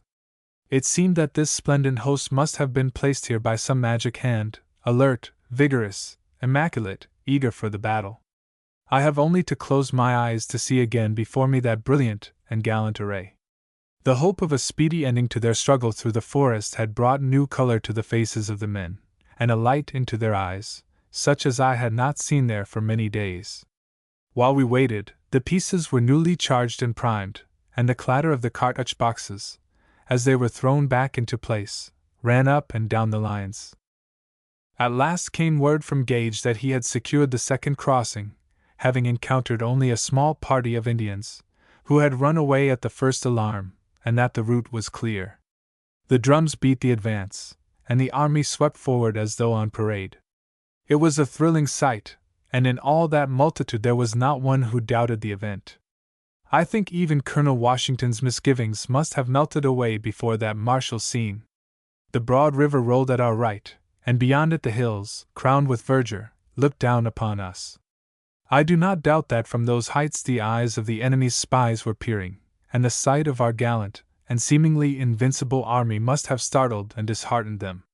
And as I looked along the ordered ranks, the barrels gleaming at a single angle, 4,000 feet moving to the drum tap, I realized more deeply than ever that without training and discipline an army could not exist.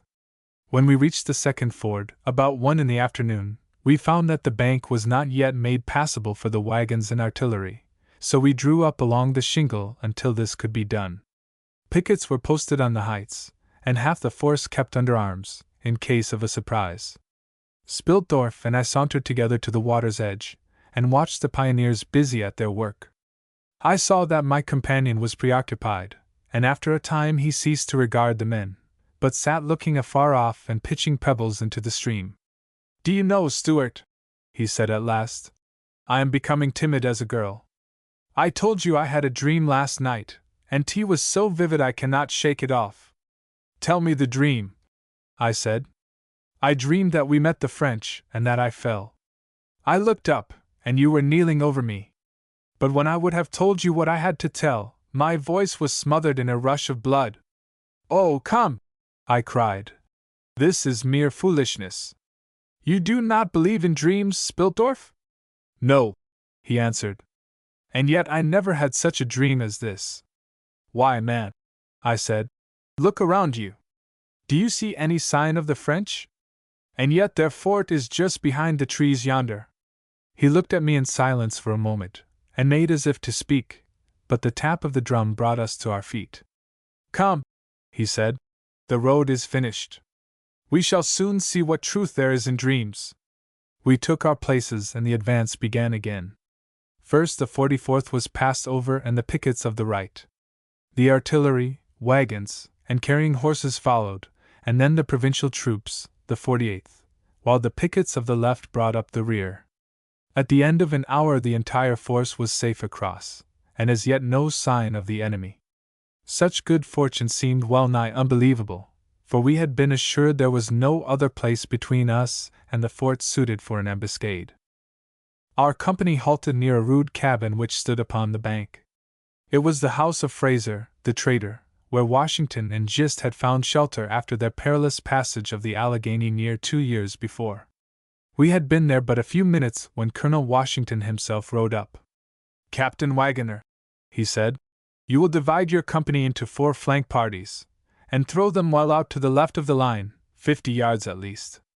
See that they get to their places at once, and that they keep in touch, lest they mistake each other for the enemy." He was off as Wagoner saluted, and I heard him giving similar orders to Peroni's company behind us. It was certain that the general was taking no chance of ambuscade, however safe the road might seem. We were soon in place, Captain Wagoner himself in command of one party, Spiltdorf of the second, I of the third, and Lieutenant Wright of the fourth. As we took our places, I could see something of the disposition of our force and the contour of the ground. The guides and a few light horse headed the column, followed by the vanguard, and the advance party under Gage. Then came St. Clair's working party, 2 field pieces, tumbrils, light horse, the general's guard, the convoy, and finally the rear guard. Before us stretched a fertile bottom, covered by a fair, open walnut wood, with very little underbrush, and rising gradually to a higher bottom, which reached to a range of hills 200 or 300 feet in height. Here the forest grew more closely, the underbrush became more dense, and a great thicket of pea vines, wild grape, and trailers completely shut off the view. So soon as the line was formed, the drums beat the forward, and the head of the column was soon out of sight among the trees, St. Clair's working party cutting the road as they advanced. We were nearing the tangle of underbrush, which I thought marked the course of a stream, when there came suddenly a tremendous burst of firing from the front, followed by a great uproar of yells. My heart leaped, for I knew the French were upon us. "Close up, men!" shouted Wagoner. "Bring your party up here, Stuart!" I obeyed the order, and the other 2 parties joined us in a moment. Scarcely had they done so, when the thicket in front of us burst into flame, and 3 or 4 men fell. The others, well used, for the most part, to this kind of fighting, took at once to the trees, and we gradually worked our way forward, keeping up a spirited fire till we reached the shelter of a huge log, which lay at the edge of the ravine. As I looked over it, I saw that the gullies swarmed with Indians, firing at the main body of the troops, who seemed wedged in the narrow road. I could see no French, and so judged they were attacking on the other side. "We've got 'em now!" yelled Wagoner. "Give it to 'em, men!" And we poured a well-directed volley into the yelling mob. 15 or 20 fell, and the others, affrighted at the unexpected slaughter, threw down their guns and started to run. We were reloading with feverish haste, when from the woods behind us came a tremendous volley. We faced about to receive this new attack, for we thought the French were upon us. But we saw with horror that we were being fired at by the regulars, who had taken us for the enemy in their madness, and were preparing to fire again. "You fools!" screamed Wagoner. "Oh, you fools!" And white with rage, he gave the order to retreat. A moment later, as I looked around, I saw that Spildorf was not with us. "Where is he?" I asked. "Where is Spildorf?" Wagoner motioned behind us. "He was hit," he said. "He was killed by those cowardly assassins." "Perhaps he is not dead," I cried, and before he could prevent me, I ran back to the log. Not less than 20 dead lay near it, and in an instant I saw my friend. I dropped beside him, and tore away his shirt. He had been hit in the side by 2 bullets, and as I saw the wounds, I cursed the insensate fools who had inflicted them. I tried to stanch the blood, and as I raised his head, saw his eyes staring up at me. "The dream!" he cried. "The dream! Stuart, listen! There is a girl, at Hampton." A rush of blood choked him. He tried to speak, clutched at my sleeve, and then his head fell back, a great sigh shook him, and he was dead. The Indians were pouring back into the ravine, and I knew I could stay no longer.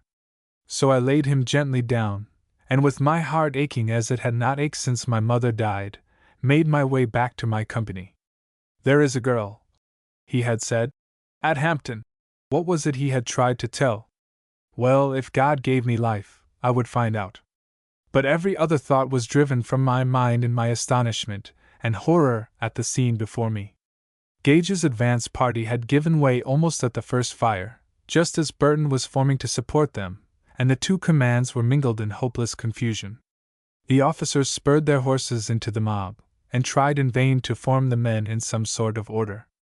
The colors were advanced in different directions, but there was none to rally to them, for the men remained huddled together like frightened sheep. And all around them swept that leaden storm, whose source they could not see, mowing them down like grain. They fired volley after volley into the forest, but the enemy remained concealed in the ravines on either side, and the bullets flew harmless above their heads. At the moment I joined my company, General Braddock rode up, cursing like a madman, and spurred his horse among the men. I could see him giving an order, when his horse was hit, and he barely saved himself from falling under it. Another horse was brought, and in a moment he was again raving up and down the lines. "What means this?" he screamed, coming upon us suddenly, where we were sheltering ourselves behind the trees and replying to the enemy's fire as best we could. "Are you all damned cowards?" "Cowards, sir!" cried Wagoner, his face aflame. "What mean you by that?" "Mean?" yelled Braddock. "Damn you, sir, I'll show you what I mean. Come out from behind those trees and fight like men." "Aye, and be killed for our pains," cried Wagoner. "What, sir?" And the general's face turned purple. "You dare dispute my order?" And he raised his sword to strike, but his arm was caught before it had descended. "These men know best, sir," cried Washington, reining in his horse beside him. "This is the only way to fight the Indians." The general wrenched his arm away and, fairly foaming at the mouth, spurred his horse forward and beat the men from behind the trees with the flat of his sword. "Back into the road, poltroons!" he yelled. "Back into the road! I'll have no cowards in my army!" Washington and Wagoner watched him with set faces, while the men, too astounded to speak, fell slowly back into the open. Not until that moment did I comprehend the blind folly of this man, determined to sacrifice his army to his pride. We fell back with our men, and there in the road found Peroni, with the remnant of his company, his face purple and his mouth working with rage. All about us huddled the white-faced regulars, the pride of the army, the heroes of a score of battles, crazed by fright, firing into the air or at each other, seeing every moment their comrades falling about them, killed by an unseen foe. I turned sick at heart as I looked at them. Hell could hold no worse. Hotter and hotter grew the fire, and I realized that it was not the French attacking us at all, but only their Indian allies. Not half a dozen Frenchmen had been seen. It was by the savages of the forest that the best troops in Europe were being slaughtered. Sir Peter Halket was dead, shot through the heart, and his son, stooping to pick him up, fell a corpse across his body. Shirley was shot through the brain. Poison was dead. Totten, Hamilton, Wright, Stone were dead. Spendilow had fallen, pierced by 3 bullets. The ground was strewn with dead and wounded. Horses, maddened by wounds, dashed through the ranks and into the forest, often bearing their riders to an awful death. The Indians, growing bolder, stole from the ravines, and scalped the dead and wounded almost before our eyes. I began to think it all a hideous nightmare. Surely such a thing as this could not really be. Colonel Burton had succeeded in turning some of his men about to face a hill at our right, where the enemy seemed in great number, and we of Waggoner's company joined him.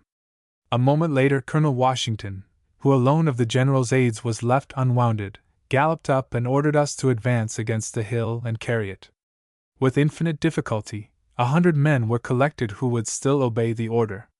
As we advanced, the enemy poured a galling fire upon us. A ball grazed my forehead and sent a rush of blood into my eyes. I staggered forward, and when I had wiped the blood away and looked about me, I saw with amazement that our men had faced about and were retreating. I rushed after them and joined 2 or 3 other officers who were trying to rally them. But they were deaf to our entreaties and would not turn. As I glanced back up the slope down which we had come, I saw a sight which palsied me. Colonel Burton had fallen, seemingly with a wound in the leg, and was slowly dragging himself back toward the lines.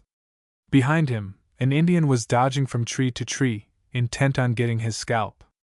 Burton saw the savage, and his face grew livid as he realized how rapidly he was being overtaken. In an instant I was charging up the slope, and ran past Burton with upraised sword. The Indian saw me coming, and waited calmly, tomahawk in air. While I was yet 10 or 12 paces from him, I saw his hand quiver, and sprang to one side as the blade flashed past my head. With a yell of disappointment, the Indian turned and disappeared in the underbrush. I ran back to Burton, and stooped to raise him. "Allow me to aid you, Lieutenant Stewart," said a voice at my elbow, and there stood Harry Marsh, as cool as though there were not an Indian within 100 miles. "I saw you turn back," he added, "and thought you might need some help." I nodded curtly, for the bullets were whistling about us in a manner far from pleasing, and between us we lifted Burton and started back toward the lines. "My left leg seems paralyzed," he said. "The bullet must have struck a nerve. If I could get on horseback, I should be all right again." And then he staggered and nearly fell, for Marsh lay crumpled up in a heap on the ground. "He is dead," said Burton, as I stared down in horror at what an instant before had been a brave, strong, hopeful human being. "A man never falls like that unless he is dead. He was doubtless shot through the heart. He was a brave boy. Did you know him?" "His name was Marsh," I answered hoarsely. "He was my cousin. I shall not forget it," said Burton, and we stood a moment longer looking down at the dead. But it was folly to linger there, and we continued on, I helping Burton as well as I could. And a great loathing came over me for this game called war. We reached the lines in safety, where Burton was taken to the rear and given surgical attention. His wound was not a bad one, and half an hour later, I saw that he had made good his assertion that he would be all right once he was on horseback. In the meantime, affairs had gone from bad to worse, and the men were wholly unnerved. Those who were serving the artillery were picked off, and the pieces had been abandoned. A desperate effort was made to retake them, but to no avail. The Indians had extended themselves along both sides of the line, and had sharply attacked the baggage in the rear. The men were crowded into a senseless, stupefied mob, their faces blanched with horror and dripping with sweat, too terrified, many of them, to reload their firelocks. The general rode up and down the line, exposing himself with the utmost recklessness, but the men were long past the reach of discipline. After all, human nature has its depths which no drill master can touch. 4 horses were shot under him, and even while I cursed his folly, I could not but admire his courage.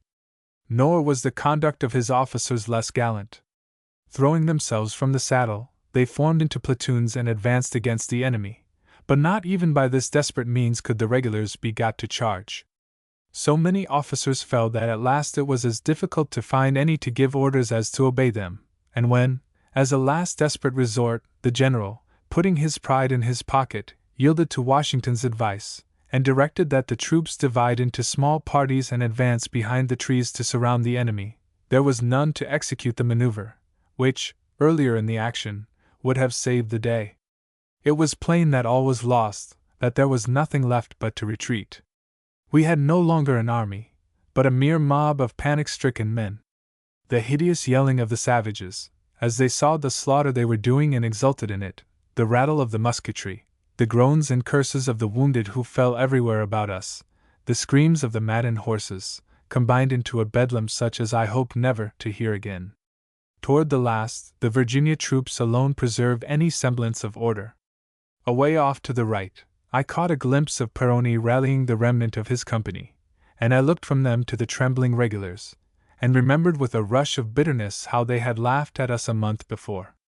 Of a sudden there was a dash of hoofs beside me, and I saw the general rein up beneath a tree and look up and down the field.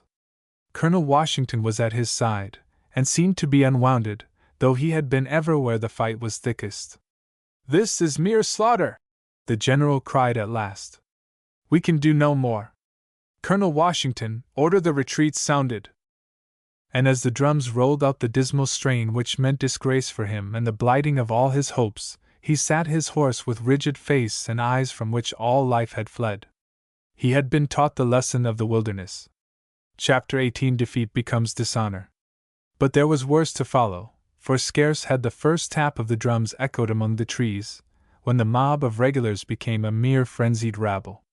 The officers tried to withdraw them from the field in some semblance of order, but the men seemed seized with mad, blind, unreasoning terror, and were soon beyond all hope of control. They rushed from the field, sweeping their officers before them, and carrying with them the provincial troops, who would have stood firm and behaved as soldiers should. I was caught in one edge of the mob, as I tried to restrain the men about me, and flung aside against a tree with such force that I stood for a moment dazed by the blow, and then I saw I was beneath the tree where Washington and Braddock sat their horses, watching with grim faces the frenzied crowd sweep past. The soldiers flung away their guns and accoutrements, their helmets, even their coats, that they might flee the faster, and I saw one strike down a young subaltern who tried to stay them. They jostled and fell over one another as sheep pursued by dogs. I saw a horseman, his head bandaged in a bloody cloth, trying to make way toward us against this cursing torrent, and recognized Captain Orme.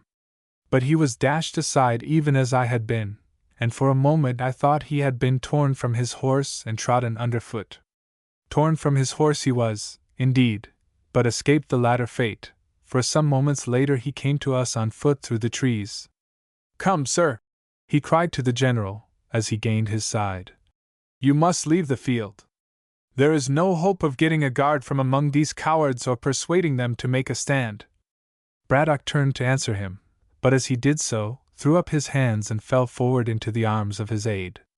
I sprang to Orme's assistance, and between us we eased him down. His horse, doubtless also struck by a ball, dashed off screaming through the wood. "They have done for me," he groaned, as we placed his back against a tree. "Curse them, they have done for me." Washington, who had left his horse the instant he saw the general fall, knelt and rested the wounded man's head upon his knee, and wiped the bloody foam from off his lips. "Where are you hit?" he asked. "Here." And the general raised his left hand and touched his side. "'Tis a mortal hurt, and I rejoice in it.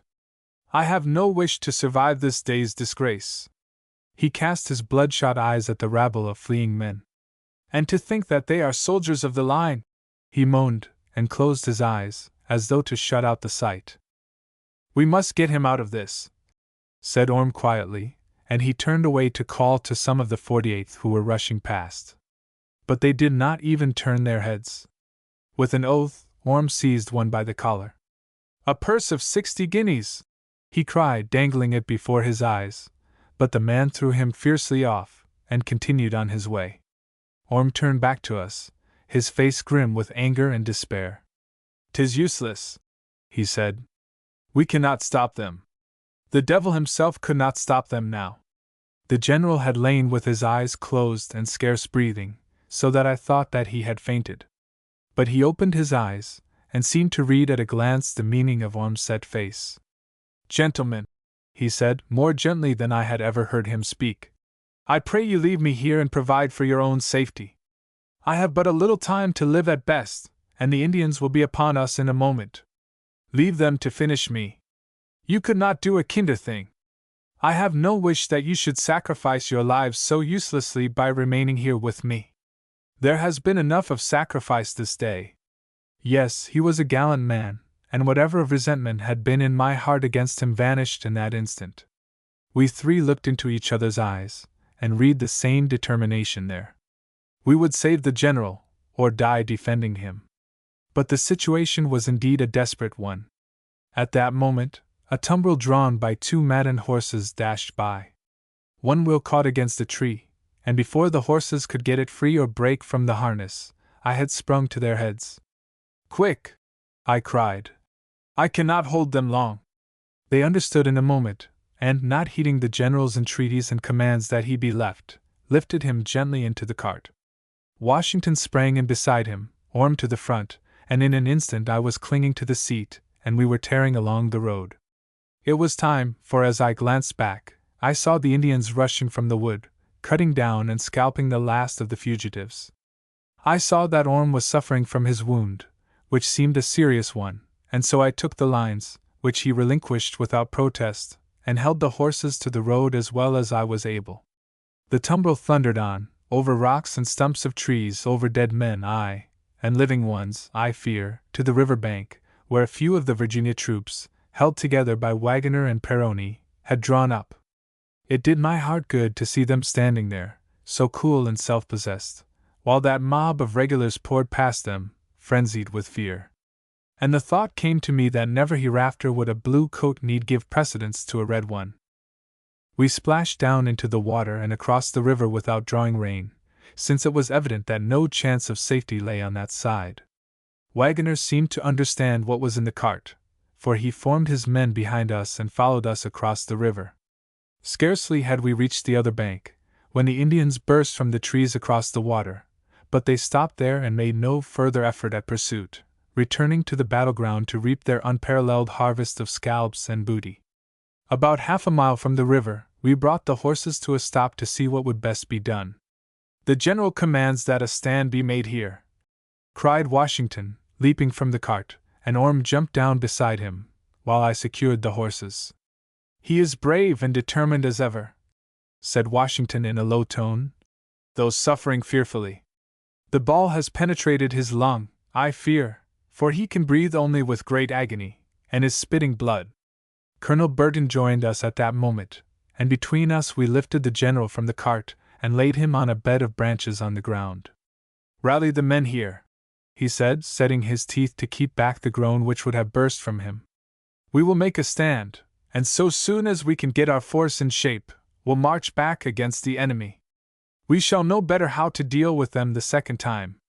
We turned away to the work of rallying the fugitives, but the task was not a light one, for the men seemed possessed with the fear that the savages were on their heels, and ran past us without heeding our commands to halt. At last we got together above 100 men, posted sentries, and prepared to spend the night. Darkness was already coming on, and finally Captain Orm and Colonel Washington, after having searched in vain for Dr. Craik, themselves washed the general's wound and dressed it as best they could. They found that the ball had shattered the right arm, and then passed into the side, though how deeply it had penetrated they had no means of telling. Despite his suffering, he thought only of securing our position, and so soon as his wound was dressed, he ordered Captain Wagoner and 10 men to march to our last camp and bring up some provisions which had been left there. He directed Colonel Washington to ride at once to Colonel Dunbar's camp, and order up the reinforcements for another advance against the French. He dictated a letter to Dinwiddie calling for more troops, which Washington was to take with him, and forward by messenger from Dunbar's camp. Though so shaken in body he could scarce sit upright in the saddle, Washington set off cheerfully on that frightful journey. Orme and I watched him until he disappeared in the gloom. "A gallant man," he said, as we turned back to the rude shelter which had been thrown up over the place where the general lay. "I do not think I have ever seen a braver. You could not see as I could the prodigies of valor he performed today. And he seems to bear a charmed life, for though his coat was pierced a dozen times and 2 horses were killed under him, he has escaped without a scratch." We walked on in silence until we reached headquarters, where Colonel Burton was also sitting, suffering greatly from his wound now he was no longer on horseback. "Lieutenant Stewart," he said to me, "I place you in charge of the sentries for the night. Will you make the rounds and see that all is well? I know the men are weary, but I need hardly tell you that our safety will depend upon their vigilance. Guard especially against a surprise from the direction of the river." I saluted, and started away to make the round. The sun had long since sunk behind the trees in a cloud of blood-red vapor, which seemed to me significant of the day.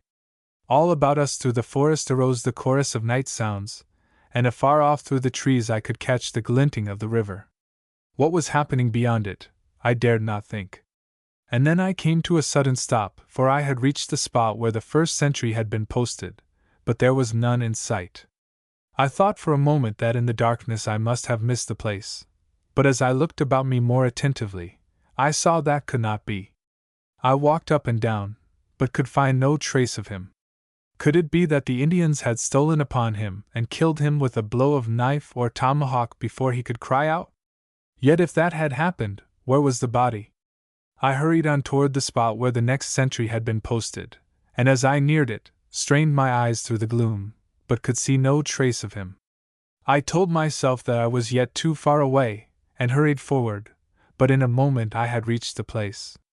There was no sentry there. With the perspiration starting from my forehead, I peered among the trees and asked myself what mysterious and terrible disaster threatened us. The third sentry was missing like the others, the fourth had disappeared. I made the whole round of the camp. Not a single sentry remained. And then, of a sudden, the meaning of their absence burst upon me. I hurried back to the camp, passing the spot where we had quartered the men whom we had rallied, but who were not placed on sentry duty. As I expected, not one was there. "All is well, I trust, Lieutenant Stewart?" asked Colonel Burton as I approached. Then something in my face must have startled him, for he asked me sharply what had happened. "I fear we cannot remain here, sir," I said, as calmly as I could. "All of our men have deserted us. There is not a single sentry at his post." And I told him what I had found. He listened without a word till I had finished. "You will get the tumbrel ready for the general, Lieutenant," he said quietly. "I will report this sad news to him. It seems that our defeat is to become dishonor." I put the horses into harness again, and led them to the place where the general lay. He seemed dazed by the tidings of his men's desertion, and made no protest, nor uttered any sound as we lifted him again into the cart, and set off through the night. We soon reached the second ford, and on the other side found Colonel Gage, who had contrived to rally about 80 men and hold them there with him. But there seemed no hope of keeping them through the night, so we set forward again, and plunged into the gloomy forest. An hour later, as I was plodding wearily along beside the cart, thinking over the events of this tragic day, I was startled by a white face peering from beneath the upraised curtain out into the darkness. It was the stricken man within, who was surveying the remnant of that gallant army which, a few short hours before, had passed along this road so gaily, thinking itself invincible. He held himself a moment so, then let the curtain drop and fell back upon his couch. Chapter 19. Allen and I shake hands. Of the horrors of the night which followed, my pen can paint no adequate picture. Fugitives panted past us in the darkness, pursued by phantoms of their own imagining, thinking only of one thing: to leave that scene of awful slaughter far behind. The wounded toiled on, groaning and cursing, for to drop to the rear or to wander from the way was to die, if not by knife or tomahawk, none the less surely by hunger. Here and there some poor wretch who could win no farther sat groaning by the roadside or rolled in delirium upon the ground. The vast, impenetrable darkness of the forest overshadowed us, full of threatening suggestion and peopled with nameless terrors. Colonel Gage remained with us with such of his men as he could hold together, and among them I saw Lieutenant Allen. He had been wounded in the shoulder, and at the suggestion of Captain Orme mounted the tumbril and drove the horses, while I walked beside it. What agonies the stricken man within endured, tossed from side to side as the cart bumped along the rough road, through ruts and over rocks and stumps of trees, must have been beyond description, but not once during all that long night did I hear a groan or complaint from him. Once he asked for water, and as Orme and I stooped over him I heard him murmur as though to himself, "Who would have thought it?" And again, "Who would have thought it?" Then he drank the water mechanically and lay back, and said no more. The disaster had been too sudden, too unexpected, too complete, for any of us to fully realize. It seemed impossible that this handful of terror-stricken fugitives should be all that remained of the proud army to which we had belonged, and that this army had been defeated by a few hundred Indians. Few of us had seen above a dozen of the enemy. We of Waggoner's company were the only ones who had looked down upon that yelling mob in the ravine, and scarce knew by whom we had been slaughtered. It was incredible that 2 regiments of the best troops in England should have been utterly routed by so contemptible a foe. The reason refused to acknowledge such a thing. I was plodding along wearily enough, thinking of all this, when I heard my name called, and glancing up, saw Allen looking round the corner of the wagon cover. "Won't you come up here, Lieutenant Stewart?" he asked.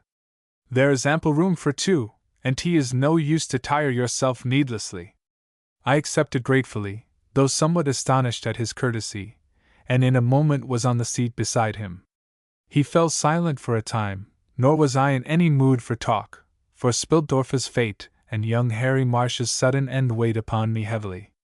"Lieutenant Stewart," he said at last, "I feel that I did you and the Virginia troops a grave injustice when I chose to question their courage. What I saw today has opened my eyes to many things. In all the army, the Virginia troops were the only ones who kept their wits about them and proved themselves men. I wish to withdraw the expressions I used that night, and to apologize for them most sincerely." My hand was in his in an instant. "With all my heart," I said. "I have thought more than once since then that we were both too hasty." He laughed, a short laugh, in which there was no mirth. "I think there are many of us who have been too hasty in this campaign," he said. "It is easy enough to see now that regulars are worth little in this frontier warfare, where their maneuvers count for nothing, and that the provincials should have been left to fight in their own fashion. It is not a pleasant thought that all my work in drilling them was worse than wasted, and that every new maneuver I taught them impaired their efficiency by just so much." "'Twas not quite so bad as that," I protested. "The Virginia troops have much to thank you for, and we shall know better how to deal with the enemy next time." "Next time?" he repeated despondently. "But when will next time be, think you?" "Why, at once, to be sure," I cried. "We have still, with Colonel Dunbar's companies, over 1,000 men. So soon as we join with him, and get our accoutrement in order, we can march back against the enemy, and we shall not be caught twice in the same trap." He did not answer, and there was a moment's silence. I glanced at his face, and saw that it was very grave. "You do not mean," I asked, with a great fear at my heart, "that you think it possible we shall retreat without striking another blow?" "I fear it is only too possible," he answered gloomily. "If the general lives, he may order another advance. Indeed, I am sure he will, in the hope of saving some fragment of his reputation. But if he dies, as seems most likely, Colonel Dunbar, who succeeds to the command, is not the man to imperil his prestige by taking such a risk." "Risk?" I cried. "How is this any greater than the risk we took at the outset?" "You forget, Lieutenant," said Allen, "that all of our equipment was left on the field. The men flung away their arms, many of them even the clothes upon their backs. Everything was abandoned, the general's private papers, and even the military chest, with 10,000 pounds in it. These losses will not be easily repaired." I could not but admit the truth of this, and said as much. "And then," continued Allen, still more gloomily, "we have suffered another loss which can never be made good." The morale of the men is gone. They have no longer the confidence in themselves which a winning army must have. I doubt if many of them could be got to cross the Monongahela a second time. Yes, that was also true, and we fell silent, each busy with his own thoughts. It seemed too horrible, too utterly fantastic. At last came the dawn, and the light of the morning disclosed us to each other. As I looked about me, I wondered if these scarecrows, these phantoms of men, could be the same who had gone into battle in all the pride of manhood and pageantry of arms the day before. Orm was ghastly, with his bandaged head and torn, mud-stained uniform, and as I looked at him, I recalled sadly the gallant figure I had met at Fort Necessity. Nor were the others better. Haggard faces, bloodshot eyes, lips drawn with suffering, hair matted with blood, all the grim and revolting realities of defeat were there before us, and no longer to be denied. And I realized that I was ghastly as any. A bullet had cut open my forehead, leaving a livid gash, from which the blood had dried about my face. I had lost my hat, and my uniform was in tatters and stained with blood. We soon met the men who had gone forward with Wagoner to secure us some supplies, and halted by a little brook to wash our injuries. Captain Orm and some others attended as well as they were able to the general, and gave him a little food, which was all too scarce, barely sufficient for a single meal. Fortunately, Dr. Craik, who had learned that the general was wounded, came up soon after, and made a careful examination of the injury. He came away, when he had finished, with grave face, and told us there was little hope, as the wound was already much inflamed and fevered, and the general was able to breathe only with great agony.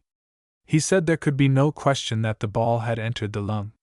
The general fancied that he would be easier on horseback, so when the march was begun again, he was mounted on the horse Orm had been riding, but after half an hour his pain grew so intense that he had to be taken down. It was evident that he could not endure the jolting of the cart, and we finally rigged up a sort of litter out of a portion of the tumbrel top, and the men took turns in bearing him on this between them. Daylight banished much of the terror of the night, and as we toiled onward, we began to talk a little, each to tell what part he had seen of the battle. It was here that I heard the story of Harry Gordon, the engineer who had been marking out the road in advance of the column, and who had first seen the enemy. They had appeared suddenly, coming through the wood at a run, as though hurrying from the fort, and led by a man whose silver gorget and gaily fringed hunting shirt at once bespoke the chief. So soon as he saw Gordon, he halted and waved his hat above his head, and the rabble of savages at his heels had dispersed to right and left, and disappeared as if by magic. An instant later came a tremendous rifle fire from either flank, which cut Gage's troops to pieces. They had rallied and returned the fire with spirit, so that for a time the issue hung in the balance, but the terrible fire to which they were subjected was too much for any discipline to withstand, and they had finally given way in confusion, just as Burton was forming to support them. It was not until long afterward that I heard the French story of the fight, but I deem it best to set it down here. As our army had approached through the wilderness, the Indians who lurked upon our flanks had carried greatly exaggerated stories of our strength to Fort Duquesne, and M. de Contrecoeur prepared to surrender on terms of honorable capitulation, deeming it mere madness to oppose a force so overwhelming in strength and so well disciplined. To the French the reputation of General Braddock and of the 44th and 48th regiments of the line was well known, and commanded the greatest respect. On the 8th of July, it was reported that the English were only a few miles from the fort, which they would probably invest the next day, and M. de Beaujeu, a captain of the regulars, asked the commandant for permission to prepare an ambuscade and contest the second passage of the Monongahela. Contrecoeur granted the request with great reluctance, and only on condition that Beaujeu obtain the assistance of the Indians, of whom there were near 1,000 camped about the fort. Accordingly, Beaujeu at once called the warriors to a council, and urged that they accompany him against the English on the morrow. They received his proposition with marked coldness, and according to the Indian custom, asked until morning to consider their reply. In the morning, the council was called together again, and the Indians refused to take part in the expedition. At that moment a runner burst in upon them, and announced that the enemy was at hand. Beaujeu, who knew well the inflammable nature of his hearers, was on his feet in an instant. "I," he cried, "am determined to go out against the enemy. I am certain of victory." "What? Will you suffer your father to depart alone?" It was the one spark needed to set the Indians on fire. They were frantic with excitement. Barrels of bullets and casks of powder were rolled from the fort, and their heads knocked out, so that each Indian could take what he needed. War paint was donned, and in an hour the band, 900 strong, of whom near 700 were Indians and the remainder Canadians and regulars, set off silently through the forest. Beaujeu calculated, at the most, on giving us a severe check as we crossed the second ford, but long ere he reached the river, the beating of the drums and the tramp of the approaching army told him that he was too late, and that we had already crossed. Quickening their pace to a run, in a moment they came upon our vanguard, and as Beaujeu gave the signal, the Indians threw themselves into two ravines on our flanks, while the Canadians and French held the center. The first volley of Gage's troops killed Beaujeu, and was so tremendous that it frightened the Indians, who turned to flee. But they were rallied by a few subalterns, and finding that the volleys of the regulars did little damage except to the trees, returned to the attack, and during the whole engagement were perfectly sheltered in the ravines, rifle and artillery fire alike sweeping above them. They lost altogether but 25 or 30 men, and most of these fell before the volley which we of Waggoner's company had fired into the ravine. After our retreat, no pursuit was attempted, the Indians busying themselves killing and scalping the wounded and gathering up the rich booty which the army had left behind. They decked themselves in British uniforms, stuck the tall caps of the grenadiers above their painted faces, wound neck, wrist, and ankle with gold lace, made the wood to echo with the dreadful scalp halloo. Such an orgy of blood they never had before, not another such will they ever have. One other horror must I record, which chokes me even yet to think of.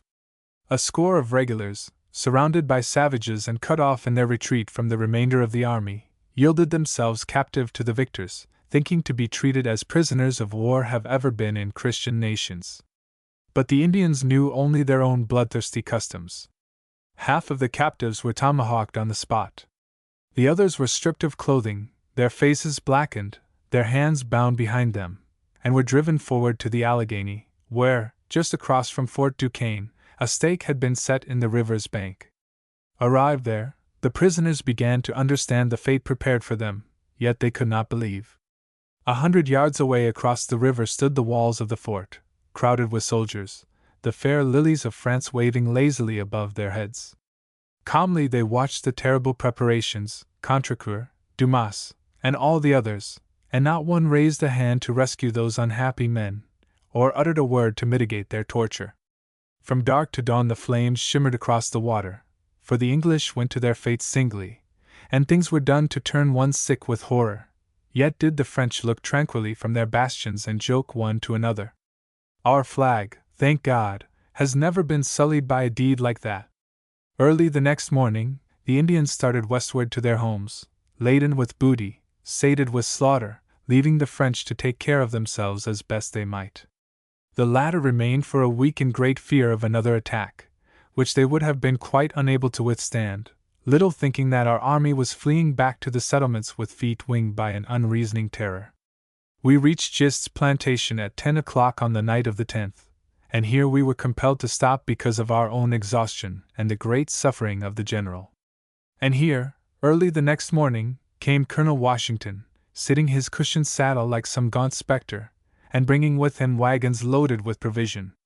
The general still persisted in the exercise of his duties, despite his suffering, and he at once detailed a party to proceed toward the Monongahela with a supply of food, for the succor of the stragglers and the wounded who had been left behind, a duty which was ill fulfilled because of the cowardice of those to whom it was entrusted. Meanwhile we pushed on, and reached Dunbar's camp that night. We found it in the utmost confusion.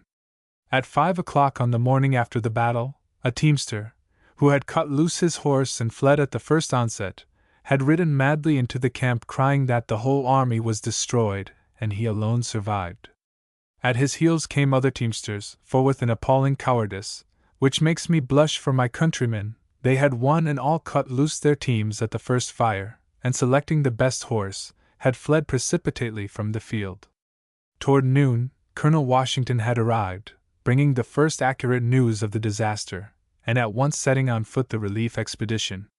After him came troops of haggard, toil-worn, famished men, without arms, bewildered with terror, fearing a second ambuscade at every step, and with the yells of the Indians still ringing in their ears. The news of the disaster, and the incoherent stories of these half-crazed fugitives spread consternation through the camp. Men deserted by scores and started hot-foot for the settlements, and all pretense of discipline vanished. Nor did the arrival of the general greatly better matters. He was fast sinking, and long periods of delirium sapped his strength. It was evident that the end was near. On the morning of the 12th, I was engaged in collecting such of the Virginia troops as I could find about the camp, when I saw Colonel Washington approaching with a face so gloomy that I foresaw some new disaster. "What is it?" I asked, almost before he had reached me. "Have you not heard?" And he looked meaningly back toward a spring near which a number of men were unheading some casks. "We are to destroy all our powder and stores, burn our wagons, and flee back to the settlements, like so many children." "Why, 'tis folly!" I cried. "'Tis monstrous! Who gave such an order?" "I know not." And Washington smiled bitterly. "It is certain that the general did not, since he has been raving with fever all the night.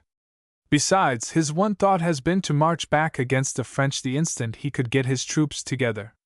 Come, walk over with me and let us watch this unhappy work." I followed him, and witnessed a sight which filled me with speechless anger and indignation. Powder casks were being knocked open and their contents cast into the spring, cohorns broken, shells burst, provisions destroyed, and upwards of 150 wagons burned. I remembered bitterly what work we had had to obtain those wagons. Such a scene of senseless and wanton destruction I had never seen before, and hope never to see again. A frenzy of terror seemed to possess officers and men alike, and I turned away, raging at heart, to think that to such men as these had been entrusted the defense of our country. At last the work of destruction was complete. With barely enough provision to carry us to Fort Cumberland, and with no ammunition save that in our cartridge boxes, the retreat commenced, if the flight of a disordered and frenzied rabble can be dignified by such a name. Chapter 20 Braddock Pays the Price. It was the morning of Sunday, July 13th, that this shameful flight began. Its errant cowardice weighed on many of the officers who were left alive, and even on some of the men, especially, I am glad to say, on many of the Virginians. Whose fault was it? Well, Colonel Dunbar was in command, since the general was no longer conscious, and must take the blame. Colonel Washington had asked me to remain near him, if possible. He had secured me a horse, and together with Captain Orme, who was no less depressed, we formed the escort to the litter whereon lay the dying man. Dr. Craik came to us from time to time, but the general was far beyond human aid. I had never respected him so much as in this hour, for of his downright valor I had had every proof. If only his pride had been a little less, that his valor might have counted. It was while I was riding thus, absorbed in melancholy thought, that a horse cantered up beside me, and looking up, I saw Lieutenant Allen. "Confess I was a true prophet, Lieutenant Stewart," he remarked, with a sorry attempt at a smile. "Though damn if I could have foretold that act of folly back yonder. You see, I know our new commander better than do you." "So it seems," I answered, and at that moment caught Colonel Washington's astonished eyes fixed upon us. Allen followed my glance, and smiled as he saw the expression of Washington's face. "He cannot understand our friendliness," he laughed. "He is doubtless wondering if we are arranging the preliminaries for the desperate encounter for which we were booked. Let me explain the situation to him." And he spurred to Washington's side. "I had occasion to say to Lieutenant Stewart a few evenings ago," he said, "that I had been grievously mistaken in my estimate of his courage, and that of the Virginia companies, and that I was truly sorry that I had ever questioned them. In the light of today's event, I am still more sorry, and I wish to add to you, Colonel Washington, that I regret the words I used to you, and that I sincerely ask your pardon." "'Tis granted with all my heart," cried Washington, his face illumined with that fine smile which always lighted it before any deed of courage or gentleness, and the two shook hands warmly. "'Twas granted before you asked it. I am not such a fire-eater as Tom, back there. I have regretted that foolish quarrel many times, and had determined that it should not lead to another meeting between you, which would have been mere folly. Come here, sir," he called to me. "I wish to tell you how pleased I am that this quarrel has been adjusted." "No more pleased than I assure you, Colonel," I laughed. "Lieutenant Allen gave me a sample of his swordsmanship I shall not soon forget. I should have been as helpless before him as a lamb in the jaws of a tiger." "Now you are mocking me!" cried Allen, and as I related to Colonel Washington the story of his little bout with Langlade, we rode on laughing, the best of friends. "But believe me, Lieutenant Stewart," he said when I had finished, "it was not self-complacency which urged me to take up the foils that day. I merely wished to show you that you had need to keep in practice, and so prevent you from becoming oversure." "'T was well done," said Washington heartily. "I appreciate your conduct, Lieutenant Allen. And I certainly took the lesson to heart." I laughed. "Just before you came, I had conceived a most exalted opinion of my own abilities. I shall not make the mistake a second time." Presently Allen fell back to rejoin the rear guard, with which he had been stationed, and we rode on beside the general's litter. He was delirious most of the time, and was fighting the battle of the Monongahela over and over again, giving orders and threshing from side to side of his couch in his agony. In one of his intervals of consciousness, he called my companion to him. "Colonel Washington," he said in a low tone, "I feel that I have done you great injustice. Had I followed your advice, this catastrophe might not have happened.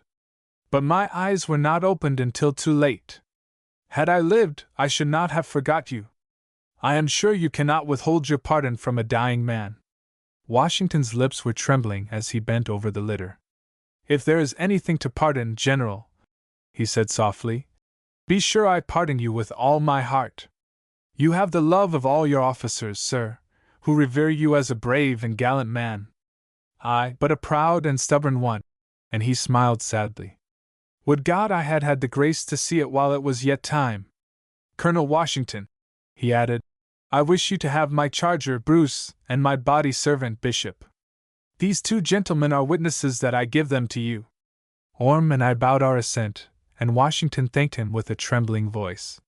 He was soon wandering again, this time, apparently, among the scenes of his earlier manhood. "Messieurs de la Garde Française," he cried, "Tires s'il vous plaît." "Ah," murmured Orme, "he is at Fontenoy." And again, "Poor Fanny, I always thought she would play till she would be forced to tuck herself up." "She was his sister," said Orme, answering our questioning glances. "She ruined herself at cards and then hanged herself. It was a sad story." And yet again, "No, I'll not take your purse," he cried, and then after a moment, "Nor ask my life at your hands? Do what you will." I could bear no more, and rode forward out of earshot. To see this gallant man lying there, slowly dying, bereft at one stroke of life and that far dearer to him than life, his military reputation, moved me as few things had ever done. He had another lucid interval toward the middle of the afternoon, and warmly praised the conduct of his officers. "They were gallant boys, every one," he said. "They did their duty as brave men should." "How many of them fell?" he asked suddenly, turning to Orme. 16, answered Orme sadly. "And how many were wounded?" 47. 63, and there were only 89. And Braddock sighed heavily. "And how went it with the men?" Orme hesitated, fearing to disclose the extent of the disaster, but the general's eyes were on his and would take no denial. "They suffered very heavily," said Orme at last. "Less than 500 escaped unharmed. All of the wounded who remained on the field were killed by the Indians. And we went into battle with near 1,500 men," said Braddock. "Why, it was mere slaughter. There has never an army gone into battle which lost such proportion of its numbers. Ah, well, I shall soon join them. And they are happier than I, for they went to their end honored and applauded, whilst I am a broken and ruined man, who will be remembered only to be cursed. He turned his head away from us, and a great tear rolled down his cheek. Orm was crying like a child, and made no effort to conceal it, nor were Washington and I less moved. At least, he said at last, turning back to us with a smile, it were better to have died than to have lived. I am glad I do not have to live. He soon lapsed again into delirium, and seemed to be living over a second time a meeting with some woman. Dear Pop, he said, we are sent like sacrifices to the altar. They have given me a handful of men and expect me to conquer whole nations. I know that I shall never see you more. Goodbye, Pop, and God bless you. Orm turned away for a moment to master his emotion. "'T was his last night in London," he said when he could speak. "He was to set out on the morrow, and he asked Colonel Burton and myself to go with him to visit a very dear protégé of his, George and Bellamy, the actress, to whom, I think, he has left all his property. He used to her almost the same words he has just repeated. So he had doubts of his success," said Washington musingly. "Well, he was a brave man, for he never permitted them to be seen." He was fast growing weaker. His voice faltered and failed, and he lay without movement in his litter, continuing so until 8 o'clock in the evening. We had halted for the night, and had gathered about his couch, watching him as his breathing grew slowly fainter. At last, when we thought him all but gone, he opened his eyes, and seeing the ring of anxious faces about him, smiled up at them. "It is the end," he said quietly. "You will better know how to deal with them next time." And turning his head to one side, he closed his eyes. We buried him at daybreak. The grave was dug in the middle of the road, so that the wagons passing over it might efface all trace of its existence, and preserve it inviolate from the hands of the Indians. Our chaplain, Mr. Hughes, had been severely wounded, so it was Colonel Washington who read the burial service. I shall not soon forget that scene, the open grave in the narrow roadway, the rude coffin draped with a flag, the martial figure within in full uniform, his hands crossed over the sword on his breast, the riderless charger neighing for its master, and the grey light of the morning over it all. The burial service has never sounded more impressively in my ears than it did as read that morning, in Colonel Washington's strong, melodious voice, to that little group of listening men, in the midst of the wide, unbroken, whispering forest. How often have I heard those words of hope and trust in God's promise to His children, and under what varying circumstances! We lowered him into the grave, and lingered near until the earth was heaped about it. Then the drums beat the march, the wagons rolled over it, and in half an hour no trace of it remained. So to this day, he lies there undisturbed in the heart of the wilderness, in a grave which no man knows. Others have railed at him, have decried him and slandered him, but I remember him as he appeared on that last day of all, a brave and loyal gentleman, not afraid of death, but rather welcoming it, and the memory is a sweet and dear one. If he made mistakes, he paid for them the uttermost penalty which any man could pay, and may he rest in peace. Of the remainder of that melancholy flight little need be said. We struggled on through the wilderness, bearing our 300 wounded with us as best we could, and marking our path with their shallow graves, as they succumbed one after another to the hardships of the journey. On the 22nd day of July we reached Fort Cumberland, and I learned with amazement that Dunbar did not propose to stop here, although he had placed near 150 miles between him and the enemy, but to carry his whole army to Philadelphia, leaving Virginia open to Indian and French invasion by the very road which we had made. He alleged that he must go into winter quarters, and that too, though it was just the height of summer. Colonel Washington ventured to protest against this folly, but was threatened with court-martial, and came out of Dunbar's quarters red with anger and chagrin. And sure enough, on the 2nd of August, Dunbar marched away with all his effective men, 1,200 strong, leaving at the fort all his sick and wounded and the Virginia and Maryland troops, over whom he attempted to exercise no control. I bade goodbye to Orm and Allen and such other of the officers as I had met.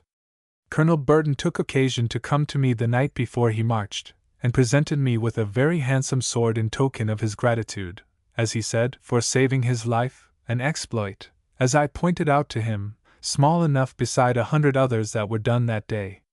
The sword he gave me hangs above my desk as I write. I am free to confess that I have performed no great exploits with it, and when I took it down from its hook the other day to look at it, I found that it had rusted in its scabbard. Chapter 21 Virginia bids us welcome. To my mind, there is only one thing to be done. That is to retire. The speaker was Colonel Henry Innes, commandant of the fort, but as he looked up and down the row of faces opposite him, he saw few which showed assent. Scarcely had the rearguard of Dunbar's troops disappeared among the trees which lined the narrow military road, when Colonel Innes had called this meeting of the officers left at the fort, to decide, as the summons put it, on our future course of action. As if, I thought indignantly to myself, there could be any question as to what our future course of action should be.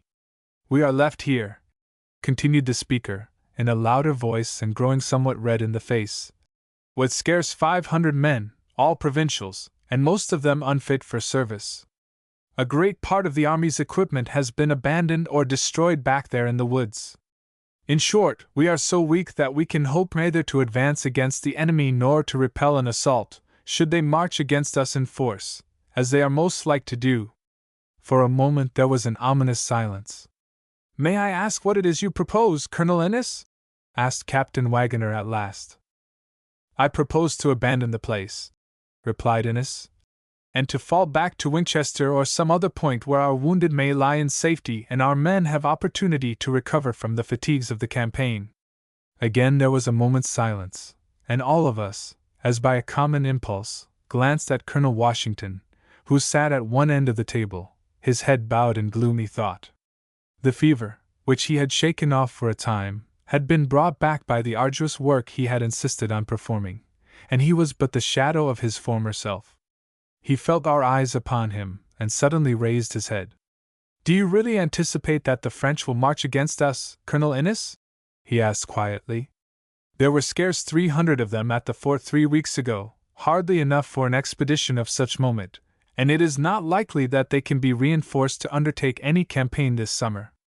"There would be little danger from the French themselves," retorted Innes, with an angry flush, "but they will undoubtedly rally the Indians, and lead them against us along the very road which Braddock cut over the mountains.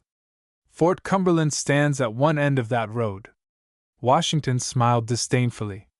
"I have heard a few instances," he said, "where Indians have dared attack a well-manned fortification, and of none where they have captured one. To retreat from here would be to leave our whole frontier open to their ravages, and would be an act of cowardice more contemptible than that which Colonel Dunbar performed this morning, when he marched his troops away." I had never seen him so moved, and I caught the infection of his anger. "Colonel Washington is right," I cried hotly. "Our place is here." Innes did not so much as look at me. His eyes were on Washington, and his face was very red. "Colonel Washington," he sneered, his lips curling away from his teeth with rage, "was, I believe, an aide on the general's staff. Since the general is dead, that position no longer exists. Consequently, Colonel Washington is no longer an officer of the army, and I fail to see what right he has to take part in this discussion." Half a dozen of us were on our feet in an instant, but Washington was before us and waved us back with a motion of his hand. "Colonel Innes is right," he said, his deep-set eyes gleaming like two coals of fire. "I am no longer an officer of the army, and I thank God this is so, since it is about to further disgrace itself." "Take care, sir," cried Innes, springing to his feet. "You forget there is such a thing as court-martial. And you forget that I am no longer of the army, and so can defy its discipline." He stood for a moment longer looking Innes in the eyes, and then, without saluting, turned on his heel and left the place. A moment later the council broke up in confusion, for Innes saw plainly that the sentiment of nearly all the other officers present was against him, and he did not choose to give it opportunity of expression. I had scarcely reached my quarters when I received a note from his secretary stating that as the mortality among the Virginia companies had been so heavy, it had been decided to unite the three into one, and my lieutenancy was therefore abolished. Trembling with anger, I hurried to Washington's quarters and laid the note before him. "Why, Tom," he said with a short laugh after he had read it, We seem to have fallen into disgrace together. But come, he added more cheerfully, seeing my downcast face. Do not despair. We may yet win out. The governor and the House of Burgesses will not receive so quietly this project to retire from the frontier. I had a letter from Dinwiddie but the other day, in which he said as much. In the meantime, I am going home to Mount Vernon to rest, and you must come with me. I accepted readily enough, for I knew not what else to do, and on the morrow we set out. Colonel Washington was so ill that we could proceed but slowly. We finally reached Winchester, and from there, because of the better road, crossed the river to Frederick, where a great surprise awaited us. For scarcely were we off our horses at the little tavern, than the host, learning our names, rushed away down the wide, rambling street, crying the news aloud, to our great wonderment, who saw not why it should interest anyone. In an incredibly short time, above 100 people had gathered before the inn, cheering and hallooing with all their might, while we looked at them in dumb amazement. We sent for the host to learn what this might mean, thinking doubtless there was some mistake, and even as he entered, a dozen men burst into the room, and insisted that we should not be permitted for a moment to think of putting up at an inn, but should accompany them home. But, gentlemen, protested Washington, you have mistaken us for someone else. We have done nothing to deserve your hospitality. Have you not? They cried, and they hustled us out into the yard. There was no denying them, so off we rode again, greatly bewildered, and in the course of half an hour were being introduced by our self-appointed entertainer to his wife and 3 pretty daughters. "'T is Colonel Washington, you understand, wife," he cried. "Colonel Washington, whose advice, had it been followed, would have saved the expedition." A great light broke upon me. So my friend's merits were to be recognized at last, were to win him something more than contumely and insult, and as he would have made denial, I cut him short. "Do not listen to him," I cried. "'T is true, every word of it, and much more besides." Whereat the girls smiled at me very sweetly, our host wrung my hand again, and I swear there were tears in Washington's eyes as he looked at me in feigned anger. Such a night's entertainment as was given us I shall not soon forget, nor Colonel Washington either, I dare say. Word of our presence had got about the neighborhood with singular speed, and the people flocked in by dozens, until the great hallway, which ran through the house from front to rear, was crowded from end to end. Then, nothing would do but that Colonel Washington must tell the story of the advance, the ambuscade, and the retreat, which he did with such consummate sliding of his own part in the campaign that I interrupted him in great indignation, and unheeding his protests, related some of the things concerning him which I have already written, and which, I swear, were very well received. "But Lieutenant Stewart says nothing of what he himself did," cried Washington when I had finished. "Because I did nothing worth relating," I retorted, my cheeks hot with embarrassment at the way they looked at me. "Ask him how he won that sword he wears at his side," he continued, not heeding my interruption, his eyes twinkling at my discomfiture. "Believe me, 'tis not many Virginia officers can boast such a fine one." And then, of course, they all demanded that he tell the story, which he did with an exaggeration that I considered little less than shameful. In some mysterious manner, tankards of cold, bitter Dutch beer, the kind that is so refreshing after a journey or at the close of a hot day's work, had found their way into the right hand of every man present, and as Washington ended the story and I was yet denying, our host sprang to his feet. "We'll drink to the troops of Maryland and Virginia," he cried, "who behaved like soldiers and died like men, teaching England's redcoats a lesson they will not soon forget, and to 2 of the bravest among them, Colonel Washington and Lieutenant Stewart." It was done with a cheer that made the old hall ring, and when, half an hour later, I found myself beside the prettiest of the 3 daughters of the house, I was not yet quite recovered. Only this I can say, it is a pleasant thing to be a hero, though trying to the nerves.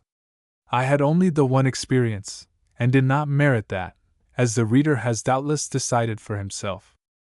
Of course there was a dance, what merrymaking would be complete without one, and Colonel Washington walked a minuet with a certain Mistress Patience Bird, with a grace which excited the admiration of every swain in the room, and the envy of not a few, myself among the number, for I was ever but a clumsy dancer, and on this occasion no doubt greatly vexed my pretty partner.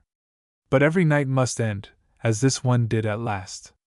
Colonel Washington was much better next morning, for his illness had been more of the mind than of the body, and our kind reception had done wonders to banish his vexation. Our friends bade us Godspeed, and we rode on our way southward. I never saw the house again, and it is one of my great regrets and reasons for self-reproach that I have forgot the name of the honest man who was our host that night, and remember only that the name of his prettiest daughter was Betty. As we reached a part of the country which was more closely settled, I soon perceived that however great dishonor had accrued to British arms and British reputations as the result of that battle by the Monongahela, Colonel Washington had won only respect and admiration by his consistent and courageous conduct. We were stopped 100 times by people who asked first for news, and when they heard my companion's name, vied with one another to do him honor. It did me good to see how he brightened under these kind words and friendly acts, and how the color came again into his face and the light into his eyes. And I hold that this was as it should be, for I know of nothing of which a man may be more justly proud than of the well-earned praises of his fellows. At last, toward the evening of a sultry August day, we turned our horses' heads into the wide road which led up to Mount Vernon, and drew near to that hospitable and familiar mansion. News of our approach must have preceded us, for there, drawn up in line, were the bowing and grinning negroes, while at the entrance gate were Mrs. Washington and her children, as well as a dozen families assembled from as many miles around to do honor to the returning warrior.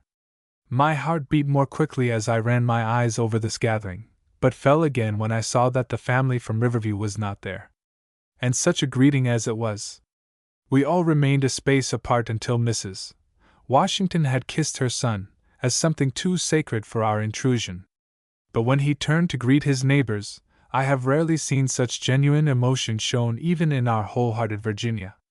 At the great dinner which followed, with Mrs. Washington at the head of the table and her son at the foot, we told again the story of the campaign, and the men forgot to sip their wine until the tale was ended. Yet with all this largesse of goodwill, I was not wholly happy. For I had no home to go to, nor was there any waiting to welcome me, and the woman I loved seemed farther away than ever, though now she was so near. Chapter 22 A New Danger at Riverview. But Dorothy was not so near as I had thought, for next morning came a message from my aunt. It was delivered almost as soon as I was out of bed by a Negro boy who had ridden over at daybreak. It was dated but 2 days before, and began very formally. Sir, it ran, since you no doubt will wish to recuperate from the fatigues of the campaign so unfortunately ended, and as there is no place where you can do this so well as at Riverview, I hasten to assure you that the place is entirely at your service. I paused a moment to get my breath. Her reference to the campaign was intended as a stab, of course, yet could it be she was relenting? But hope fell as I read on. In order that you may feel at liberty to avail yourself of this invitation, the note continued, my daughter and I have accepted one of long standing to spend a month, or perhaps 2 months, at the home of a relative. James is at Williamsburg, so that you may be entirely free to occupy your leisure at Riverview as best pleases you. Do not think that you have driven us from the place, for that is not at all the case. I have long felt the need of rest, and take advantage of this opportunity, while there is little doing on the plantation, to secure it. I trust to your sense of honor to make no inquiries as to where we are stopping, nor to attempt to see my daughter, who, I believe, has already discovered that any fancy she may ever have seemed to entertain for you was more imaginary than real. Here was a blow, straight from the shoulder, and I winced under it. I could never consent, the note concluded, to any attachment of a serious nature between you, having quite other views for my daughter, which, I am sure, will be for her happiness and well-being. I read the note through a second time before I realized what a blow it gave to all my hopes. I had had little cause to anticipate any other treatment, it is true, and yet I have often observed that men hope most who have least reason for it, and this was so in my case. As I read the note again, I could not but admire the adroitness of its author. She had placed me upon honor, without my consent, 'tis true, to make no effort to see Dorothy. I stood biting my lips with anger and vexation, and then, with sudden resolve, turned back to the messenger. "Go around to the kitchen and get something to eat, if you are hungry," I said to him. "I shall be ready to ride back with you in half an hour." And as he disappeared around the corner of the house, chagrin from ear to ear at the prospect of refreshment, I sought Mrs. Washington and told her that I had just received a note from my aunt and would ride to Riverview at once.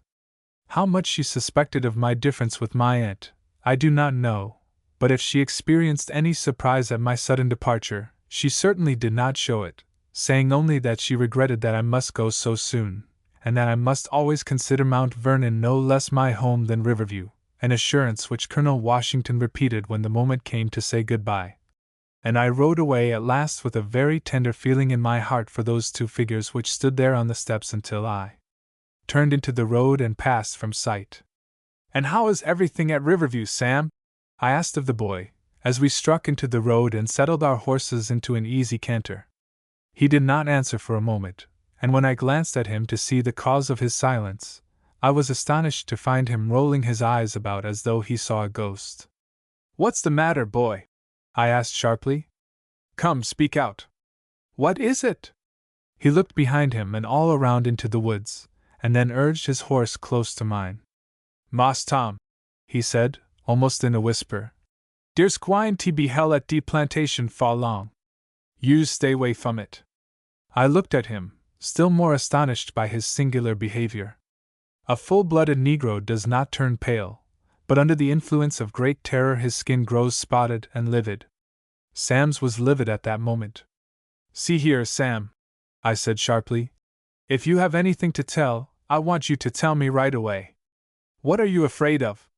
"De witch man," he whispered, his eyes almost starting from his head, and his forehead suddenly beading with perspiration.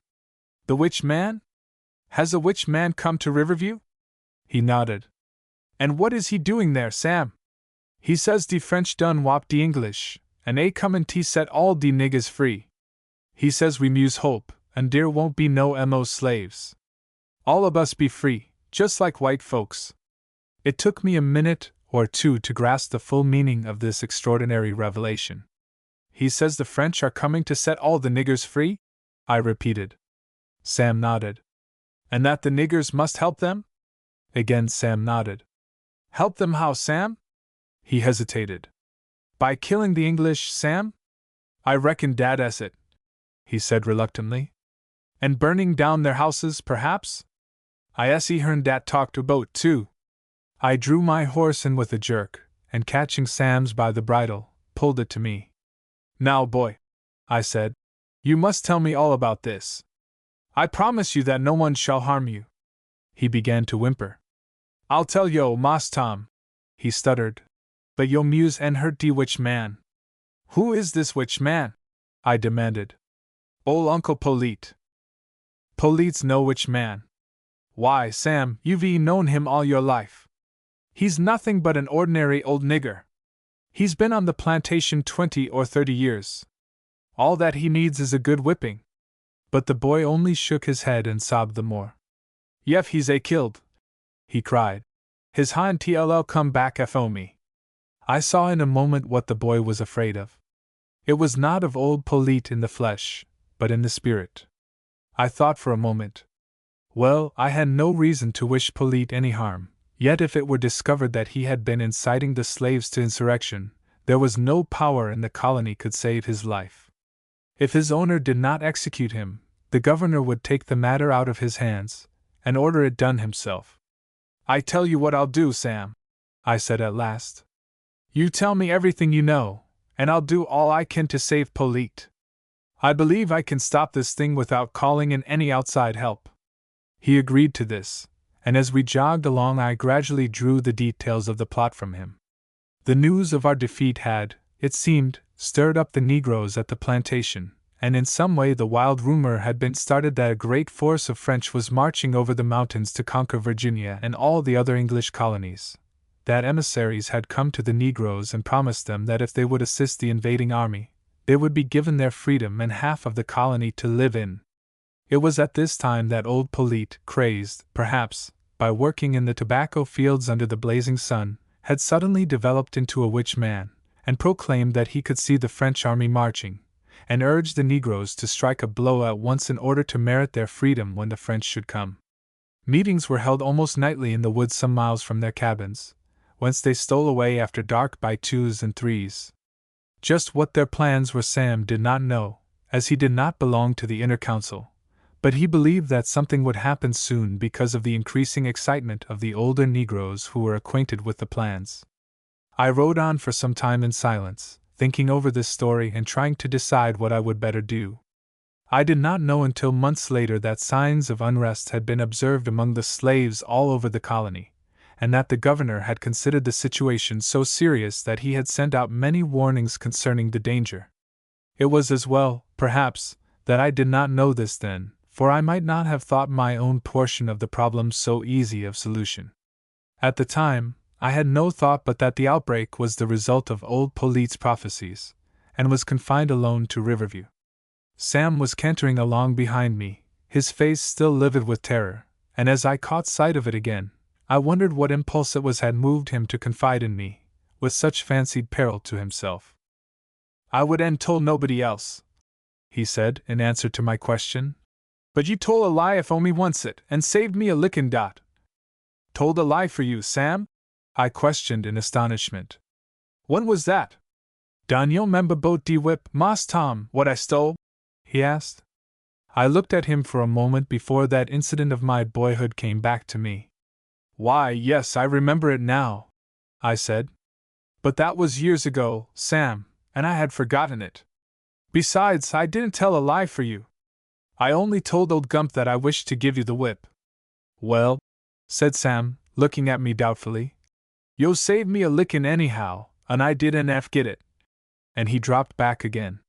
Well, to be sure, an act of thoughtfulness or mercy never hurts a man, a fact which I have since learned for myself 100 times, and wish all men realized. We were soon at Riverview, and I ordered Sam to ride out to the field where the men were working, and tell the overseer, Long, that I wished to see him. Sam departed on the errand, visibly uneasy, and I wandered from my room, where I had taken my pack, along the hall and into my aunt's business room while I waited his return. I stood again for a moment at the spot on the staircase where I had kissed Dorothy that morning. It seemed ages ago, and as I looked up, I fancied I could still see her sweet face gazing down at me. But it was only fancy, and with a sigh, I turned away and went down through the hall. There were reminders of her at every turn. There was the place where she had sat sewing in the evenings. Over the fireplace hung a little picture she had painted, rude enough, no doubt, but beautiful to my eyes. With a sudden impulse, I ran down the steps and to the old seat under the oaks by the river. Nothing had changed, even the shadows across the water seemed to be the same. But as I ran my hand mechanically along the arm of the seat on the side where Dorothy always sat, my fingers felt a roughness which had not been there before, and as I looked to see what this might be, I saw that someone had cut in the wood AT and AD, intertwined, and circled by a tiny heart. Who could have done it? I had no need to ask myself the question. My heart told me that no one but Dorothy could have done it, and that she knew that I should come and sit here and live over again the long evenings when she had sat beside me. It was a message from my love, and with trembling lips I bent and kissed the letters which she had carved. As I sat erect again, I heard footsteps behind me, and turned to see Long approaching. "You sent for me, Mr. Stewart?" he asked. "I saw you sitting here, and decided you were waiting for me." "Yes," I said, and I shook hands with him, for he was an honest man and a good workman. "I am glad to see you back again, sir, though looking so ill," he added. "I trust the air of Riverview will soon bring you around all right." And from his eyes I knew he meant it. I thanked him, and bade him sit beside me. Then, in a few words, I told him what I had learned of the Negro meetings, and saw his face grow grave. "'Tis what I have always feared," he said when I had finished. "There are too many of them in the colony, and they feel their strength. If they had a leader and a chance to combine, they might do a great deal of harm. However, we shall soon knock this in the head." "How?" I asked. "Make an example of Polite," he answered decidedly. "That's the best way, sir. Put him out of the way, let the other niggers see us do it, and they'll quiet down fast enough. Undoubtedly that is the easiest way, I said, smiling. But unfortunately I had to promise the person who gave me the information that Polite should not be harmed. Long stared at me for a moment in amazement. It would be unfortunate if any of the other planters should hear of that promise, Mr. Stewart, he said at last. They would probably take Polite's case into their own hands. I laughed at his evident concern. No doubt, I said, but they are not going to hear of it. I intend telling no one but yourself, for we two are quite sufficient to stop this thing right here, and it need go no further. Perhaps we are, he answered doubtfully. What is your plan, sir? Polite will hold a meeting tonight over there in the woods. Well, we will be present at the meeting. He looked at me without saying a word. Our visit will probably not be very welcome, I continued, but I believe it will produce the desired effect. Will you go with me? Certainly, he answered readily. But I still think my plan the best, sir. Perhaps it is, I laughed. But we will try mine first. And he went back to the field, agreeing to be at the house at 8 o'clock. I covered with my hand the tiny letters on the arm of the bench, and, looking out across the broad river, drifted into the land of dreams, where Dorothy and I wandered together along a primrose path, with none to interfere. Chapter 23 The Governor Shows His Gratitude. I ate my supper in solitary splendor in the old dining room, with my grandfather's portrait looking down upon me, and Long found me an hour later sitting in the midst of a wreath of smoke just within the hallway out of the river mist. "'Tea was as you said, Mr. Stewart,' he remarked, as he joined me. "'Fully 100 of the niggers stole off to the woods tonight so soon as it was dark. They went down toward the old Black Snake Swamp.' "'Very well,' I said, rising. "'Wait till I get my hat, and I am with you.' "'But you will go armed?' he asked anxiously. I paused to think for a moment. "'No, I will not,' I said finally. "'A brace of pistols would avail nothing against that mob, should they choose to resist us, and our going unarmed will have a great moral effect upon them as showing them that we are not afraid.' "'You have weighed fully the extent of the risk you are about to run, I hope, sir,' protested Long. "'Fully,' I answered. "''Tis not yet too late for you to turn back, you know. I have no right to ask you to endanger your life to carry out this plan of mine. Perhaps it would be wiser for you not to go. And if I stay, you will go alone,' I said. He caught my hand and wrung it heartily. "'You are a brave man, Mr. Stewart,' he exclaimed. "'If I have shown any hesitation, 'twas on your account, not on my own. I am ready to go with you.' And as he spoke, he drew a brace of pistols from beneath his coat and laid them on the table by the fireplace. "'Wait one moment,' I said, and hurrying to my aunt's room, I wrote a short note telling her of the trouble I had discovered and where Long and I were going, so that, if we did not return, she would know what had happened. Folding and sealing it, I wrote on the outside, "To be delivered at once to Mrs. Stewart." Left it on the table, knowing that no one would enter the room till morning, and hurried back to rejoin Long. We were off without further words, and were soon well on our way. It was a clear, cool, summer night, with the breeze just stirring in the trees and keeping up a faint, unceasing whispering among the leaves. The moon had risen some hours before, and sailed upward through a cloudless sky. Even under the trees it was not wholly dark, for the moon's light filtered through here and there, making a quaint patchwork on the ground, and filling the air with a peculiar iridescence which transformed the ragged trunks of the sycamores into fantastic hobgoblins. All about us rose the croaking of the frogs, dominating all the other noises of the night, and uniting in one mighty chorus in the marshes along the river. An owl was hooting from a distant tree, and the hum of innumerable insects sounded on every side. Here and there glittering, dew-spangled cobwebs stretched across our path, a barrier of silver, and required more than ordinary resolution to be brushed aside. As we turned nearer to the river, the ground grew softer, and the underbrush more thick, and I knew that we had reached the swamp. Then, in a moment, it seemed to me that I could hear some faint, monotonous sing-song rising above all the rest. At first I thought it was the croaking of a monster frog, but as we plodded on and the sound grew more distinct, I knew it could not be that. At last, in sheer perplexity, I stopped and motioned Long to listen. Do you hear it? I asked. Do you know what it is? Yes, I have heard it for the last 10 minutes, Mr. Stewart, he answered quietly. It is old Polite preaching to the niggers. I have often heard their so-called witch men preach. It is always in a sing-song just like that. As we drew nearer, I perceived that this was true, for I could catch the tones of the speaker's voice, and in a few minutes could distinguish his words. Some years before, when the river had been in flood, its current had been thrown against this bank by a landslide on the other side, and had washed away trees and underbrush for some distance. The underbrush had soon sprung up again, but the clearing still remained, and as we stopped in the shadow of the trees and looked across it, we saw a singular sight. Negroes to the number of at least 150 were gathered about a pile of logs on which Polite was mounted.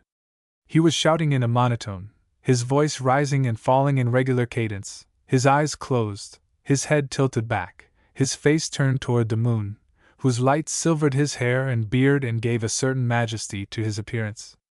His hearers were seemingly much affected, and interrupted him from time to time with shouts and groans and loud amens.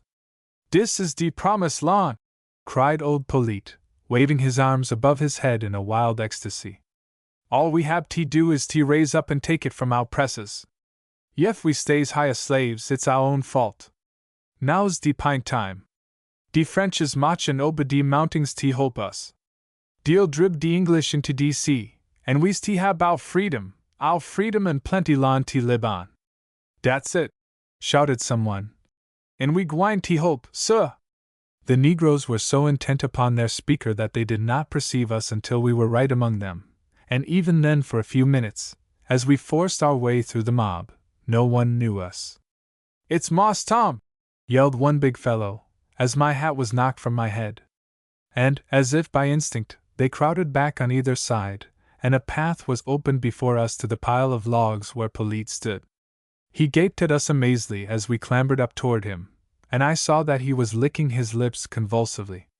A yell from the crowd greeted us as we appeared beside him, a menacing yell, which died away into a low growling, and foretold an approaching storm. "Now, boys," I cried, "I want you to listen to me for a minute. That is a lie about the French coming over the mountains, every word of it. If Polite here, who, you know, is only a laborer like most of you, says he has seen them coming in a vision, why he's simply lying to you, or he doesn't know what he's talking about. There are not 300 Frenchmen the other side of the mountains, in the first place, and it will be winter before they can get any more there. So if you fight, you will have to fight alone, and you can guess how much chance of success you have. You know the penalty for insurrection. It's death, and not an easy death either, death by fire. If you go ahead with this thing, no power on earth can save every one of you from the stake." "It's a lie!" yelled Polite. "I did have de vision. I did see de French a comin', millions o' dem, all a marchin' rough de forest. De's almost higher. De want us to hope." A hoarse yell interrupted him, and I saw that something must be done. "Wait a minute, boys," I cried. "Let me ask Polite a question. You say you have seen the French marching, Polite?" He nodded sullenly. "What was the color of their uniforms?" He hesitated a moment, but saw he must answer. "De was all colors," he said. "Red, blue, green, all colors." I saw that my moment of triumph was at hand. "Now, boys," I cried, holding up my hand so that all might be quiet and hear my words. "You may guess how much value there is in Polite's visions. He says he has seen the French army marching, and he has just told me that their uniforms are all colors, red, blue, green, and so on. Now, if he has seen the army, he ought to know the color of the uniforms, ought he not?" "Yes, yes," yelled the mob. "Well, boys," I continued, "the French wear only one color uniform, and that color is just the one which Polite has not mentioned, white. No Frenchman goes to war except in a white uniform." They were all silent for a moment, and I saw them eyeing Polite distrustfully. But he was foaming at the mouth with fury. "A lie!" he screamed. "A lie same's to udder. Don yo see what we mus do? Kill em, and nobody else'll ever know. That low growling which I had heard before again ran through the crowd. I must play my last card. You fools! I cried. Do you suppose we are the only ones who know? If so much as a hair of our heads is touched, if we are not back among our friends safe and sound when morning comes, every dog among you will yelp his life out with a circle of fire about him. They were whining now, and I knew I had them conquered. I came here tonight to save you, I went on, after a moment. Return now quietly to your quarters, and nothing more will be said about this gathering. Put out of your minds once for all the hope that the French will help you, for it is a lie. And let this be the last time you hold a meeting here, or I will not answer for the consequences. I waved them away with my hand, and they slunk off by twos and threes until all of them had disappeared in the shadow of the wood. And now, what shall we do with this cur? Asked Long, in a low voice, at my elbow. I turned and saw that he had old Polyte gripped by the collar. He tried to run away, he added, but I thought you might have something to say to him.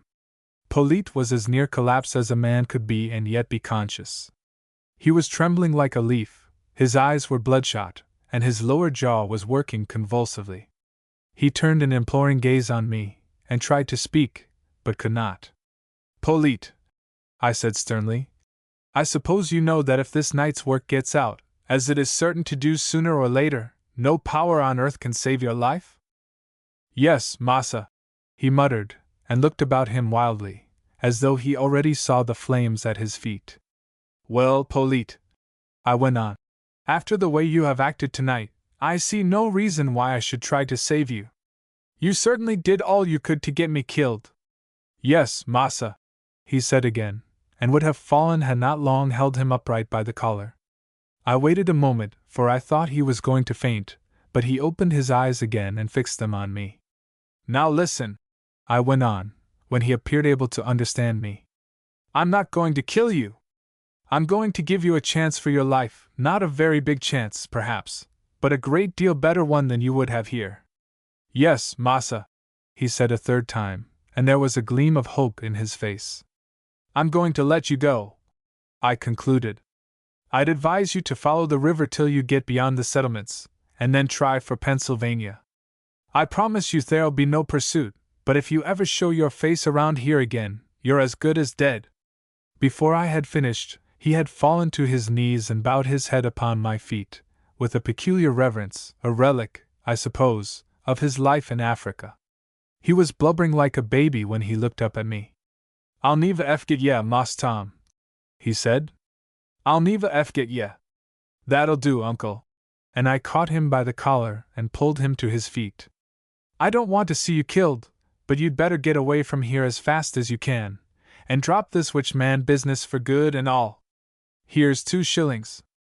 They'll get you something to eat when you get to Pennsylvania, but you'd better skirmish along in the woods the best you can till then, or you'll be jerked up for a runaway. He murmured some inarticulate words, of gratitude, perhaps, and slid down from the pile of logs. We watched him until he plunged into the woods to the south of the clearing, and then started back toward the house. I was busy with my own thoughts as we went, and Long was also silent, so that scarcely a word passed between us until we reached the steps. Sit down a minute, Long, I said, as he started back to his quarters. I don't believe we'll have any more trouble with those fellows, but perhaps it would be well to watch them. Trust me for that, sir, he answered. I'll see to it that there are no more meetings of that kind. With Polyte away, there is little danger. The only question is whether he will stay away. I think he will. And I looked out over the river thoughtfully. He seemed to understand the danger he was in. If he returns, you will have to deliver him up to the authorities at once, of course. Well, said Long, I'm not a bloodthirsty man, sir, as perhaps you know, but I think we'd be safer if he were dead. Still, we'll be safe enough anyway, now the niggers know their plot is discovered. But we were in a ticklish place there for a while this evening. Yes, I answered, with a smile. It was not so easy as I had expected. I want to thank you, Long, for going with me. It was a service on your part which showed you have the interest of the place at heart, and are not afraid of danger. That's all right, sir, he said awkwardly. Good night. Wait till I get your pistols, I said. You left them in the hall, you know.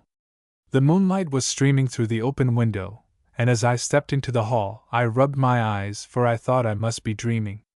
There in a great chair before the fireplace sat Colonel Washington.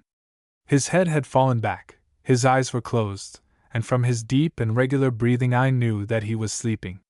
Marveling greatly at his presence here at this hour, I tiptoed around him, got Long's pistols, and took them out to him. Then I lighted my pipe and sat down in a chair opposite the sleeper, and waited for him to awake. I had not long to wait. Whether from my eyes on his face, or some other cause, he stirred uneasily, opened his eyes, and sat suddenly bolt upright. "Why, Tom!" he cried, as he saw me. "I must have been asleep." "So you have," I said, shaking hands with him, and pressing him back into the chair, from which he would have risen. "But what fortunate chance has brought you here?" "The most fortunate in the world!" he cried, his eyes agleam. "You know I told you that the governor and House of Burgesses would not bear quietly the project to leave our frontier open to the enemy. Well, read this," and he drew from his pocket a most formidable-looking paper. I took it with a trembling hand and carried it to the window, but the moon was almost set, and I could not decipher it. "What is it?" I asked, quivering with impatience. "Here, give it to me," he said, with a light laugh, which reminded me of the night I had seen him first in the governor's palace at Williamsburg. "The House of Burgesses has just met. They ordered that a regiment of 1,000 men be raised to protect the frontier in addition to those already in the field, and voted £20,000 for the defense of the colony." "And that is your commission?" I cried. "Is it not so?" "Yes," he said, scarce less excited than myself. "'Tis my commission as Commander-in-Chief of all the Virginia forces." I wrung his hand with joy unutterable.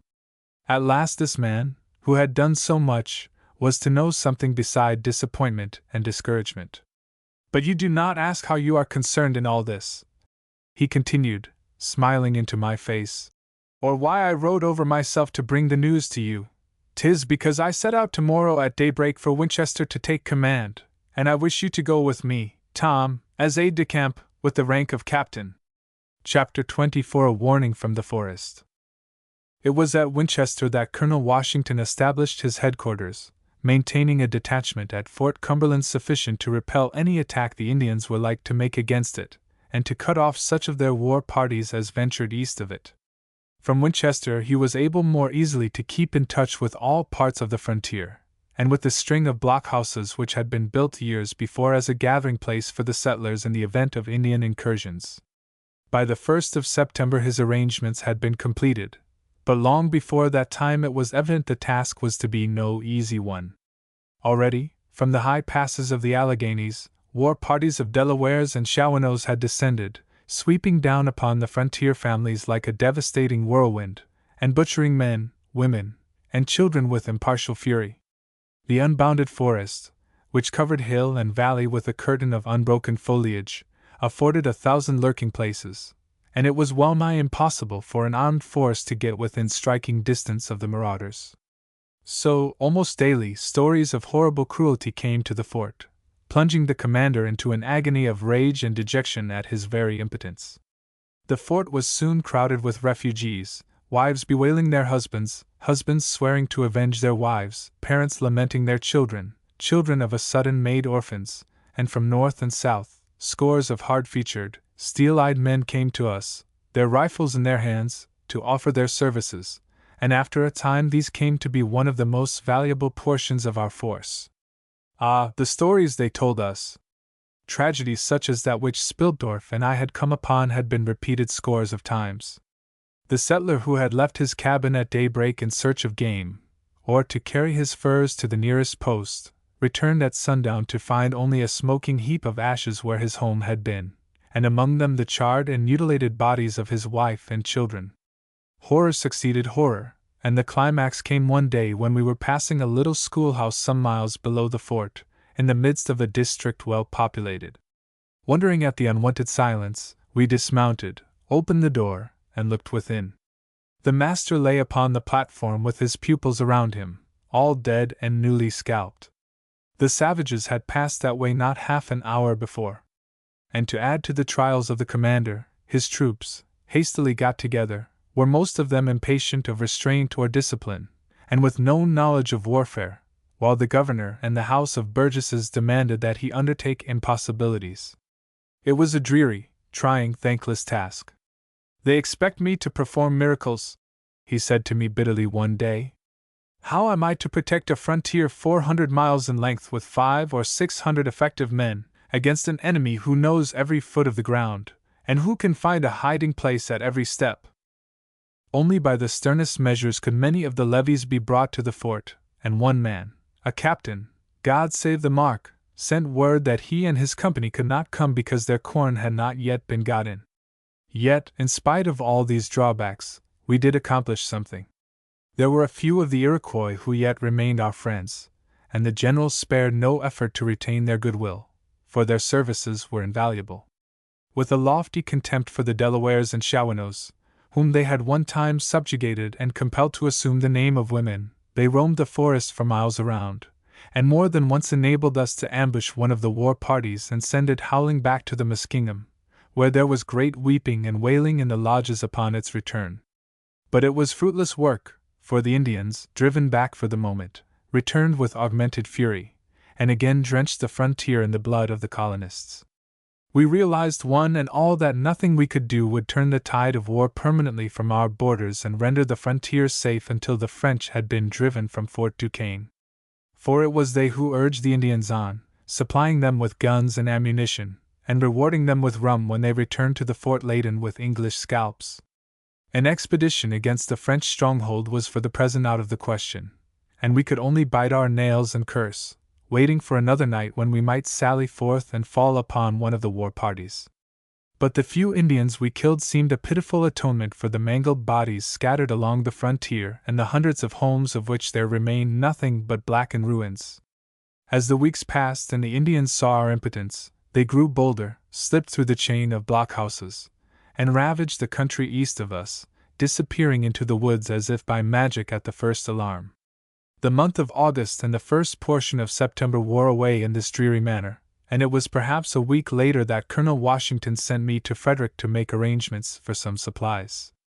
The distance, which was a scant 50 miles, was over a well-traveled road, and through a district so well protected that the Indians had not dared to visit it, so I rode out of the fort one morning, taking with me only my Negro boy Sam, whom I had selected for my servant since the day he had warned me against Polit. I remember that the day was very warm, and that there was no air stirring, so that we pushed forward with indifferent speed. At noon we reached a farmhouse owned by John Evans, where we remained until the heat had somewhat moderated, and set forward again about 4 o'clock in the afternoon.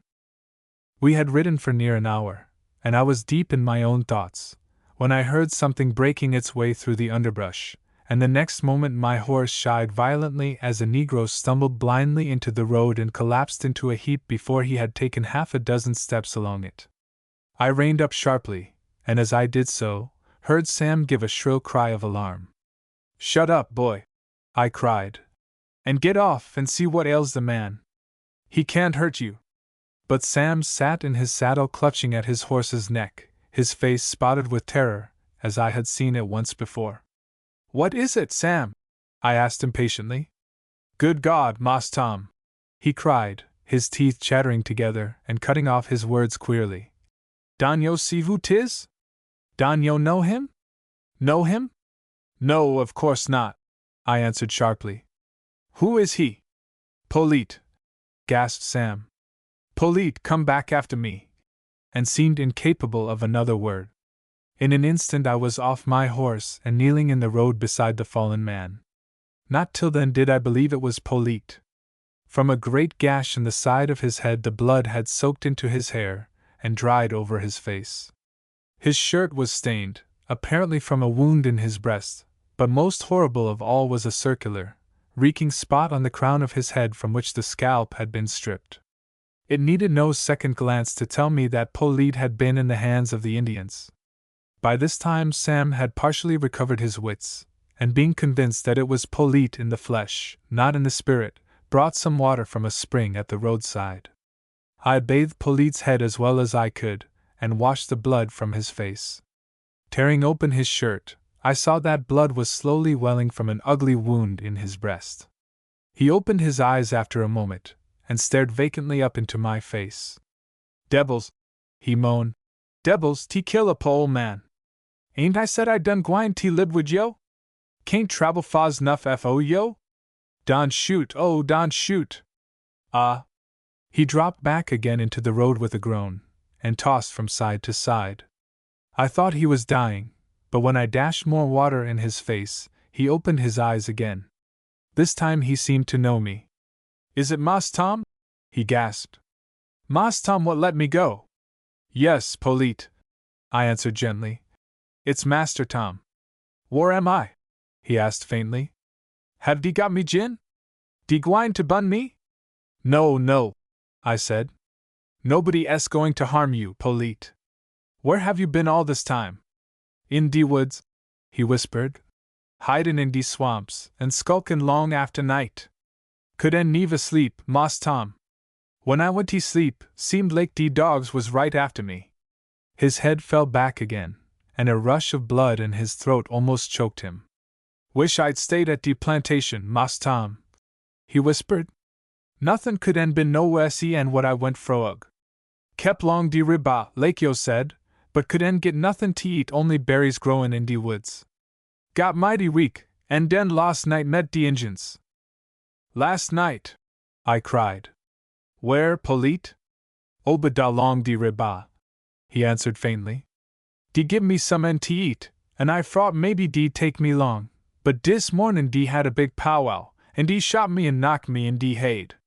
Seems like dee es gwine te bun a big plantation te night." "A big plantation, Polite?" I asked. "Where? Tell me, oh, you must tell me!" But his head had fallen back, and his eyes were closed. There was another burst of blood from his nose and mouth. I threw water over his face, slapped his hands, and shouted into his ears, but to no avail. Sam brought me another hatful of water, but his hands trembled so that when he set it down, he spilled half of it. I dashed what was left over the dying man, but his breathing grew slow and slower, and still his eyes were closed. I trembled to think what would happen should I never learn where the Indians were going, if Polite should never open his eyes again to tell me. But he did, at last. Oh, how long it seemed, he did, and gazed up at me with a little smile. "Reckon it's all oba wid ol' Polite, Mas Tom," he whispered. "Where is this plantation, Polite?" I asked. "The plantation the Indians are going to attack. Quick, tell me." He looked at me a moment longer before answering. "De plantation? Obadiah 10 mile ni de riba." And he made a faint little motion northward with his hand. The motion, slight as it was, brought on another hemorrhage. His eyes looked up into mine for a moment longer, and then, even as I gazed at them, grew fixed and glazed. Old Polite was dead. We laid him by the side of the road and rolled 2 or 3 logs over him. More we could not do, for every moment was precious. "Sam," I said quickly as we finished our task, "you must ride to the fort as fast as your horse will carry you. Tell Colonel Washington that I sent you, and that the Indians are going to attack some big plantation on the river 8 or 10 miles north of here. Tell him that I have gone on to warn them. Do you understand?" "Yes, sah," he gasped. "Well, don't you forget a word of it," I said sternly. "You can reach the fort easily by 9 o'clock tonight. Now be off." He hesitated a moment. "What is it?" I cried. "You are not afraid, boy?" He rubbed his eyes and began to whimper.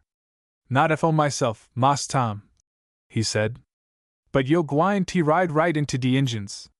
De'll get yo, suh." "Nonsense!" I retorted sharply. "I'll get through all right, and we can easily hold out till reinforcements come. Now get on your horse. Remember, the faster you go, the surer you'll be to save us all." He swung himself into the saddle, and turned for a moment to look at me, the tears streaming down his face. He seemed to think me as good as dead already. "Goodbye, Sam," I said. "Goodbye, Mas Tom." And he put spurs to his horse and set off down the road. I watched him until the trees hid him from sight, and then sprang upon my horse and started forward. 8 or 10 miles, Polite had said, northward near the river.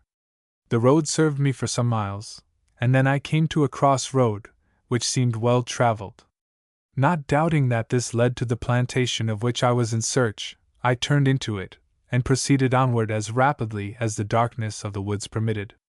Evening was at hand, and under the overlapping branches of the trees, the gloom grew deep and deeper. At last, away to the right, I caught the gleam of water, and with a sigh of relief knew I was near the river and so on the right road. The house could not be much farther on. With renewed vigor I urged my horse forward, and in a few minutes came to the edge of a clearing, and there before me was the house. But it was not this which drew my eyes. Far away on the other side, concealed from the house by a grove of trees, a shadowy line of tiny figures was emerging from the forest. Even as I looked, they vanished, and I rubbed my eyes in bewilderment. Yet I knew they had not deceived me. It was the war party preparing for the attack. I set spurs to my horse and galloped the jaded beast toward the house as fast as his weary legs would carry him.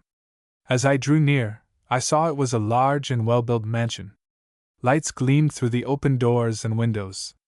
Evidently none there dreamed of danger, and I thanked God that I should be in time. In a moment I was at the door, and as I threw myself from the saddle, I heard from the open window a ringing laugh which thrilled me through and through, for I knew that the voice was Dorothy's. Chapter 25. I find myself in a delicate situation. I staggered up the steps, reeling as from a blow on the head, and a negro met me at the top. "Where is your master?" I asked. "Colonel Mias H.S. Obla at Frederick, Sa," he answered, looking at me with astonished eyes. "Your mistress, then, quick, boy!" And as he turned toward the open door with a gesture of his hand, I hurried after him. There was a buzz of conversation in the room as we approached, but it ceased abruptly as we entered. I felt rather than saw that Dorothy was there, but I looked only at the plump little woman who half rose from her chair and stared at me in astonishment. I suppose my appearance was sufficiently surprising, but there was no time to think of that. "A gentleman TCO, Ms. Mias H.," said my guide. I had not caught the name before, but now I understood, and as I looked at the woman before me, I saw her likeness to her son. "I am Captain Stewart, Mrs. Marsh," I said, controlling my voice as well as I could. "You may, perhaps, have heard of me. If not, there are others present who can vouch for me." But I did not move my eyes from her face. "That is quite unnecessary, Captain Stewart," she cried, coming to me and giving me her hand very prettily. "I knew your grandfather, and you resemble him greatly." And then she stopped suddenly, and grew very pale. "I remember now," she said. "You were in dear Harry's company." "I was not in his company, but I knew and loved him well," I answered gently, taking both her hands and holding them tight in mine. "He was a brave and gallant boy, and lost his life while trying to save another's. I was with him when he fell." She came close to me, and I could feel that she was trembling. "And did he suffer?" she asked. "Oh, I cannot bear to think that he should suffer." "He did not suffer," I said. "He was shot through the heart. He did not have an instant's pain." She was crying softly against my shoulder, but I held her from me. "Mrs. Marsh," I said, "it is not of Harry we must think now, but of ourselves. This afternoon I learned that the Indians had planned an attack upon this place tonight. I sent my servant back to the fort for reinforcements, and rode on to give the alarm. As I neared the house, I saw their war party skulking in the woods, so that the attack may not be long delayed." Her face had turned ashen, and I was glad that I had kept her hands in mine, else she would have fallen. "There is no danger," I added cheerily. "We must close the doors and windows, and we can easily keep them off till morning. The troops will be here by that time." "Oh, do you think so?" she gasped. "I am sure of it." "Now, will you give the orders to the servants?" But that was not necessary. The man who had shown me and had heard my words, and already had the other servants at work, closing and barring doors and windows. I saw that my assistance was not needed. Then for the first time I looked at Dorothy. She was standing, leaning lightly with one hand upon a table, her eyes large and dark with terror, and her lips quivering, perhaps at the scene which had gone before. Her mother was seated by her, and it was to her I turned. "I beg you to believe, Mrs. Stewart," I said, "that I did not know you and your daughter were here. Indeed, I thought you both were back at Riverview ere this." "I believe you, Mr. Stewart," she answered softly. "I believe you to be a man of honor. I am sure I can trust you." There was a tone in her voice which I had never heard before. "Thank you," I said. "I shall try to deserve your trust." And then I turned away to look to our defenses. I confess that, after the first 5 minutes, our situation appeared more perilous than I had at first believed it.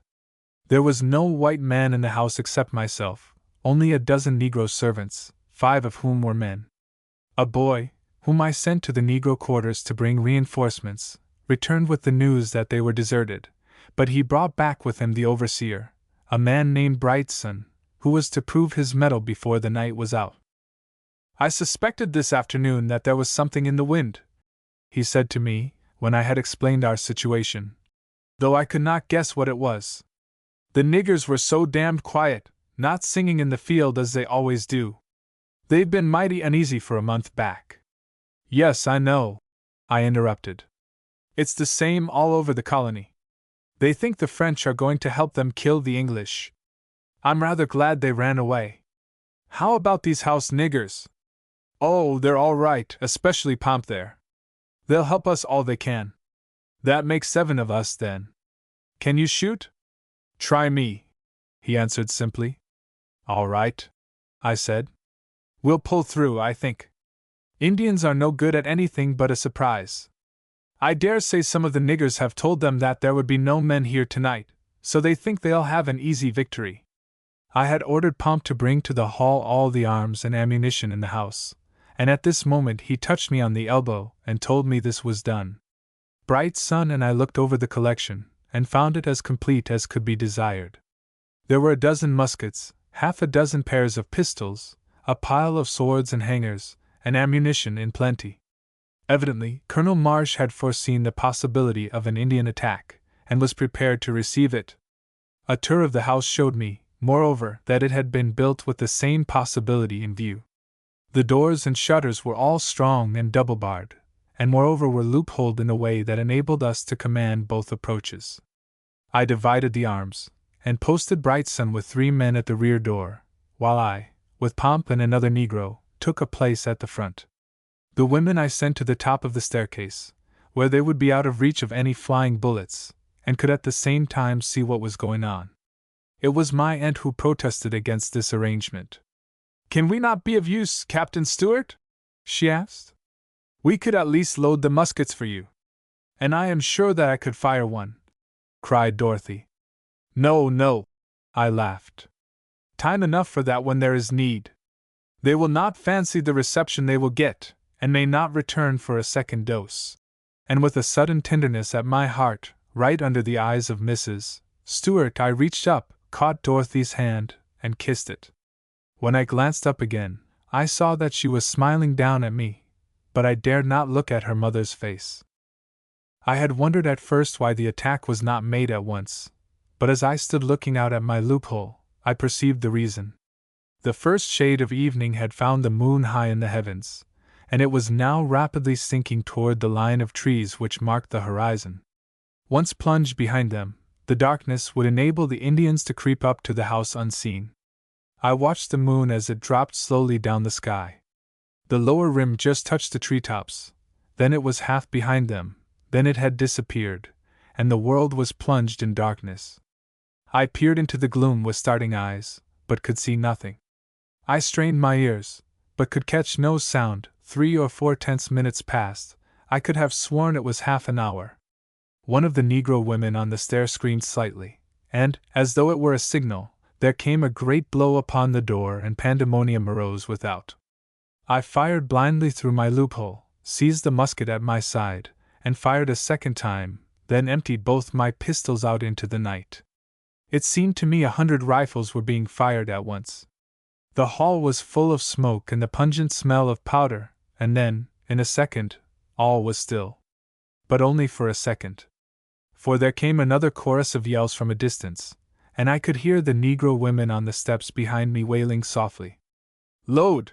I shouted. "Load, pump! They will be back in a minute." And then I ran to the other door to see how Brightson fared. "All right," he said cheerfully, in answer to my question.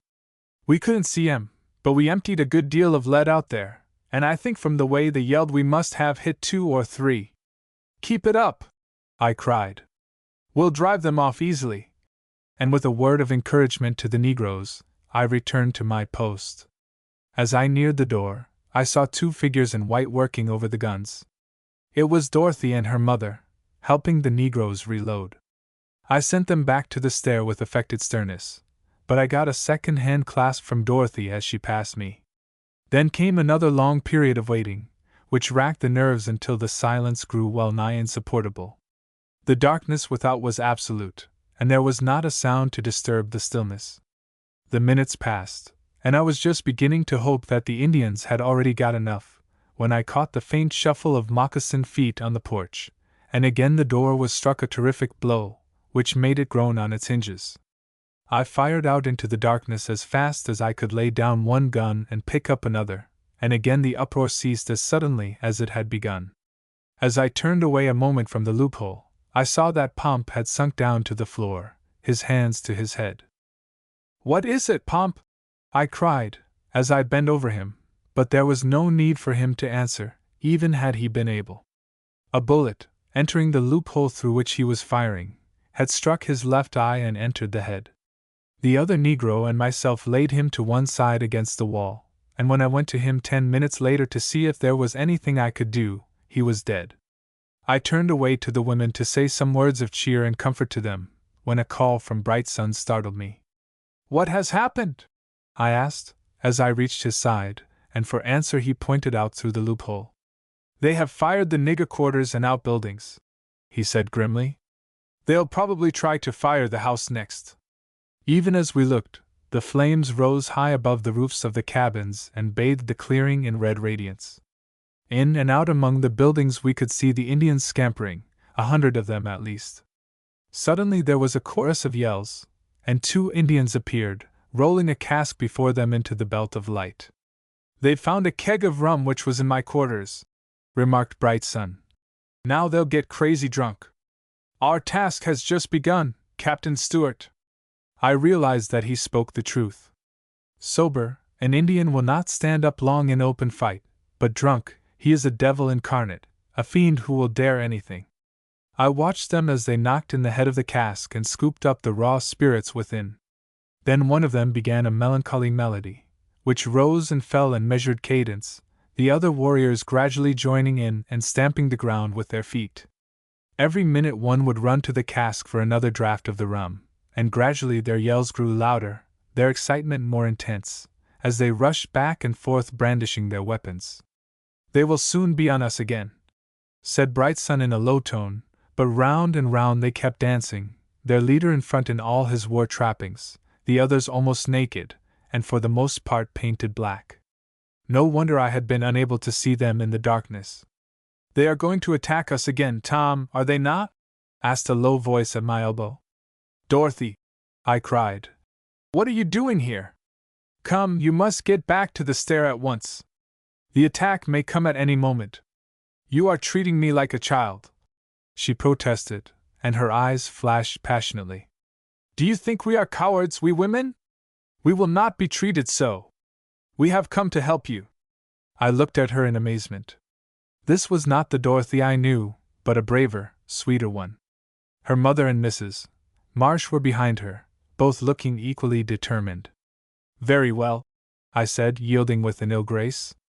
"You may sit on the floor here and load the guns as we fire them. That will be of greater service than if you fired them yourselves, and you will be quite out of reach of the bullets." Dorothy sniffed contemptuously at my last words, but deigned to sit down beside the other women.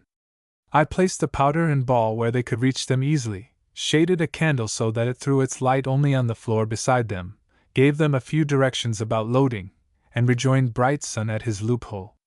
The Indians had stopped dancing, and were engaged in heaping up a great pile of burning logs. "What are they about?" I asked. Bright Sun looked at me with a grim light in his eyes. They're going to try to burn us out, he said, and almost before he had spoken, the Indians seized 100 burning brands from the fire, and waving them about their heads to fan them to a brighter flame, started toward us. Chapter 26: A Desperate Defense. I had barely time to get back to my post at the front door when they were upon us. I fired out into the rabble, and as I turned to get another gun, Dorothy was at my side and thrust it into my hands. There was no time to protest, even had I not realized, as I glanced into her eyes, that protestation would be useless. I fired a second time, when a tremendous explosion in the hall at my side startled me. I saw in a moment what had happened. The Negro who was at the other loophole, dazed with fear, had discharged his gun straight into the ceiling overhead, and then, flinging it down, turned and ran. I could not pursue him, and grabbing a third gun from Dorothy, I fired again at the Indians, some of whom were swarming up the steps. As I did so, I stared an instant in amazement, for at the shot 2 men had fallen. As I turned back for another musket, I saw Mrs. Stewart at the other loophole, a smoking rifle in her hands, into which she was feverishly ramming another charge. It was a sight that made my heart leap, and I found myself suddenly admiring her. But before either of us could fire again, the Indians were gone, and a chorus of yells and sharp firing told me they were attacking Brightson's side of the house. The noise died away after a moment, and they appeared again borne distance off, looking back eagerly as though expecting something. I saw with a start that their firebrands were no longer in their hands, and a moment later a puff of smoke from the corner of the house and the exultant yells of the savages warned me of our new danger. As I turned from the door, I met Brightson coming to seek me with an anxious face. "They have fired the house, Captain Stewart," he said. "I fear so. We must find the place and put out the flames." Without a word he turned and followed me, and we opened the shutters a little here and there and looked out. We soon found what we were seeking. As the Indians had dashed around the house from front to rear, they had approached the side and piled their burning brands against the boards. We looked down from the window and saw that the house had already caught fire. In a few moments the flames would be beyond control. I was back to the hall in an instant. "Is there any water in the house?" I asked of Mrs. Marsh, who was seated on the floor reloading our guns with a coolness which told me where her son had got his gallantry. She looked at me an instant with face whitened by a new fear. "Do you mean that the house is on fire?" she asked. I nodded. "There is no water," she said very quietly.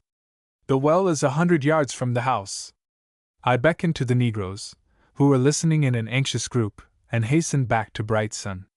"There is no water," I said to him briefly. "I am going to open the shutter, drop down, and knock the fire away from the house. Do you be ready to pull me back in again, when I have finished." "But it is death to do that," he exclaimed. "No, no," I said. "You and the boys can keep them off. There is no other way." He turned from me and looked about the room. "This will save you," he cried, and ran to a heavy oak table which stood in one corner. I looked at him for a moment without understanding. "We will throw it through the window," he explained. "You can drop behind it, and the Indians' bullets cannot reach you."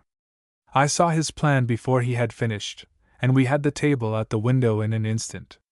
"Now, boys, all together," I cried, and as I threw the shutter back, they lifted the table to the sill and pushed it through. Before the Indians understood what was happening, I had dropped beside it, pulled it around to screen me, and was kicking the brands away from the building. Then they understood, and made a rush for the house, but met so sharp a reception from Brightson and his men that they fell back, and contented themselves with keeping up a sharp fusillade upon my place of concealment. It was the work of only a few moments to kick away the brands and beat out the flames which were running along the side of the house. I signaled to Brightson that I was ready to return, and he opened a heavy fire upon the savages, which drove them for a moment out of musket range. Then, throwing the shutter back, he leaned out, grasped my hands, and pulled me into the house without a scratch. "That's what I call genius," he observed, as he clapped the shutter tight and shot the bar into place. "I fancy they're getting about enough." "I trust so," I answered. But in any event, our troops will be here in 2 or 3 hours more. We stood for some time in silence, and watched the Indians.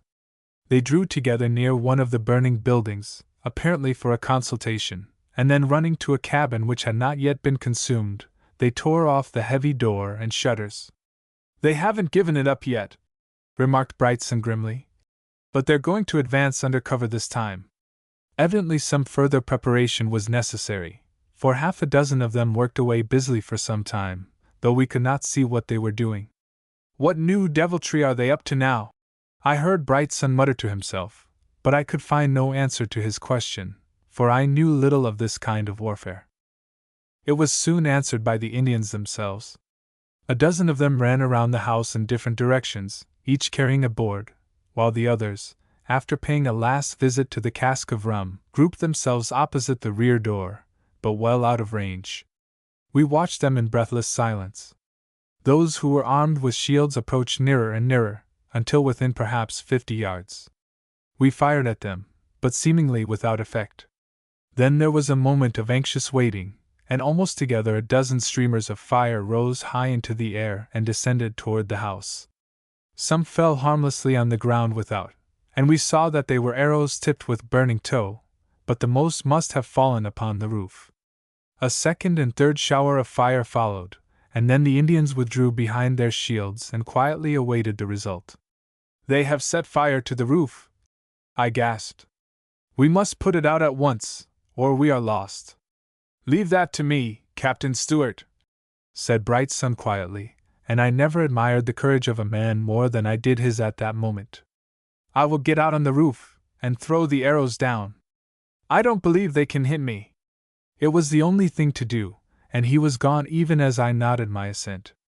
5 minutes passed, and then the Indians began to yell again, and I knew that Brightson had reached the roof. Almost at the same instant, the main body of the savages advanced at a run, some of them carrying a heavy log, the others holding boards in front of them.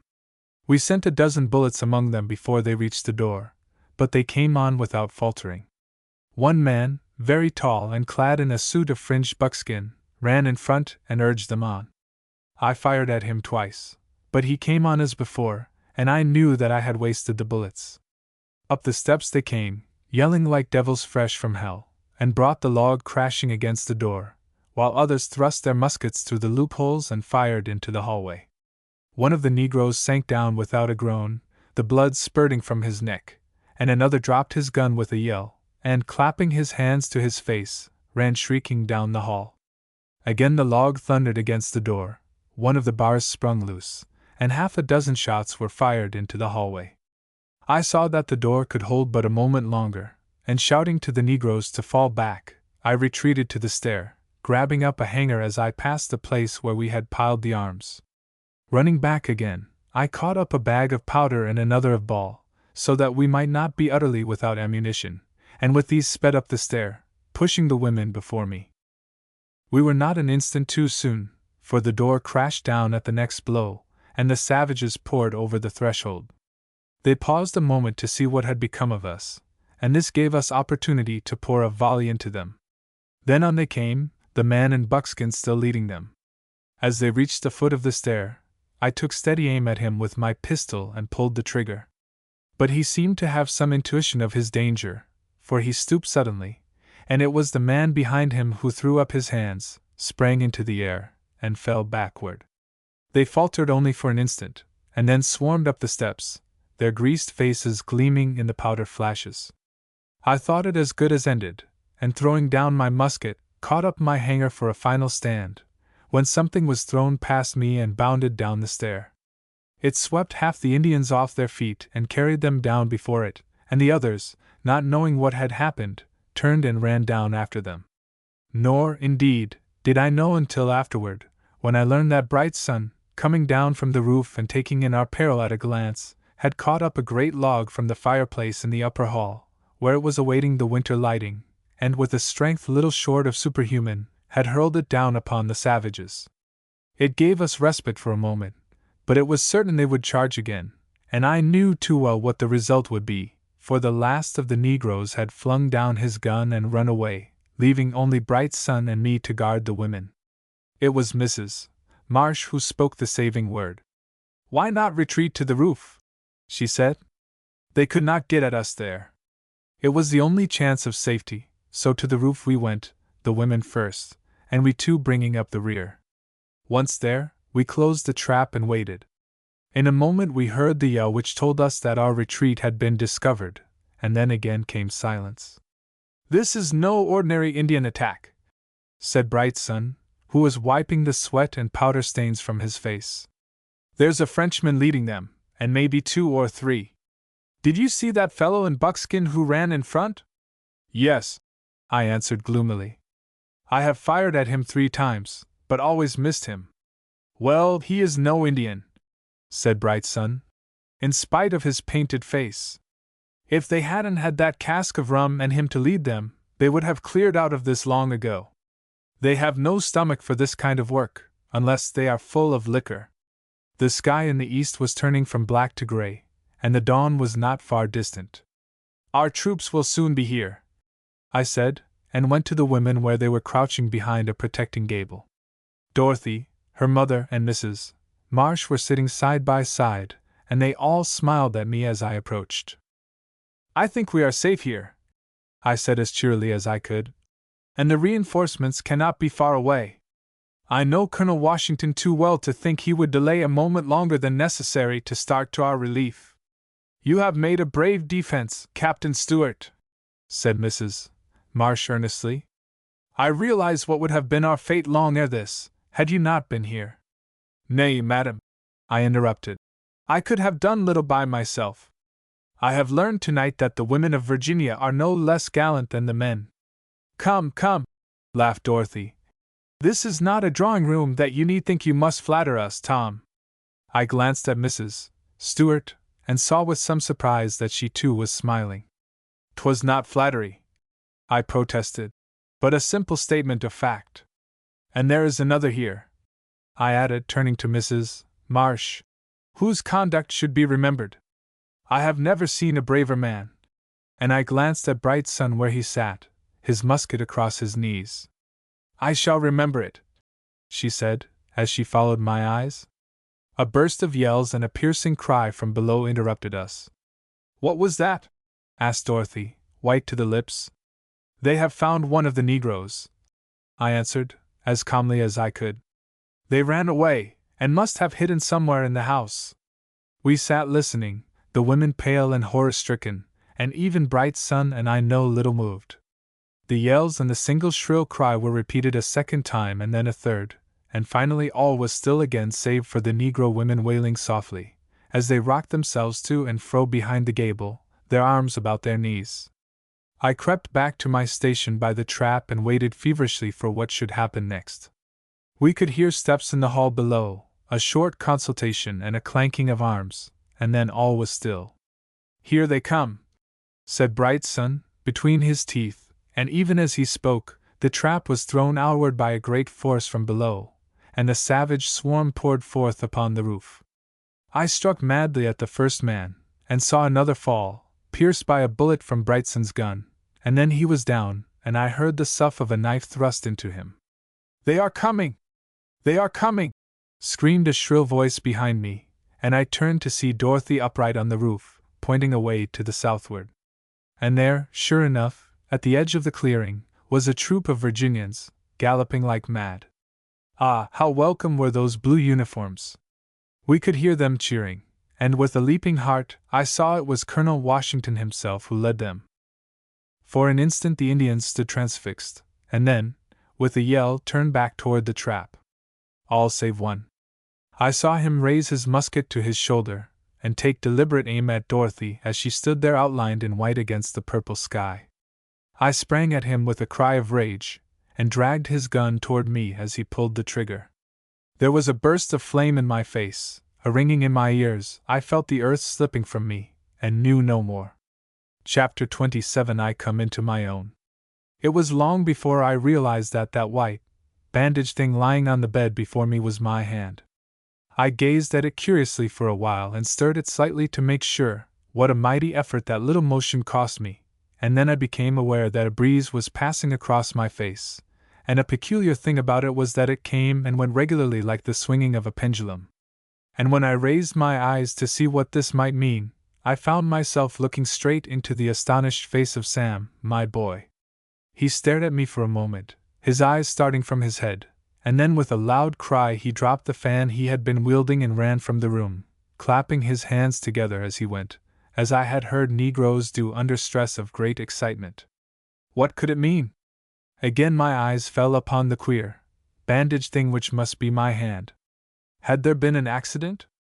I could not remember, and while my mind was still wrestling with the question in a helpless, flabby way, I heard the swish of skirts at the door, and there entered who but Dorothy.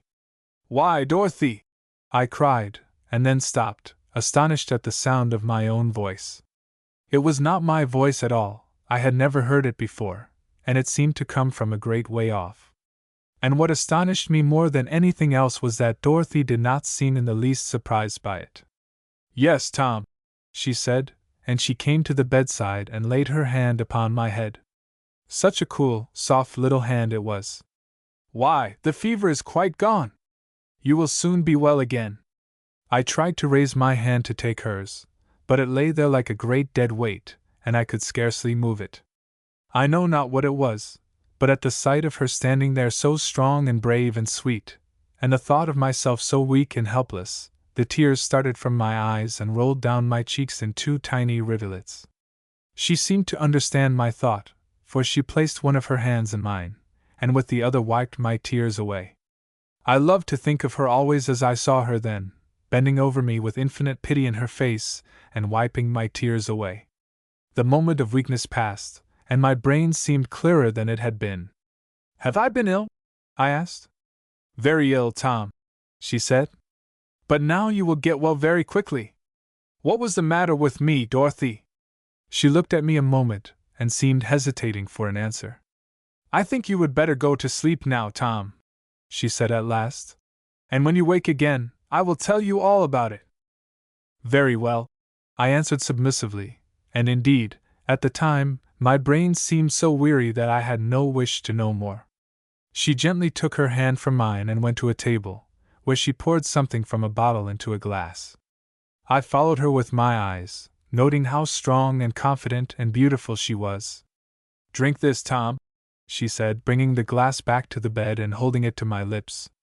I gulped it down obediently, and then watched her again as she went to the window and drew the blind. She came back in a moment, and sat down in the chair from which I had startled Sam. She picked up the fan which he had dropped, and waved it softly to and fro above me, smiling gently down into my face. And as I lay there watching her, the present seemed to slip away and leave me floating in a land of clouds. But when I opened my eyes again, it all came back to me in an instant, and I called aloud for Dorothy. She was bending over me almost before the sound of my voice had died away. "Oh, thank God!" I cried. "It was only a dream, then. You are safe, Dorothy, there were no Indians, tell me it was only a dream." "Yes, I am quite safe, Tom," she answered, and took my hand in both of hers. "And the Indians?" I asked. "Were frightened away by Colonel Washington and his men, who killed many of them." I closed my eyes for a moment, and tried to reconstruct the drama of that dreadful night.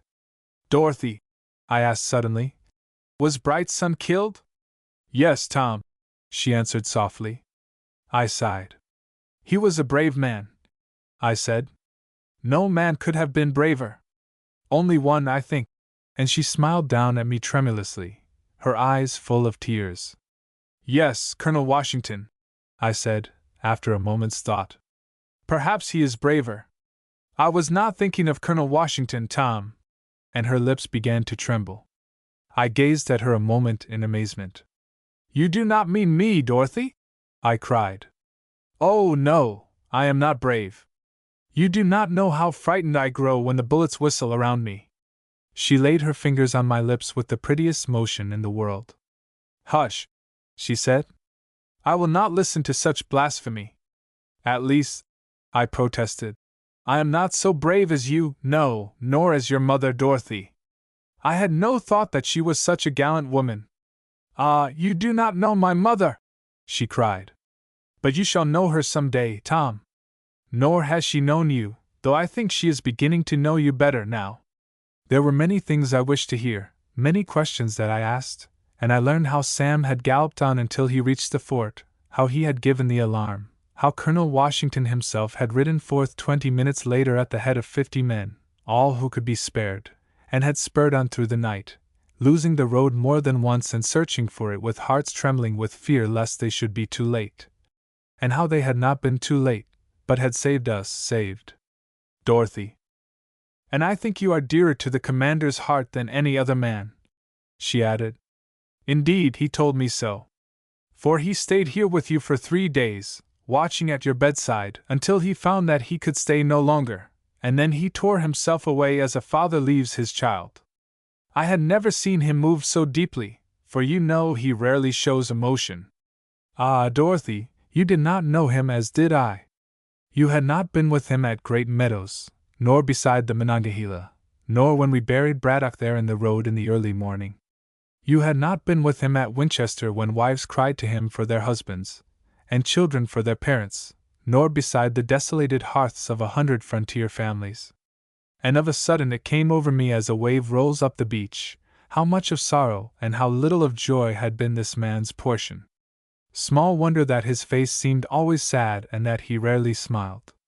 Dorothy had left me alone a moment with my thoughts, and when she came back, she brought her mother with her.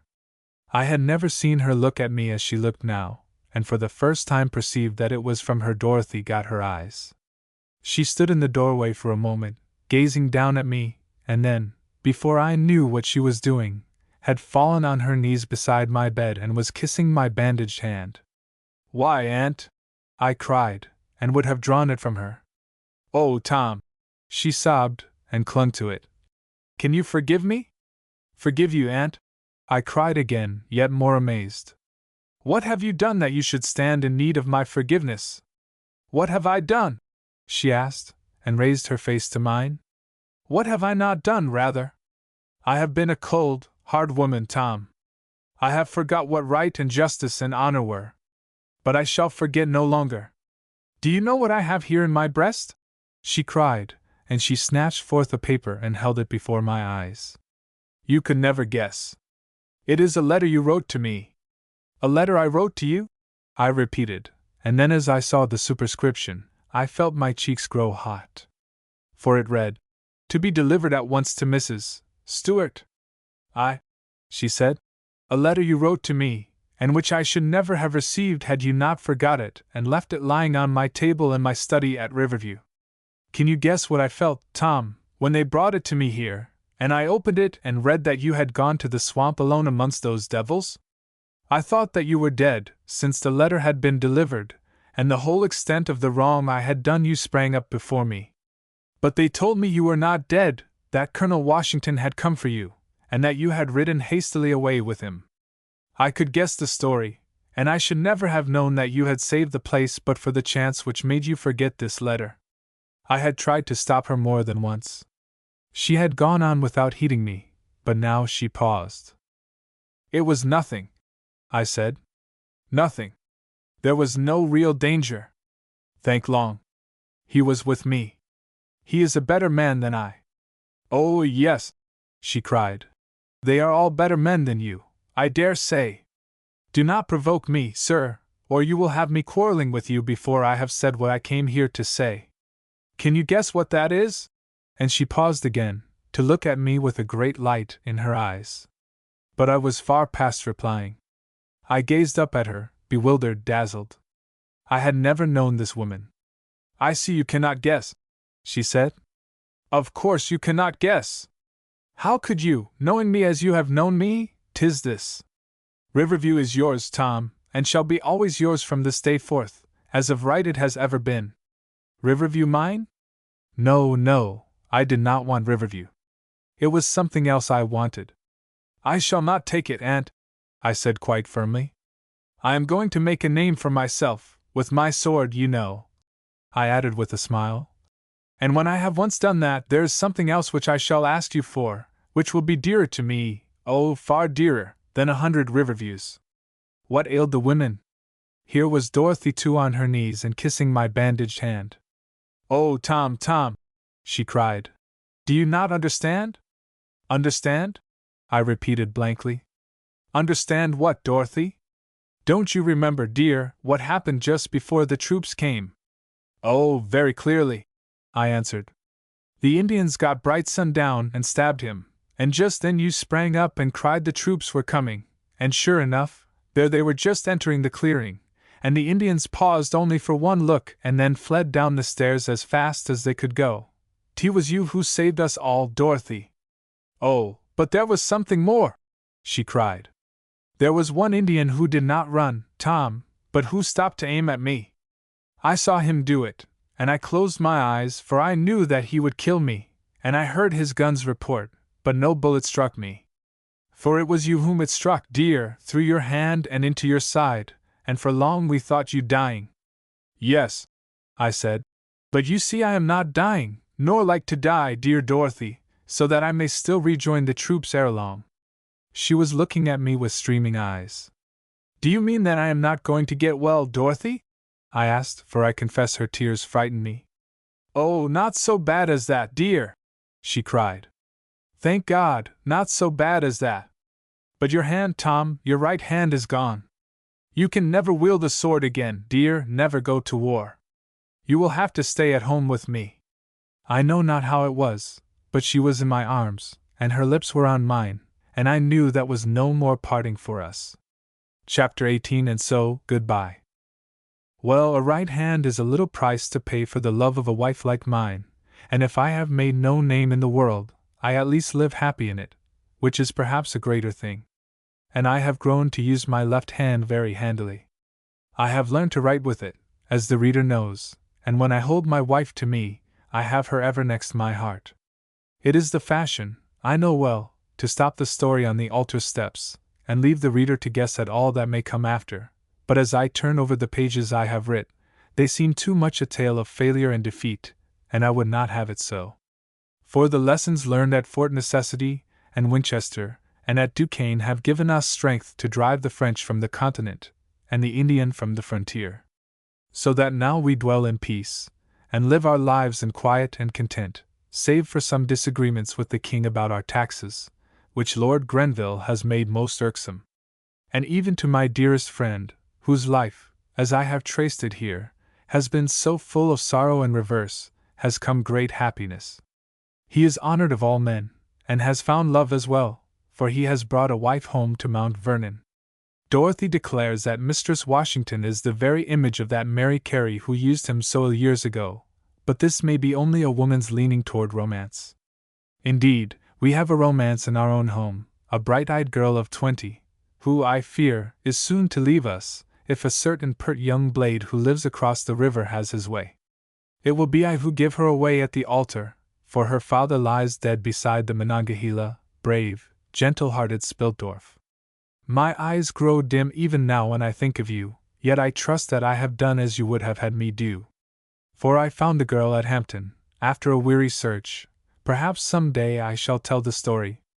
It is in the old seat by the river's edge I write these words, and as I lay down the pen, my hand falls on those carved letters, T and D, with a little heart around them, very faint, now, and worn with frequent kisses, and as I lift my head, I see coming to me across the grass the woman who carved them there and whom I love.